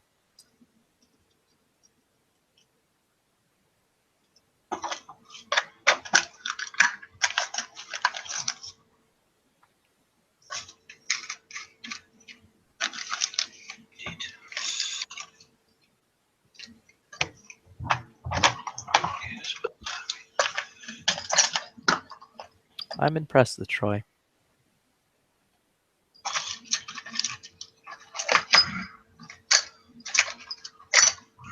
Oh, and unfortunately, nobody was. Aren't they the ones that hired the guy from Ruby Ridge? Ridge. Yep. You're not worried about that part? And then not only did they hire the guy from Ruby Ridge, they hired the other guy from Ruby Ridge also, or was it? Okay. There's another guy they hired that people are upset about too. From Waco? Yeah, was it Waco? I don't remember. I thought it was another guy from Ruby Ridge who was just a different dude. I don't know. No, there's one guy from Ruby Ridge. Like, there's a whole write-up on it on AR15.com why people won't buy from him. And there's one guy from Ruby Ridge, and then the other guy they hired from. I don't think it was Waco. I think it was something else, man. Like it was like something like not as big. It was like a Rodney King beating or something like that. I can't remember, but.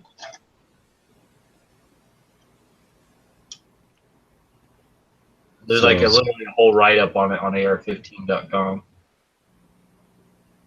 Let's see. We hope the latest are more durable than their blah, blah, blah.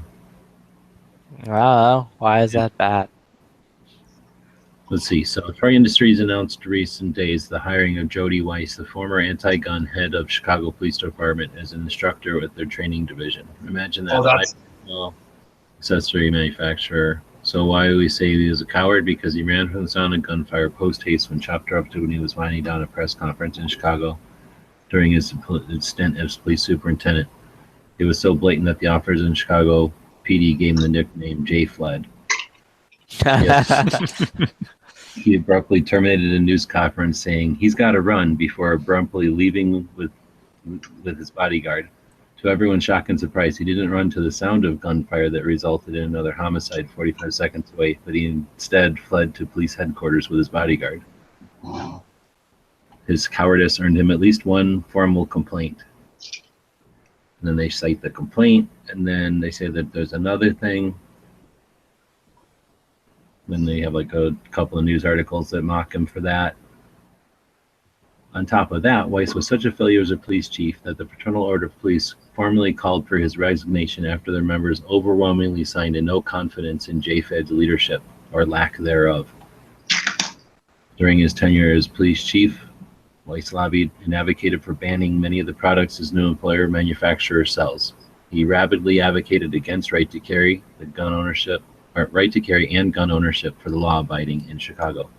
He instituted fingerprinting of anyone registering a handgun in that city following Chicago losing the McDonald decision, which effectively struck down Chicago's ban on handguns.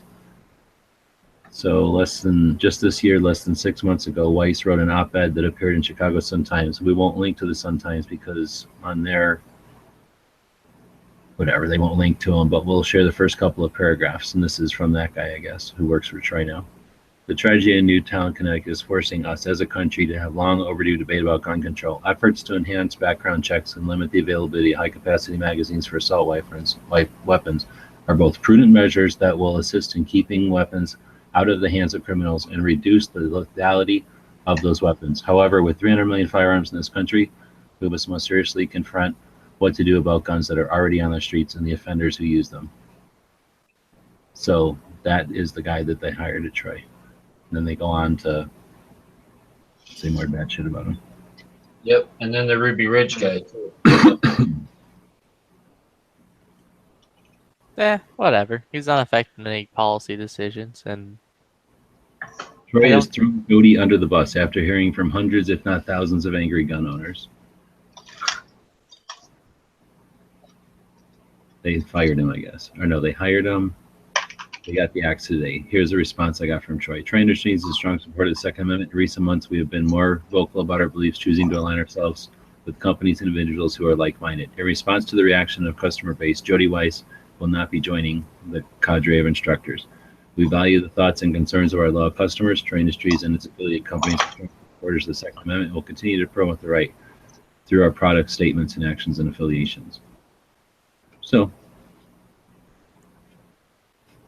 I mean, what the hell? They didn't, I guess, like this guy saying they didn't vet him ahead of time, but they made a prompt decision to throw him out once it was called up. But then you get August, and that was, what's the date on all that shit? August 21, 2013. Here's August 22.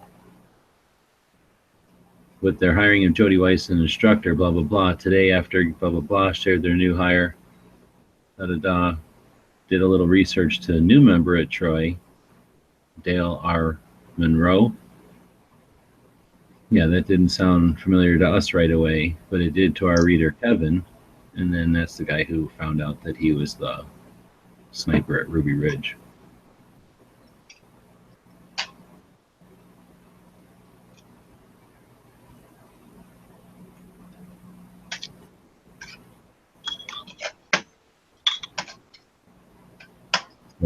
Lon Hirochi is the guy that killed the people at Ruby Ridge, the kid and the dog, and this was his spotter. He said he was ready to take that same shot, but Hirochi fired first. The woman and the infant.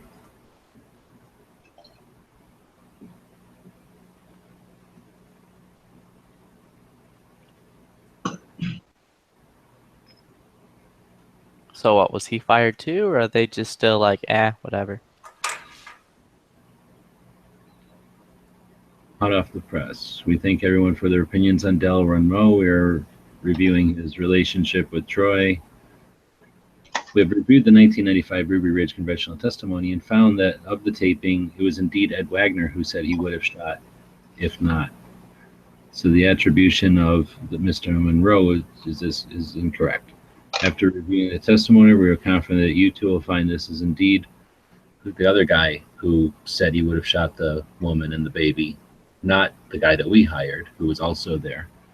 So he was an HRT member assigned to a mission which turns tragic. We are saddened by the events at Ruby Ridge and recognize the significance of the tragedy. If you've never worn a uniform, you might not understand why Monroe was in the situation he was in. But if you have worn a uniform, you may know how it is to follow orders in a fluid situation. All right, so we're weighing a difficult decision with many facets and things to consider. One thing we know for sure, Mr. Monroe did not state that he would have fired first. We do hope you'll take the time to review all available materials on Ruby Ridge and Dale Monroe and welcome your comments, as they will most certainly help us reach a final informed decision, which is bullshit. You are actually obligated to not follow unlawful orders, so that is bullshit, but whatever. So, rather, a group of FBI agents, update number 2. They're question about who actually said it.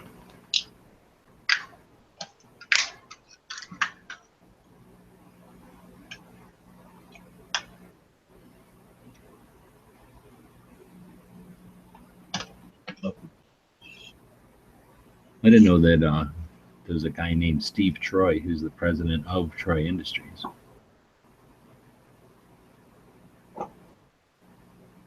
Oh, I just thought they gave it that stupid name because of, like, Greek reasons. Yeah, Greek or something. I didn't know it was a guy's name, his last name. Okay, so then the last, let's see, that's update number 4. Is there any more updates? So their last update on this thing is not dated, but it says that they are sticking to their guy. So according to this, which I'm not sure what the fucking date is on this last one,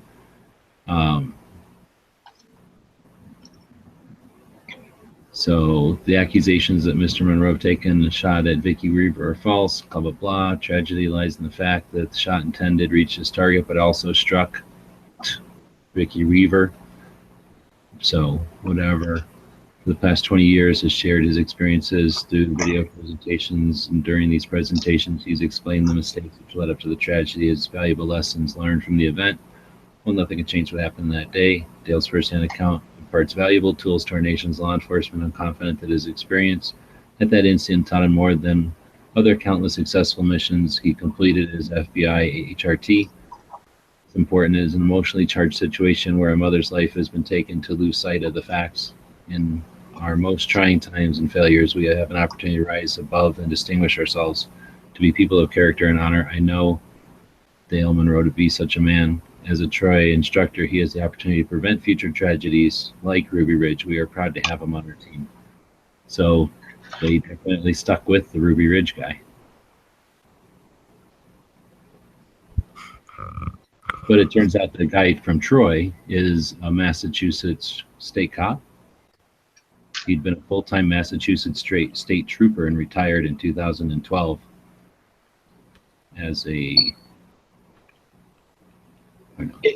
You might want to save some of that stuff, G-Webs, because I didn't know that. Like, when I posted pictures of my Troy rail that I'm going to be using on this next build, like, a guy even commented on my Instagram. He's like, oh, yeah, like, I won't even buy their stuff because of, like, what they did. They hired the Ruby Ridge guy and all this stuff. And that's what the last I read on AR15.com was like, oh, yeah, we're all boycotting them because they hired the Ruby Ridge guy.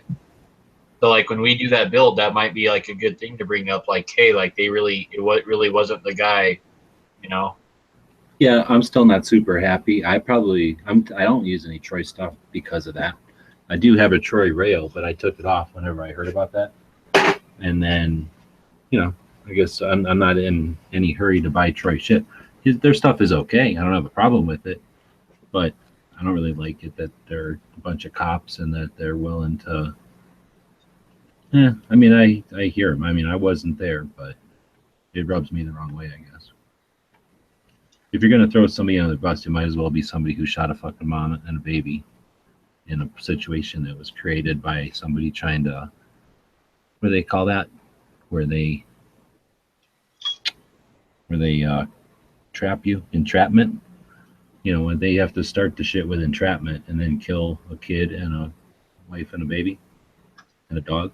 And that's fucked up. Wait, did they kill the kid too?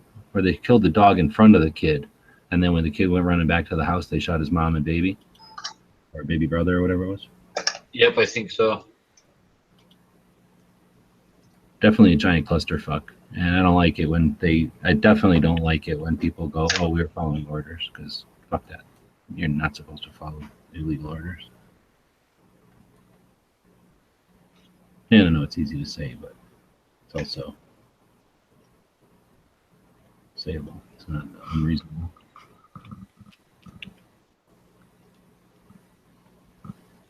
But it's not like they work for Troy anyway. They work for Troy Asymmetric, which is their fucking training division, right?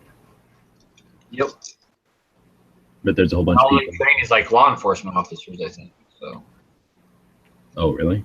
Yeah, I don't even think they train regular citizens. All I think is they train military and law enforcement. Like, if you're a regular citizen, I don't even think you can go to that class. If I remember reading.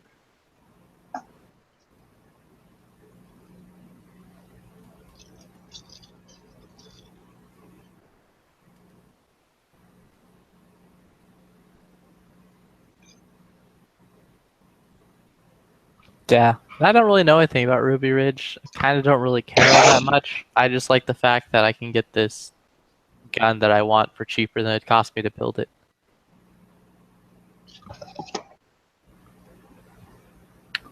You heard of Waco before, though? Mm-hmm. Kind of. In 9/11? I heard of 9/11. And what was that thing with them kids in the school? You got to be more specific than that. There's been a lot of things with kids in schools.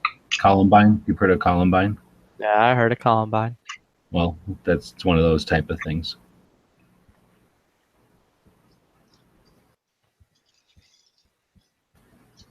It's at a level where it's everyone knows what it is exactly. I guess Flippy. What are you doing with all them parts things? Organizing your parts. Organize them. Yeah, these are all AR-15 parts. And I'm like, they've gotten so mixed up, so I'm like organizing all my end plates and castle nuts and just like trying to organize shit like upper parts and lower parts and springs and trying to make some kind of sense out of my system here. Like I bought a fucking titanium grip screw for that last build, and I already had one, like, and I didn't know it because like my shit was so screwed up. Like I didn't have to spend like $8 for one of these screws because I already had one somehow. I don't even remember buying it, but like I already had a titanium grip screw. If you shoot Did you ever watch this movie before or this video before? to have some good spare parts. Can I screen share and that make it easier? We did this one in 14. That's dude's AR parts in that parts drawer thing, or like parts organizer thing. Yeah, that's like one of the ones you buy from like Arrow or Strike Industries, right? Come with all the parts. No. This just he bought a bunch of parts, and that's just what he keeps them in. This is just all his back parts for his guns. But it's I got some big ass silver roll pin. I don't even know what this goes to. It won't even fit on an AR. Like I have no clue. Like it's just some badass roll pin.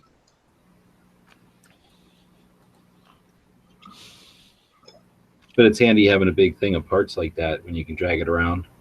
It's got like a bunch of flashlight pressure switches and end caps, and then I don't know. He went through here and talked about why he's got all this shit. But then I guess the concept would be you could take it and support pretty much multiple guns at a class. That's pretty much what I have. Like right, that all these drawers go to, but it's not like a portable thing. It's just kind of like a little like bookcase type thing that takes all these little plastic drawers.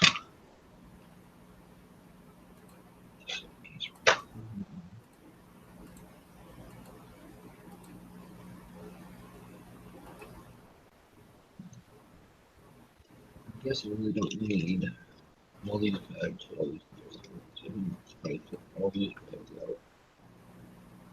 All these in one bag. That's what I should. I'll organize it first, then I'll do that. Okay.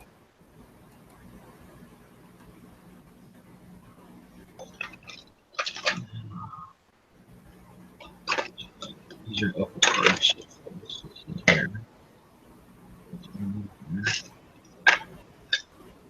Throw stuff in here. Flip stuff, grip stuff.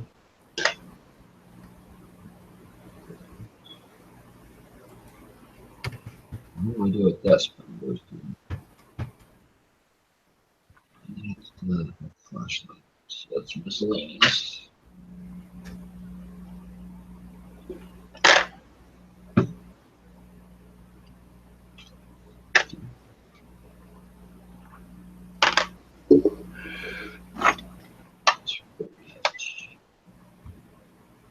Desk cover.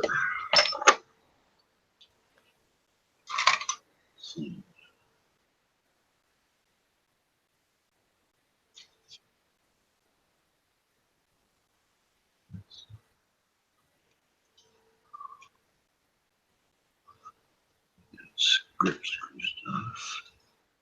Grip stuff.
Some stuff in there.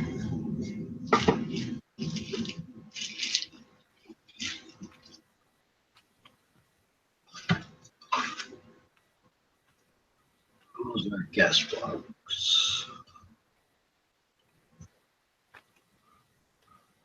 Gas plug. Empty. Nipple grip screw.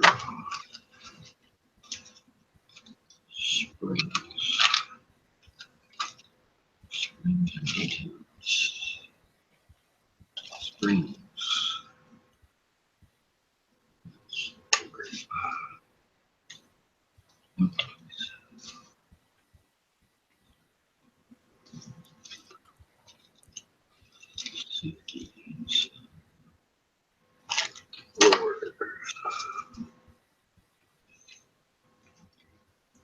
Grips.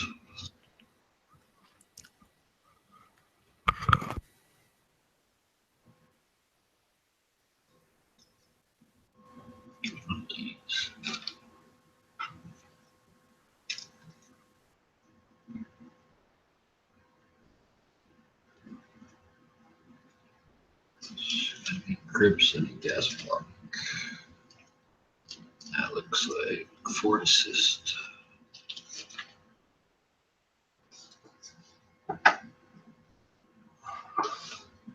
Let's see, what are these? Are these stainless or titanium? I feel like titanium. Oh, those are stainless.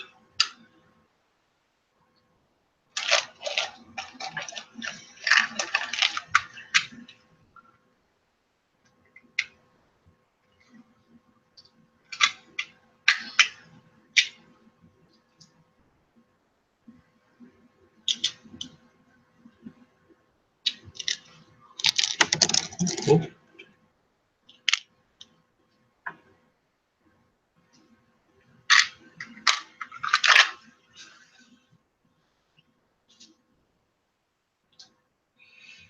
Let's see. Empties.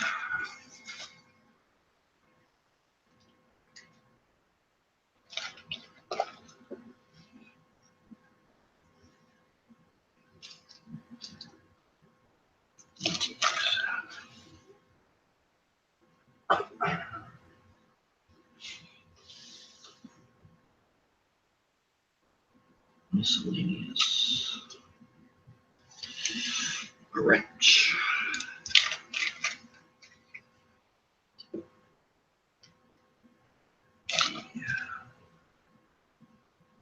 No, it's not savable. It's garbage.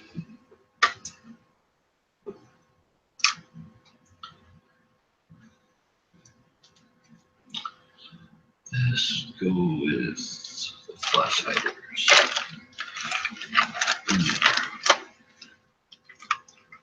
Bolt stuff goes in there. Trigger guards go in there. Loose ammo can come out. The hell? Oh, whoa, that's not good.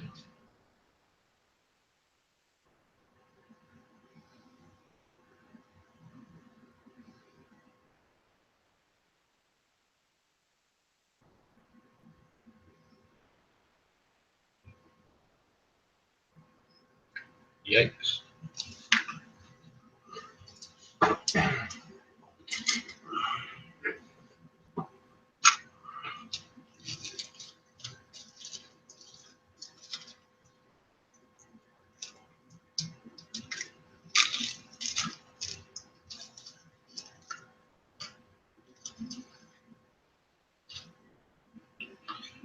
magazine, but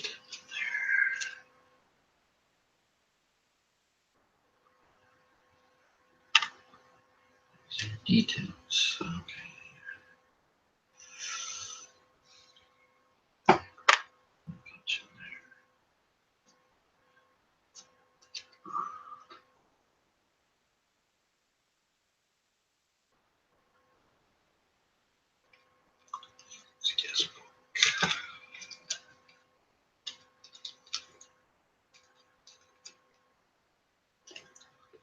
Front site posting. We'll go with the front sites. And here.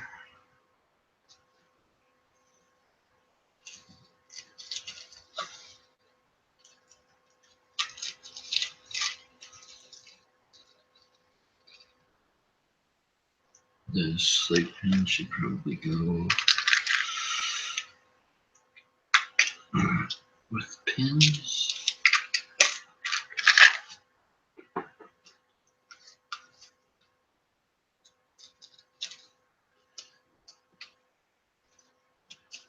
Empty, empty, empty, empty. Another slate pen. Probably go in here.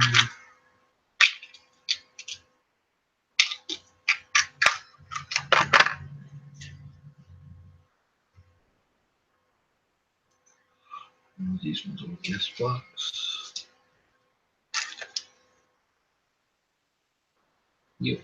So all these gas blocks. Oh, pins. This little bag.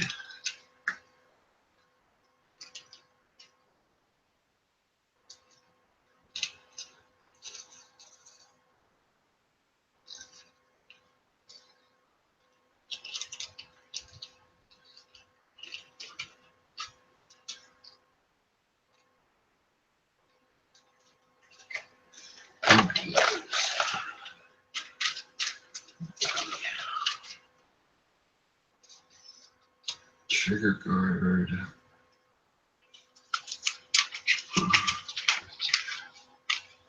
Empty.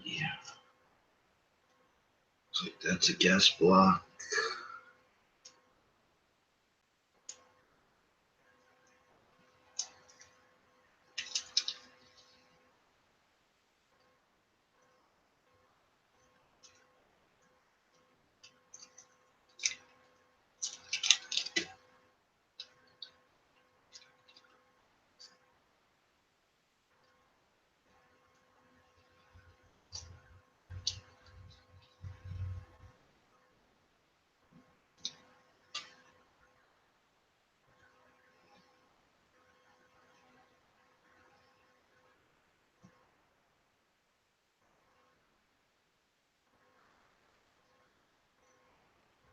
Ouch, that one's fucking shoot out. Those are all trigger guards.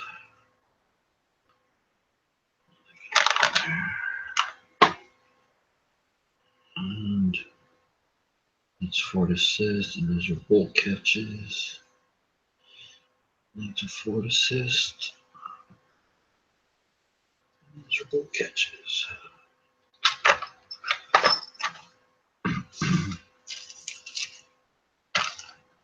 So, bolt catches. Bam, bam. Forward assist. I got a gas block.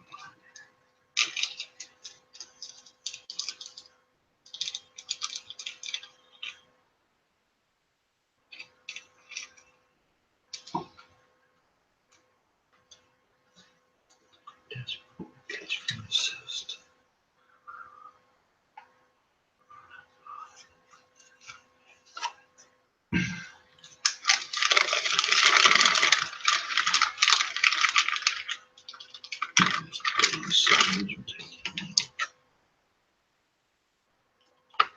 That's a bolt catch. Empty. This is for sleeves. So I can put on there. These are all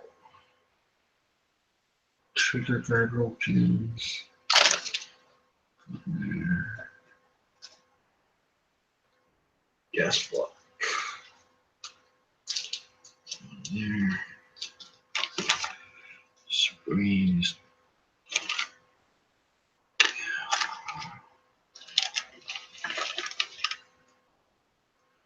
You should probably separate because put all the springs in this one.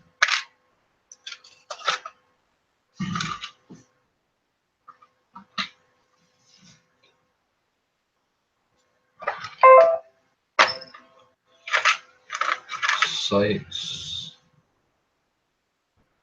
Those should go on sights. Sights, those should go on sights. Sights, those should go on sights.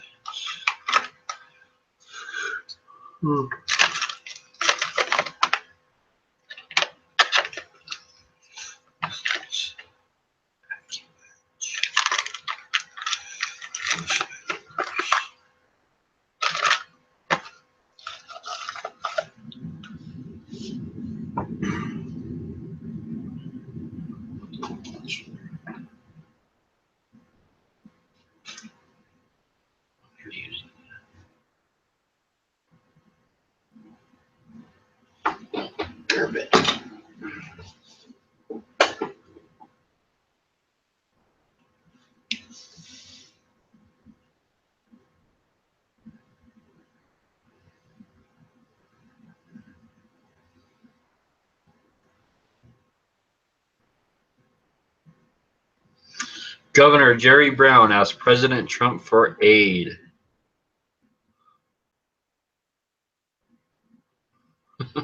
I live in California. I am truly asking President Trump, do not give this fucking state federal funding, especially to some fucking asshole like Jerry Brown, who is completely against Trump, as well as the California people. He'd rather build a fucking bullet train and give money to illegals than take care of our infrastructure. Go suck a dick, Jerry Brown.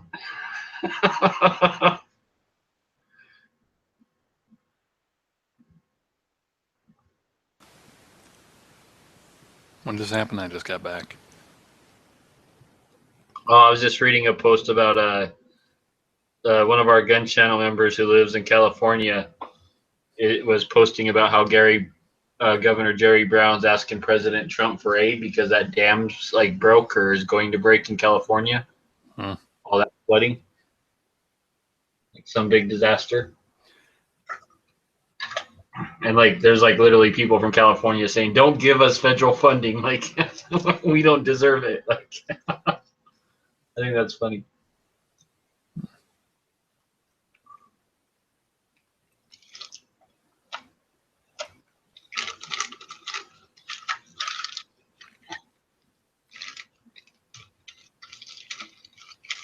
I want to see if that dam did finally break. They said it was like imminent, like it was gonna like. From what they were saying is like it's breaking no matter what. Like it's just like we're just waiting for it to happen. I want to see the video of when that shit breaks. Like apparently it was gonna wash out that whole town or whatever. Well, you'll see it. 24-hour news cycle is good for something. It's, oh, here's some bad shit that happened over here. Until they can find something else to make the money off of.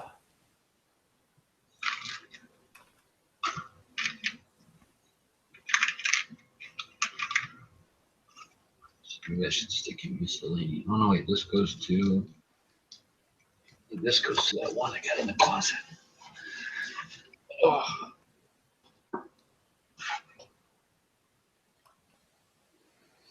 Yep, it goes to that one.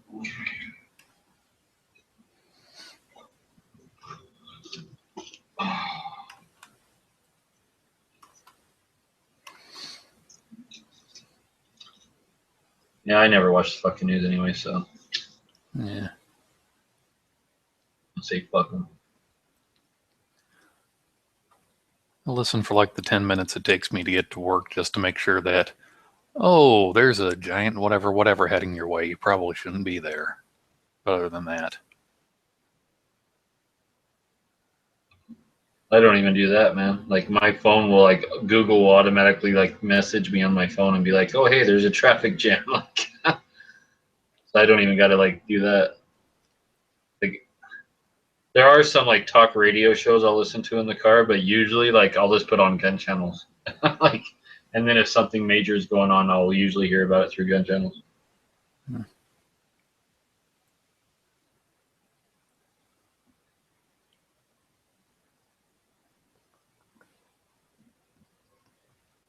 Because I'm really against pretty much all media. Yeah. It doesn't matter if it's Fox, CNN, what it is. Like they're all owned by the same people. They just play both sides of the coin, you know. So fuck them all. Yeah.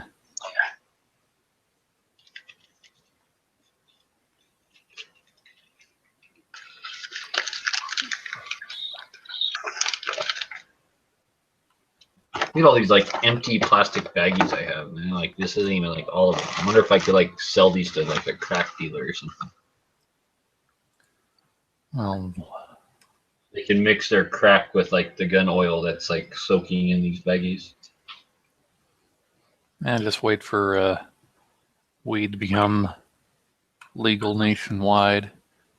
Oh, it's extra good. It's extra oily weed. Yeah, it's gun oil weed. Like, yeah. Man, this shit tastes like weird. Oh yeah, dude. It's like it's called it's the new gun weed, dude. Who the hell was telling me this? Guy I used to work with. The hell was it? Yeah, no, he'd done some time for drug trafficking and that, and he, the hell was it? Oh, meth. He said, yeah, well, they used to, or knew some of the guys I used to get the shit from, they'd cut it with baby laxative. And it was because that's how they could, or a stable way to cut the stuff. And I forget how he phrased it, but guys who use it, damn, this is some good shit. 5 minutes after I smoked it, I fucking shit my pants up, or something like that. Oh, that's funny. Kind of the same idea. Man, I just got a big buzz and shit myself after smoking this weed. It's got to be good shit.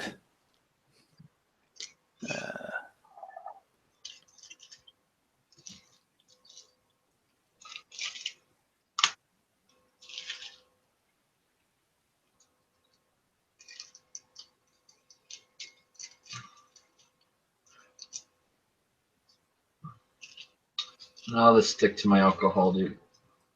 My alcohol, my tobacco. And your firearms. Yep. And the occasional explosives.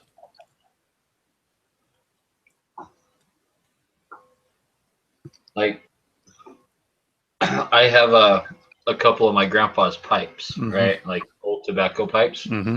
I'll go buy like I guess it's like called hookah tobacco now, but like it's basically just loose tobacco, and I can buy it by like weight. Mm-hmm.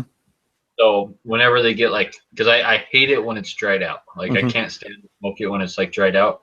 So I'll buy it like just a very little minimal amount, like a quarter ounce at a time and stuff. And I'll buy a couple different flavors. Like they'll have like blueberry or peach or like there's all sorts of weird shit. Like those vape guys, like how they have different flavor shit, but for tobacco. Yeah. I'll sit there and smoke it, dude. And I've already been like hassled like 4 times smoking my pipe out in public. Like, you know, like just because weed's not legal here. So, you know, like you just like, and I guess that no one like smokes a fucking pipe out in public anymore. And it's just like, I've already been hassled about it like 5 times. It's just like, no, dude, it's fucking tobacco. Well, you better be careful. I don't gotta be careful with shit. This is legal. What the fuck? You're trying to tell me that just because like smoking weed's illegal, that Like, I have to be careful about smoking tobacco out of a pipe. Fuck you. You know, I don't got to be careful with shit. Honestly, anyone who would be in the proper authority to hassle you about it is probably going to know the difference between, this smells like apple pie. This is probably not weed. No, they always say the same thing. They're always like, "What you doing?" Like, you know, fucking, like, "What you doing?" Like, you know. I'm exercising my right as a free man. Like, we were at the 4th of July fireworks thing, right? Mhm. And I sat there and I had my fucking pipe and I sat there and I was like, just like you just light it up once and you can sit there and just keep puffing off of it, right? Like, Yeah. it's not like where you have to light it every time, I guess, like marijuana. Mm-hmm. I'm just sitting there, like, puffing on it, just like holding it in my mouth, dude. And I got hassled by like 6 cops, dude. It was like, and it took me like 10 minutes to convince them this ain't fucking tobacco, like, this ain't marijuana. It's just tobacco, dude. It's like, Mm-hmm. what the fuck? And then they're like, "Oh, well, you shouldn't be doing that." I'm like, "What the fuck do you mean I shouldn't be doing that?" Like, it's legal, dude. I don't give a fuck. I don't give a fuck what you think it looks like. You know, I really don't care. And one of those will either arrest me or leave me the hell alone. Oh yeah, like, I want them to arrest me for something like that because I have like so many hours of prepaid legal saved up over the last like 8 years I've been paying for that shit. Like, I feel like I really need to use them somehow. Like, or like my money's just going to waste. So I'm like almost begging to get like a false arrest or some shit just so I can like use my shit. Talking about tobacco drying out, one of the websites I get my pipe tobacco from, pipe and cigars or .com or something like that. They had I don't really want like a tech tip or something, and it was you take your tobacco and you can put it in when you get it, just put it in mason jars. And then That's what they sell it out of. Like, at the where I buy it, that's what they do. They sell it out of a big fucking mason jar thing. And then they make like they're kind of like the opposite of desiccate packs. You just kind of moisten them a little bit, and they're supposed to, replenish whatever gets dried out, almost like a humidor. What they told me to do is just to take literally like get my finger wet and drop this like a couple drops into the bag, and then shake it up. And that's what they told me to do that. But still, I can still taste the difference, dude. And it's just I don't like it. I only like it when it's like completely fresh. Like, it has to be like moist to the touch. Like, you know, like, I don't know.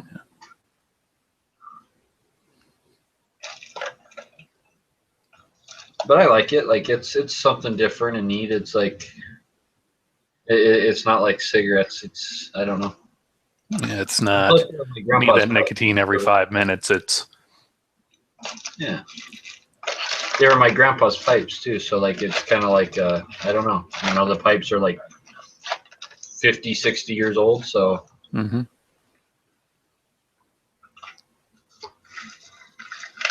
So you get a new shipment of AR stuff in, or are you just taking stock of what you got?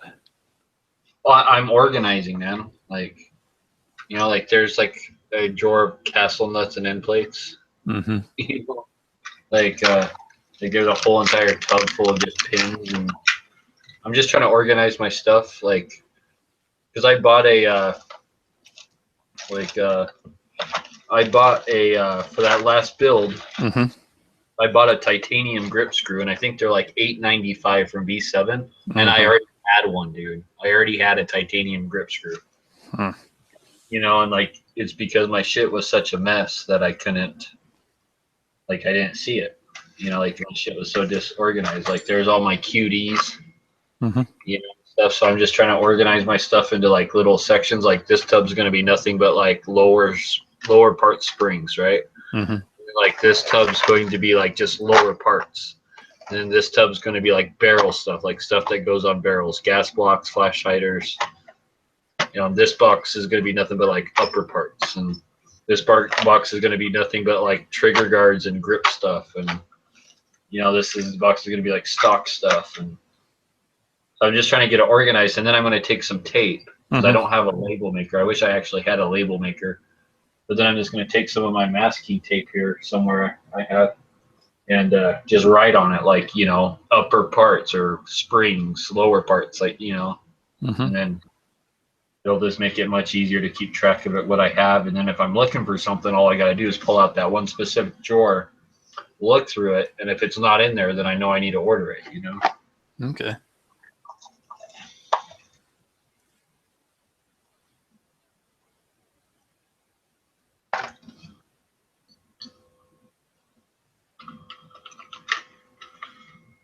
Just help me keep track of my stuff better. Like, I mean, I just got like a ton of trigger guards, man. Like flat trigger guards. I'm gonna laser engrave them, I think, and then sell them on eBay. All these regular flat trigger guards, these mil spec ones. I'm gonna laser engrave them with like little skulls or like the ace of spades, shit like that, and then I'll just sell them on eBay for like $3 a piece with like $3 shipping and handling or something.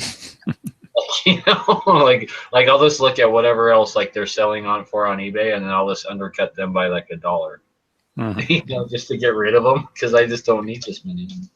And then I'll make some money, and then that money I make off of it, I'll just be like, oh, like, look, I made all this money. I'll buy me like a brand new like gas block or something, you know, like something I need.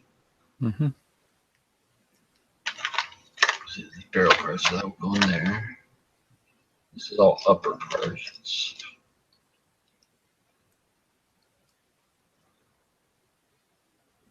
And barrel parts, so these should go on there. I put an SL handguard on another upper today. Yeah, I saw you were monkeying with something earlier in the chat. Yeah, I pounded out the front sight base pins. You know, it literally took me like a minute to pound the front sight base off, and to put the new end cap back on, the round one, put the front sight base back on, pound the pins back in, put back on the E2 flash hider. Like all that literally took like just a couple minutes. And then to get the SL handguards on, it took me like half an hour. Yeah. They were such a like, dude, like the FD, the last ones I did, the FDE ones went on really good.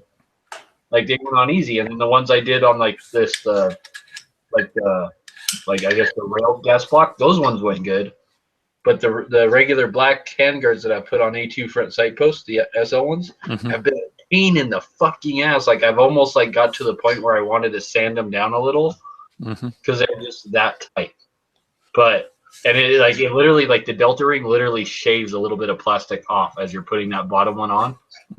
You know, like that's how tight they are, but they lock up tight, dude. There's like no movement at all, so I kind of like it. Yeah, I just got mine last weekend and got them put on my pistol.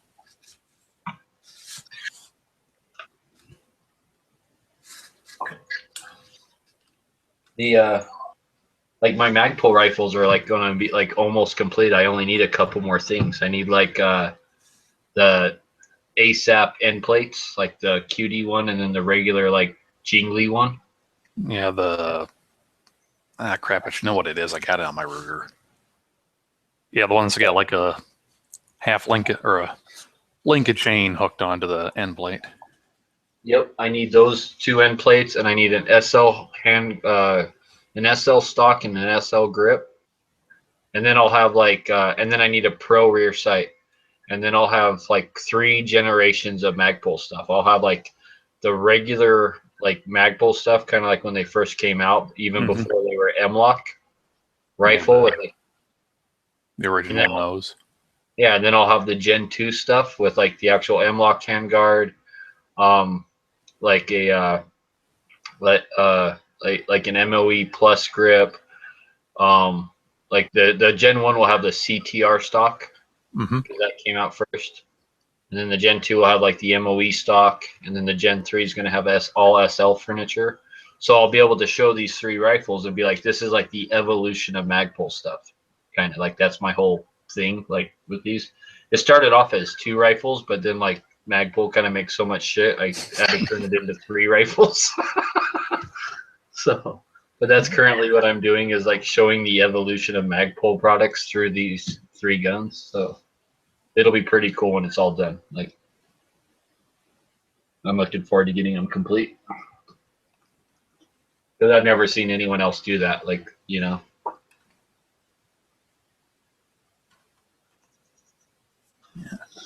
And I found out the Myad grip came out before the MOE grip. I had no idea. Like the original Myad grip. Mhm. So I got to find an original Myad grip too. To put on the Gen 1, because I guess they had the Myad grip. And then someone was telling me if I really want to show the first generation, I need the Magpul like Type 93 stock. Because that was like the really original very first stock. And like Ergo makes it now. I guess Magpul sold the rights to Ergo. But fuck it. I'm not even going to worry about that because I don't think that many people bought those in the first place. So I'm just going to do the CTR stock on the Gen 1, MOE stock on the Gen 2, and then SL stock on the Gen 3. And then there's lots of other stocks like the STR. Now, like, dude, I'd end up having to build like 10 fucking rifles to do it all. But I figure 3 rifles, like their main shit, should be able to cover it all. And I already have their MS1 sling, but I need to get an MS2 and an MS3. Yeah, that's their single point to 2-point convertible sling in it. Yeah. Trying to think what. I don't know. Mine might be a But- 2 or a 3. But a couple more months because this next payday I'm buying an EOTech, so I'm not going to be able to afford to buy a lot this next payday. But the next payday after that, I'm going to order the rest of the Magpul shit I need, and then my Magpul builds will be done.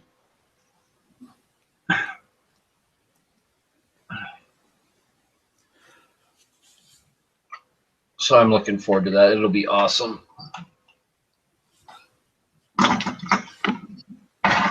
And then I'll have like Strike Industries rifles, Mission First Tactical rifles, Magpul rifles, and then I'm going to do 1 NC Star rifle and 1 Tapco rifle. It may sound funny, but I'm going to. Hey man, whatever floats your boat. Yeah, like, you know, well, I figure those guys have been around so long and they have made so much stuff for the ARs and stuff, right? Like I'm not gonna like go out like I did with Magpul and make a bunch of different rifles, but I figure they deserve at least one, right? Like, you know. And plus, I have a Tapco marked lower, like that's marked Tapco. That LAR Grizzly made for Tapco, so that'll be really cool because I'll actually, you know, have a Tapco lower. Well, might as well then, since we had a marked lower. Yeah, you know, and then you know, and I'm not building it to be like some kind of super badass rifle. I'm just gonna buy like the Tapco stuff, like whatever Tapco sells, Tapco mag, whatever I can find that's Tapco. Basically, just put it on a pretty plain Jane Palmetto rifle, you know. And same with the NC Star one. I figured it'll be cool. It'll be something different, you know. Buy an NC Star like scope for it or some shit. Well, actually, I think I already have an NC Star red dot I can put on it, so that already takes care of that.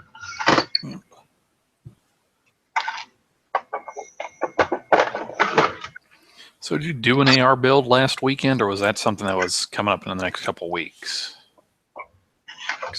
No, that's coming up. My parts go out for gun coating tomorrow. Mm-hmm. My lower parts, and I should get those back on Wednesday, and then probably this Friday, barring any unforeseen bullshit, I should be doing it this Friday. But if not this Friday, probably for sure the next Friday. Okay. But it just depends on if I get my parts back. But my aim point cover is supposed to be here tomorrow, and my Strike Industries, my last Strike Industries Ford Assist thing I needed was supposed to be here tomorrow. Mm-hmm. So and that's all I think that's all I'm waiting on. All I was waiting on was just that aim point cover and the Strike Industries Ford Assist because they were out of stock for a while. So I had to wait for it to come back into stock. And I was just going to use a mil-spec Ford Assist, but then I was just like, fuck it. Like, I'll use the Strike Industries, and then I go to buy it, and then it's like, oh, out of stock. But all that's going to get like a gun coated FDE with the carries guns, like, or the KG gun coat, whatever. Okay.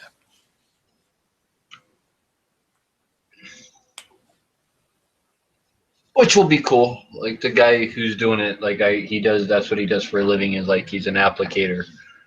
And he has his own business. It's not like out of his house or anything. Mm-hmm. And like he asked me like what I wanted, like Duracoat, Cerakote, or gun coat. And I asked him like what's the best, and he told me that he thought gun coat was the best. So I was like, okay, just do that. So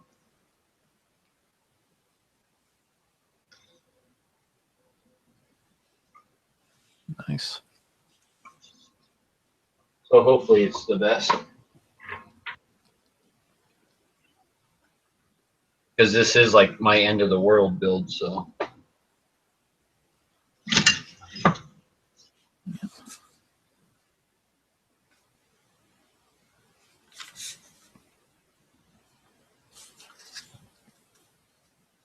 I got my badass flashlight in too this last week, so.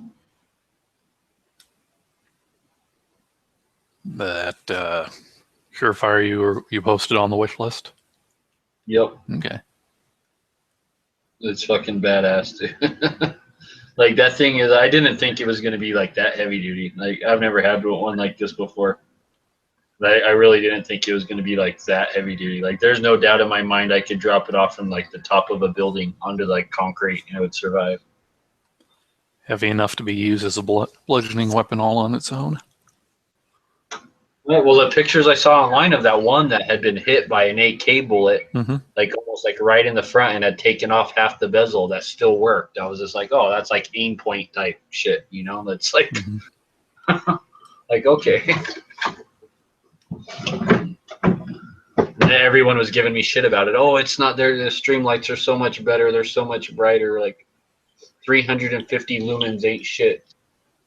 And I'm like, okay, well, what streamlight are you using that has like built-in infrared light? And then like silence, you know? And I was like, oh, okay, so you got to get like a second light to have infrared. Okay.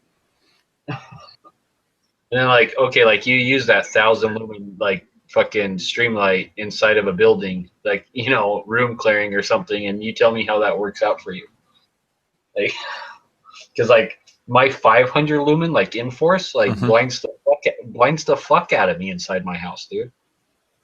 Like in my house, I like 200 lumens or less. Like, especially if you like sit there and you close your eyes for like 5 minutes and you get like and you like get your night vision, right? And then all of a sudden you get up and it's perfectly dark. Turn on a fucking bright light, dude, and then see how well you see. Like, oh, I know that every time I wake up.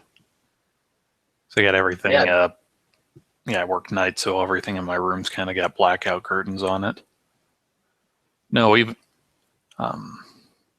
just like the faint light you get off of the display on a digital clock is enough to kind of, or once your night sight's really warmed up, to be able to see fairly well.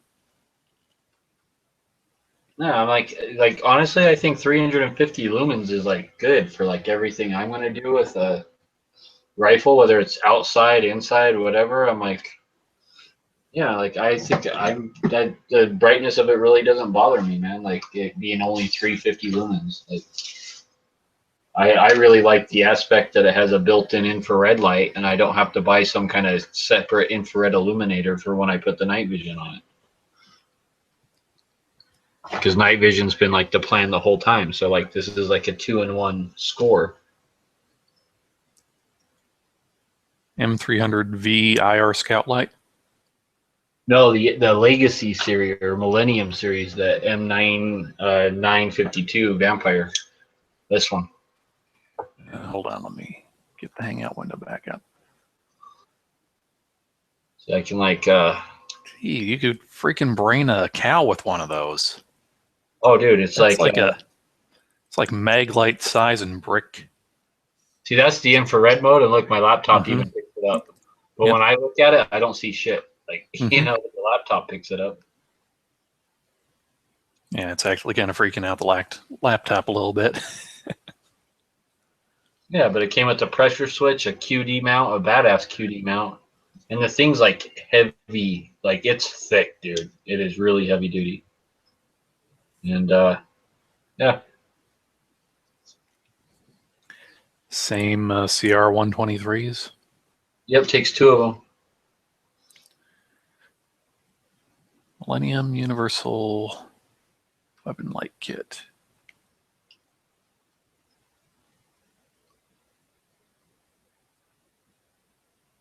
And I could have gone with any light I wanted, man. You know, like any light I wanted. Money really wasn't like the issue.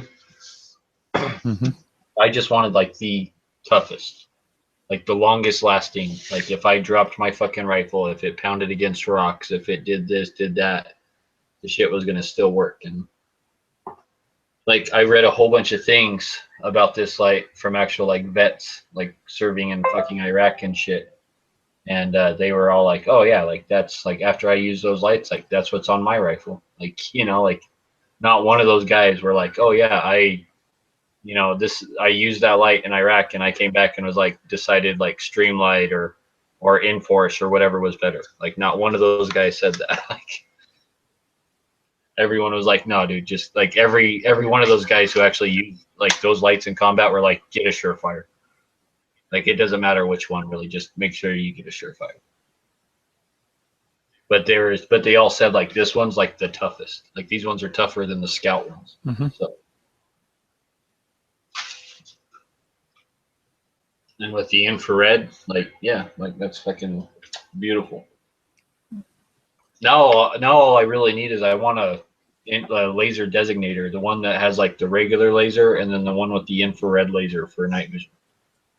That's like the only the thing I haven't ordered yet. But I want like a PEQ or something, like a real one. A D-ball, like I don't know, I want something like that, like a real one. And that's that kind of big flat pack that they usually get on sitting on the side or the top. Yep. And I have a line on one, like I know a guy who bought one, like he got a super good deal on it, got it like super cheap, but he doesn't use it. So I'm gonna try to eventually like talk him into like hooking me up with it, letting me buy it off of him, and like he'll still make a profit because I'll buy it for more than what he paid for it because he got such a killer fucking deal. But try and talk him into passing me along a good deal or doing a trade with me or something. So eventually I think that'll come up. Every time I see him, I'm just going to keep kind of reminding him, hey, dude, like you use that thing yet? You got it mounted on a rifle? You don't? Well, you know what? I'd have that shit mounted on mine. Like, you should hook me up.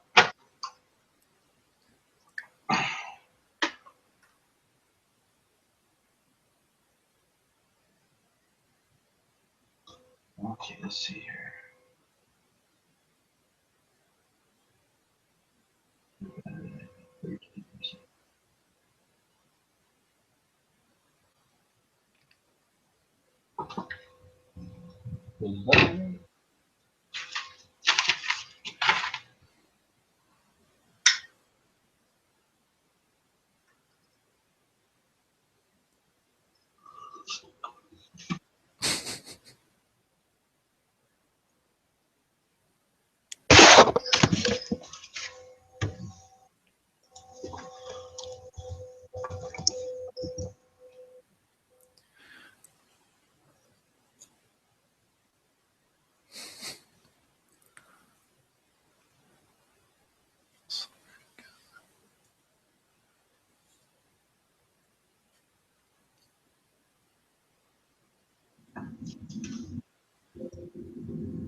Okay, I'm done working on guns for the night.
Oh.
Cereal time.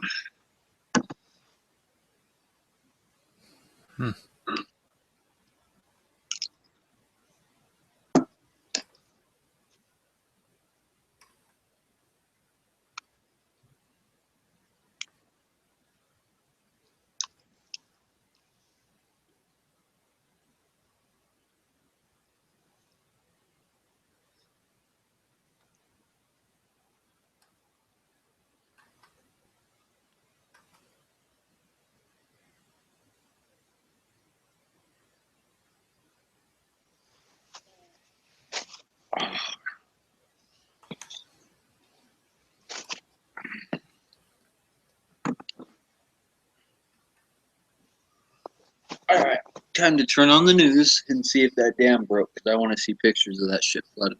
Like, I want to see video. Taking pleasure in other people's suffering, are we? Or No, not other people's, but maybe just California as a whole. I'd have to start calling you Bender. How much are you? Like when someone first said like California was like flooding. Mm-hmm. I was like, wait, are they finally sinking into the ocean? Like, please tell me. Oh, tears of the liberals have finally overwhelmed the water removal systems.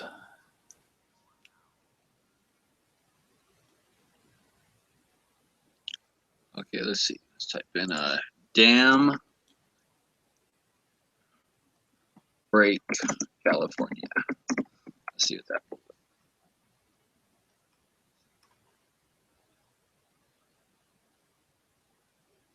Aw. Corps of See. Engineers reinforced it.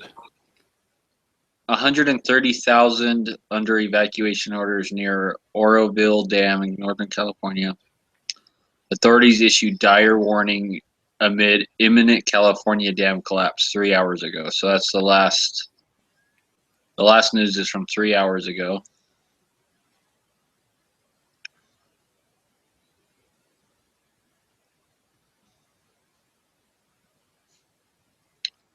The spillway has eroded the hillside in Oroville, California.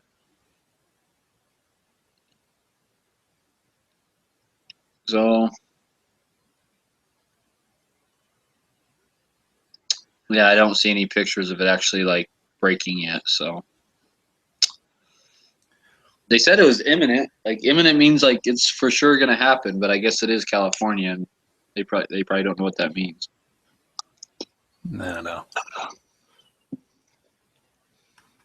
Wouldn't be surprised if like CNN or someone like that had a live feed going.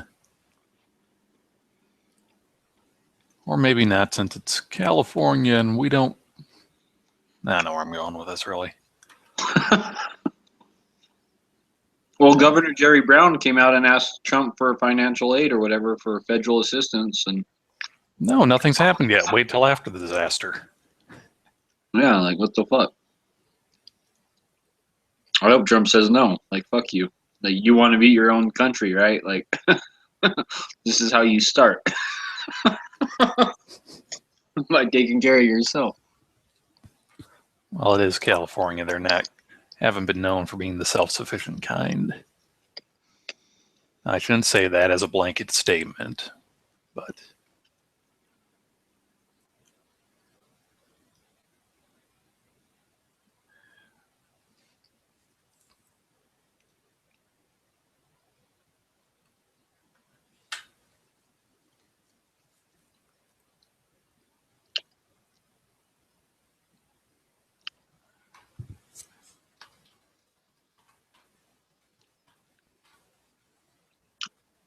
I still blame Superman, dude. It's still all Superman's fault. Which Superman? Like the Christopher Reeve Superman. It's his fault. Like California is the way it is. Yeah, should just let it slip off into the ocean when that was happening. Yeah, if he just would have let Lois die and let the nukes go off and set off the fault, like we want to be where we're at today. Like, oh well.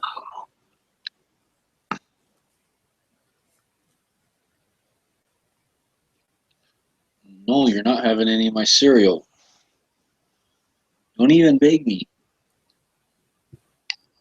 Talking to your cat? My dog. Oh.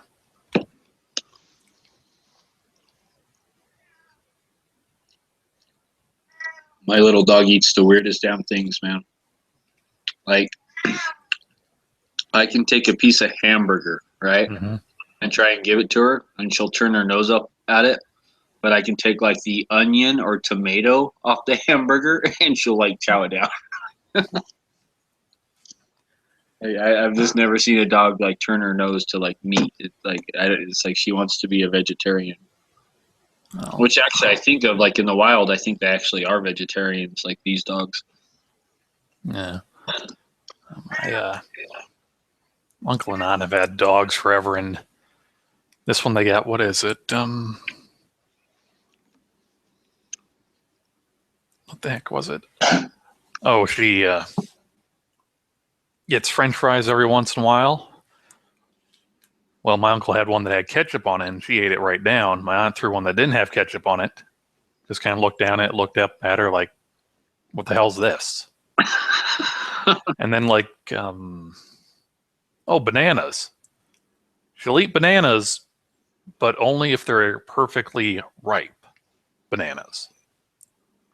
It's like, and this is a dog that I've seen take like a quarter of a femur from a cow femur, and over the course of the weekend gnaw it down to almost nothing. So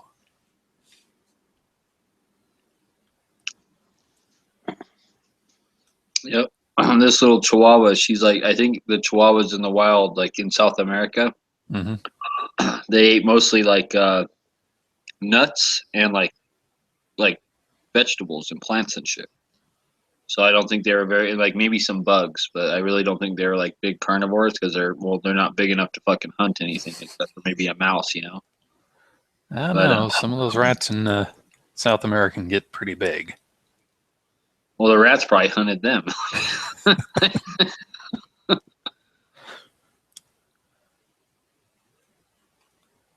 But like apparently these dogs are like almost hypoglycemic. Like they don't because their natural diet in the wild, they got like a lot more sugar out of the nuts and out of like the fruits and vegetables they ate. Mm-hmm. So, but like the dog food that we feed them, like doesn't have the sugars in it. So like once a week, I gotta take like a thing of honey on my finger and then like rub it on her gums, like in her mouth, in her mouth. Because like towards the end of the week, you can kind of tell like she gets like I don't know, like lethargic.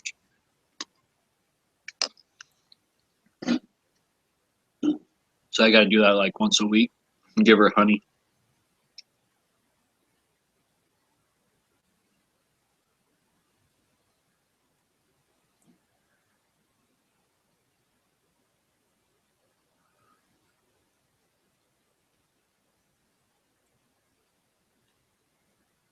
Okay, infrared.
Well, CNN Live isn't covering California. They're covering the North Korea confirms latest missile test story.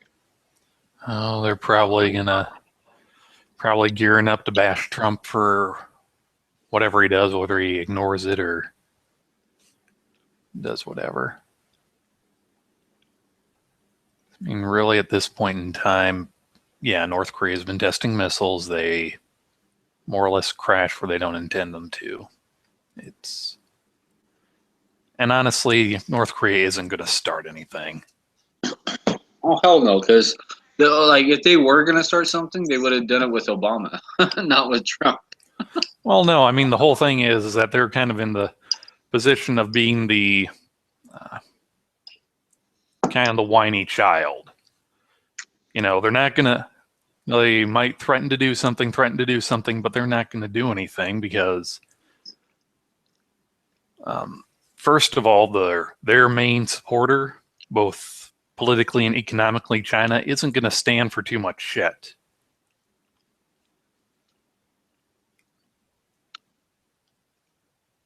And then from just the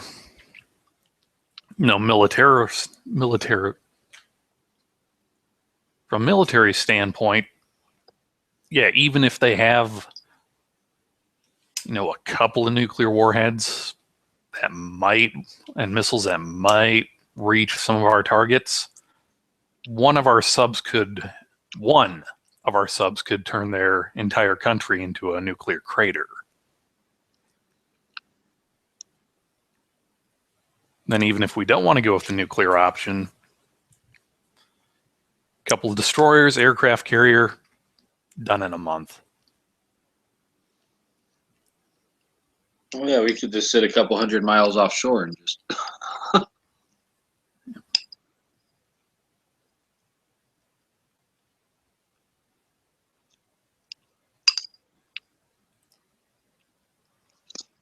Now, why are you not showing me that light mount? What light mount are you looking for? Oh, I'm trying to find a M-LOK light mount that doesn't require a rail in between. I'm just looking at Magpul's website. Olight. Olight. Yeah, I think Olight has. I'm pretty sure I saw him on Olight's Olight M-LOK mount. Let's see here. Offset mount M series. No, that's not it.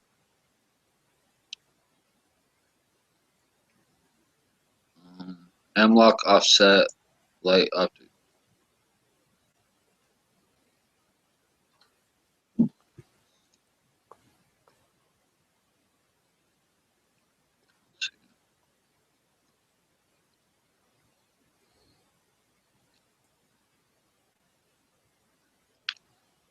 I thought it was Olight that had them. The cool ones, like the skeletonized ones that look like they didn't weigh anything. Yeah, this one just looks like a pick mount.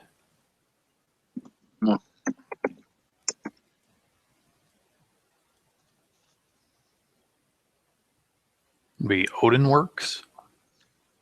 Oh, maybe that's what it was Odin. Let me. Oh, let's see. It's Keymod. Keymod.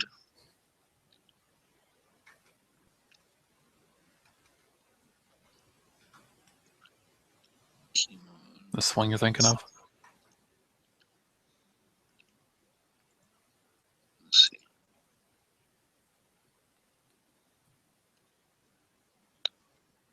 Come on, load the pick. Yes. Okay. Yeah, it's all skeletonized and. Yep. Actually, the one I think I saw actually had 3 rings, but yeah, but it's pretty much just like that. Okay. Daniel Defense looks like Daniel Defense has one too. That looks very similar to that. And Vikings Tactics.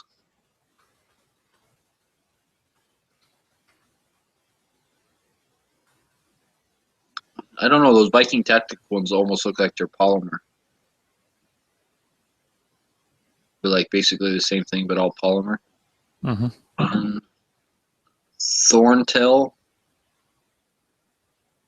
Adapt. Oh, the Thorntail ones are the ones that like get it out like farther away from the gun. Like those ones, like you can get those in like extended. Like those like can stick out off the gun like 3 inches if you want. Kind of like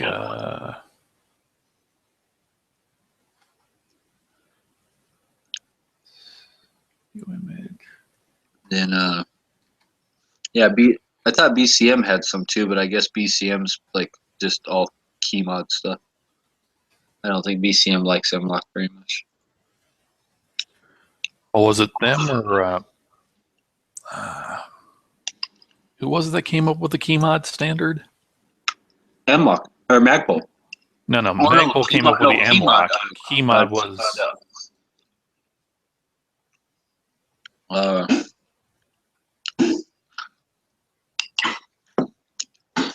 don't know. I can't remember.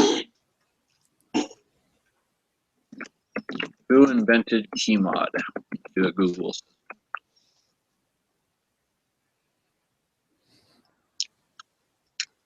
Designer Eric Kinsel. Design 2011. I thought it was like Voltor. Okay. Yeah. Voltor Weapon Systems of Tucson, Arizona. And it was released through Noveske Rifle Works. Okay. Yeah, Noveske then.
Oh, that one looks badass. This check this one out on the side. That's Arasaka. I like the look of that light mount. Very minimalist. Okay.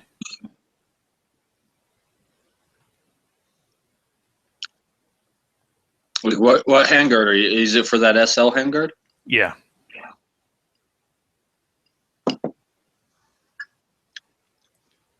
Yeah, I don't think the Magpul ones work good on the SL handguards because the Magpul ones are made like more for like the MOEs, I think, to go up over that front ridge. Yeah. Yeah, because I've got one of the original Mo illumination kits that had that cantilever mount, but I'm. Let's see this. Yeah, BDI Tactical. Yeah, no, I'm half thinking of putting my pistol in vehicle storage, but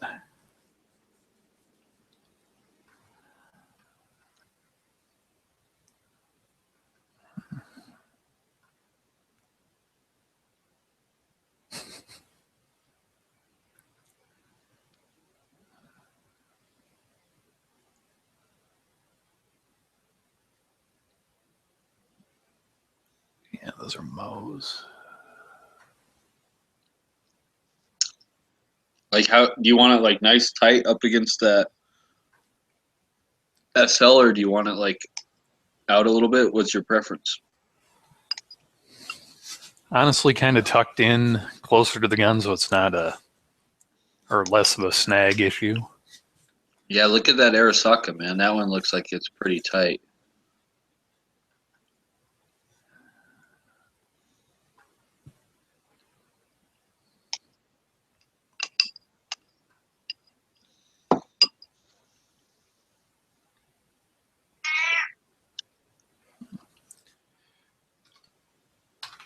Bookmark that. And that's just on, their website. So that 45 is going to be like the retail. So I'm sure you can find it cheaper than that. And I've heard good thing about those guys. I've never personally used them though. But that Odin Works, it really isn't much cheaper. But that's like 37 on Optics Planet. Yeah, 30 something on Optics Planet, and I think even where are you at? There is codes you can find for Optics Planet for like 5 to 10% off everywhere though. So yeah, no, I saw that. Then right next to it in the Google, the shopping stuff that comes up when you do a search, it was Optics Planet and Walmart. Yep. I buy so much gun shit from Walmart, and people are always so surprised. They're like, "What?" I'm like, dude, yeah, like Walmart, because like it, especially for the free shipping for like site to store. Mm-hmm.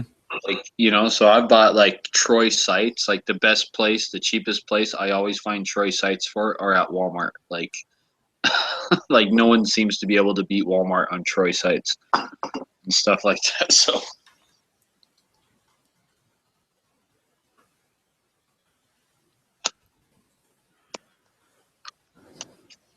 Unless you get a good deal on eBay, like the last Troy site I bought on eBay was like, I got it for like $50 brand new in package. So like I wasn't complaining, and that's because the guy mislabeled it. Instead of like Troy site, he had it listed under as toy site. So like no one fucking bid on the thing, probably thinking it was like an airsoft thing or something. But I could tell like right by the packaging, oh no, that's like legit. The guy just forgot to type in the R. Like. So I got it for like the starting bid of like $50. All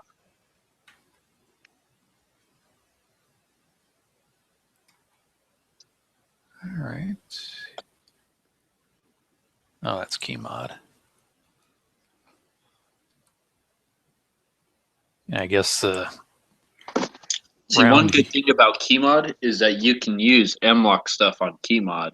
You just can't use Keymod on MLOC stuff. So. Yeah.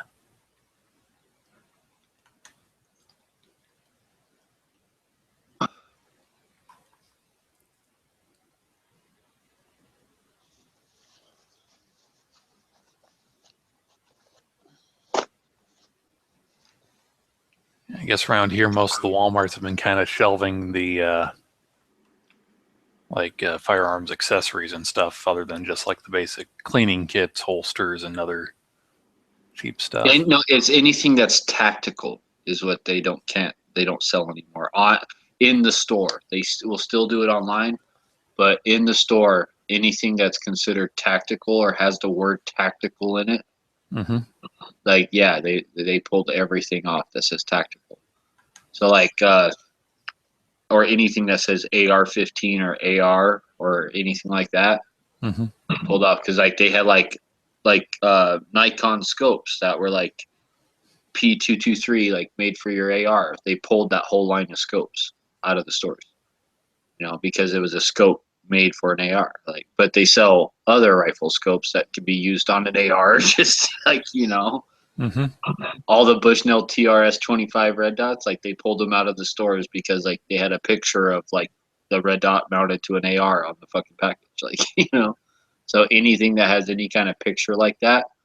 But then it's funny, then you like walk over to the BB gun aisle, then they have all these replica fucking like AR BB guns and stuff like that. So it's like, huh.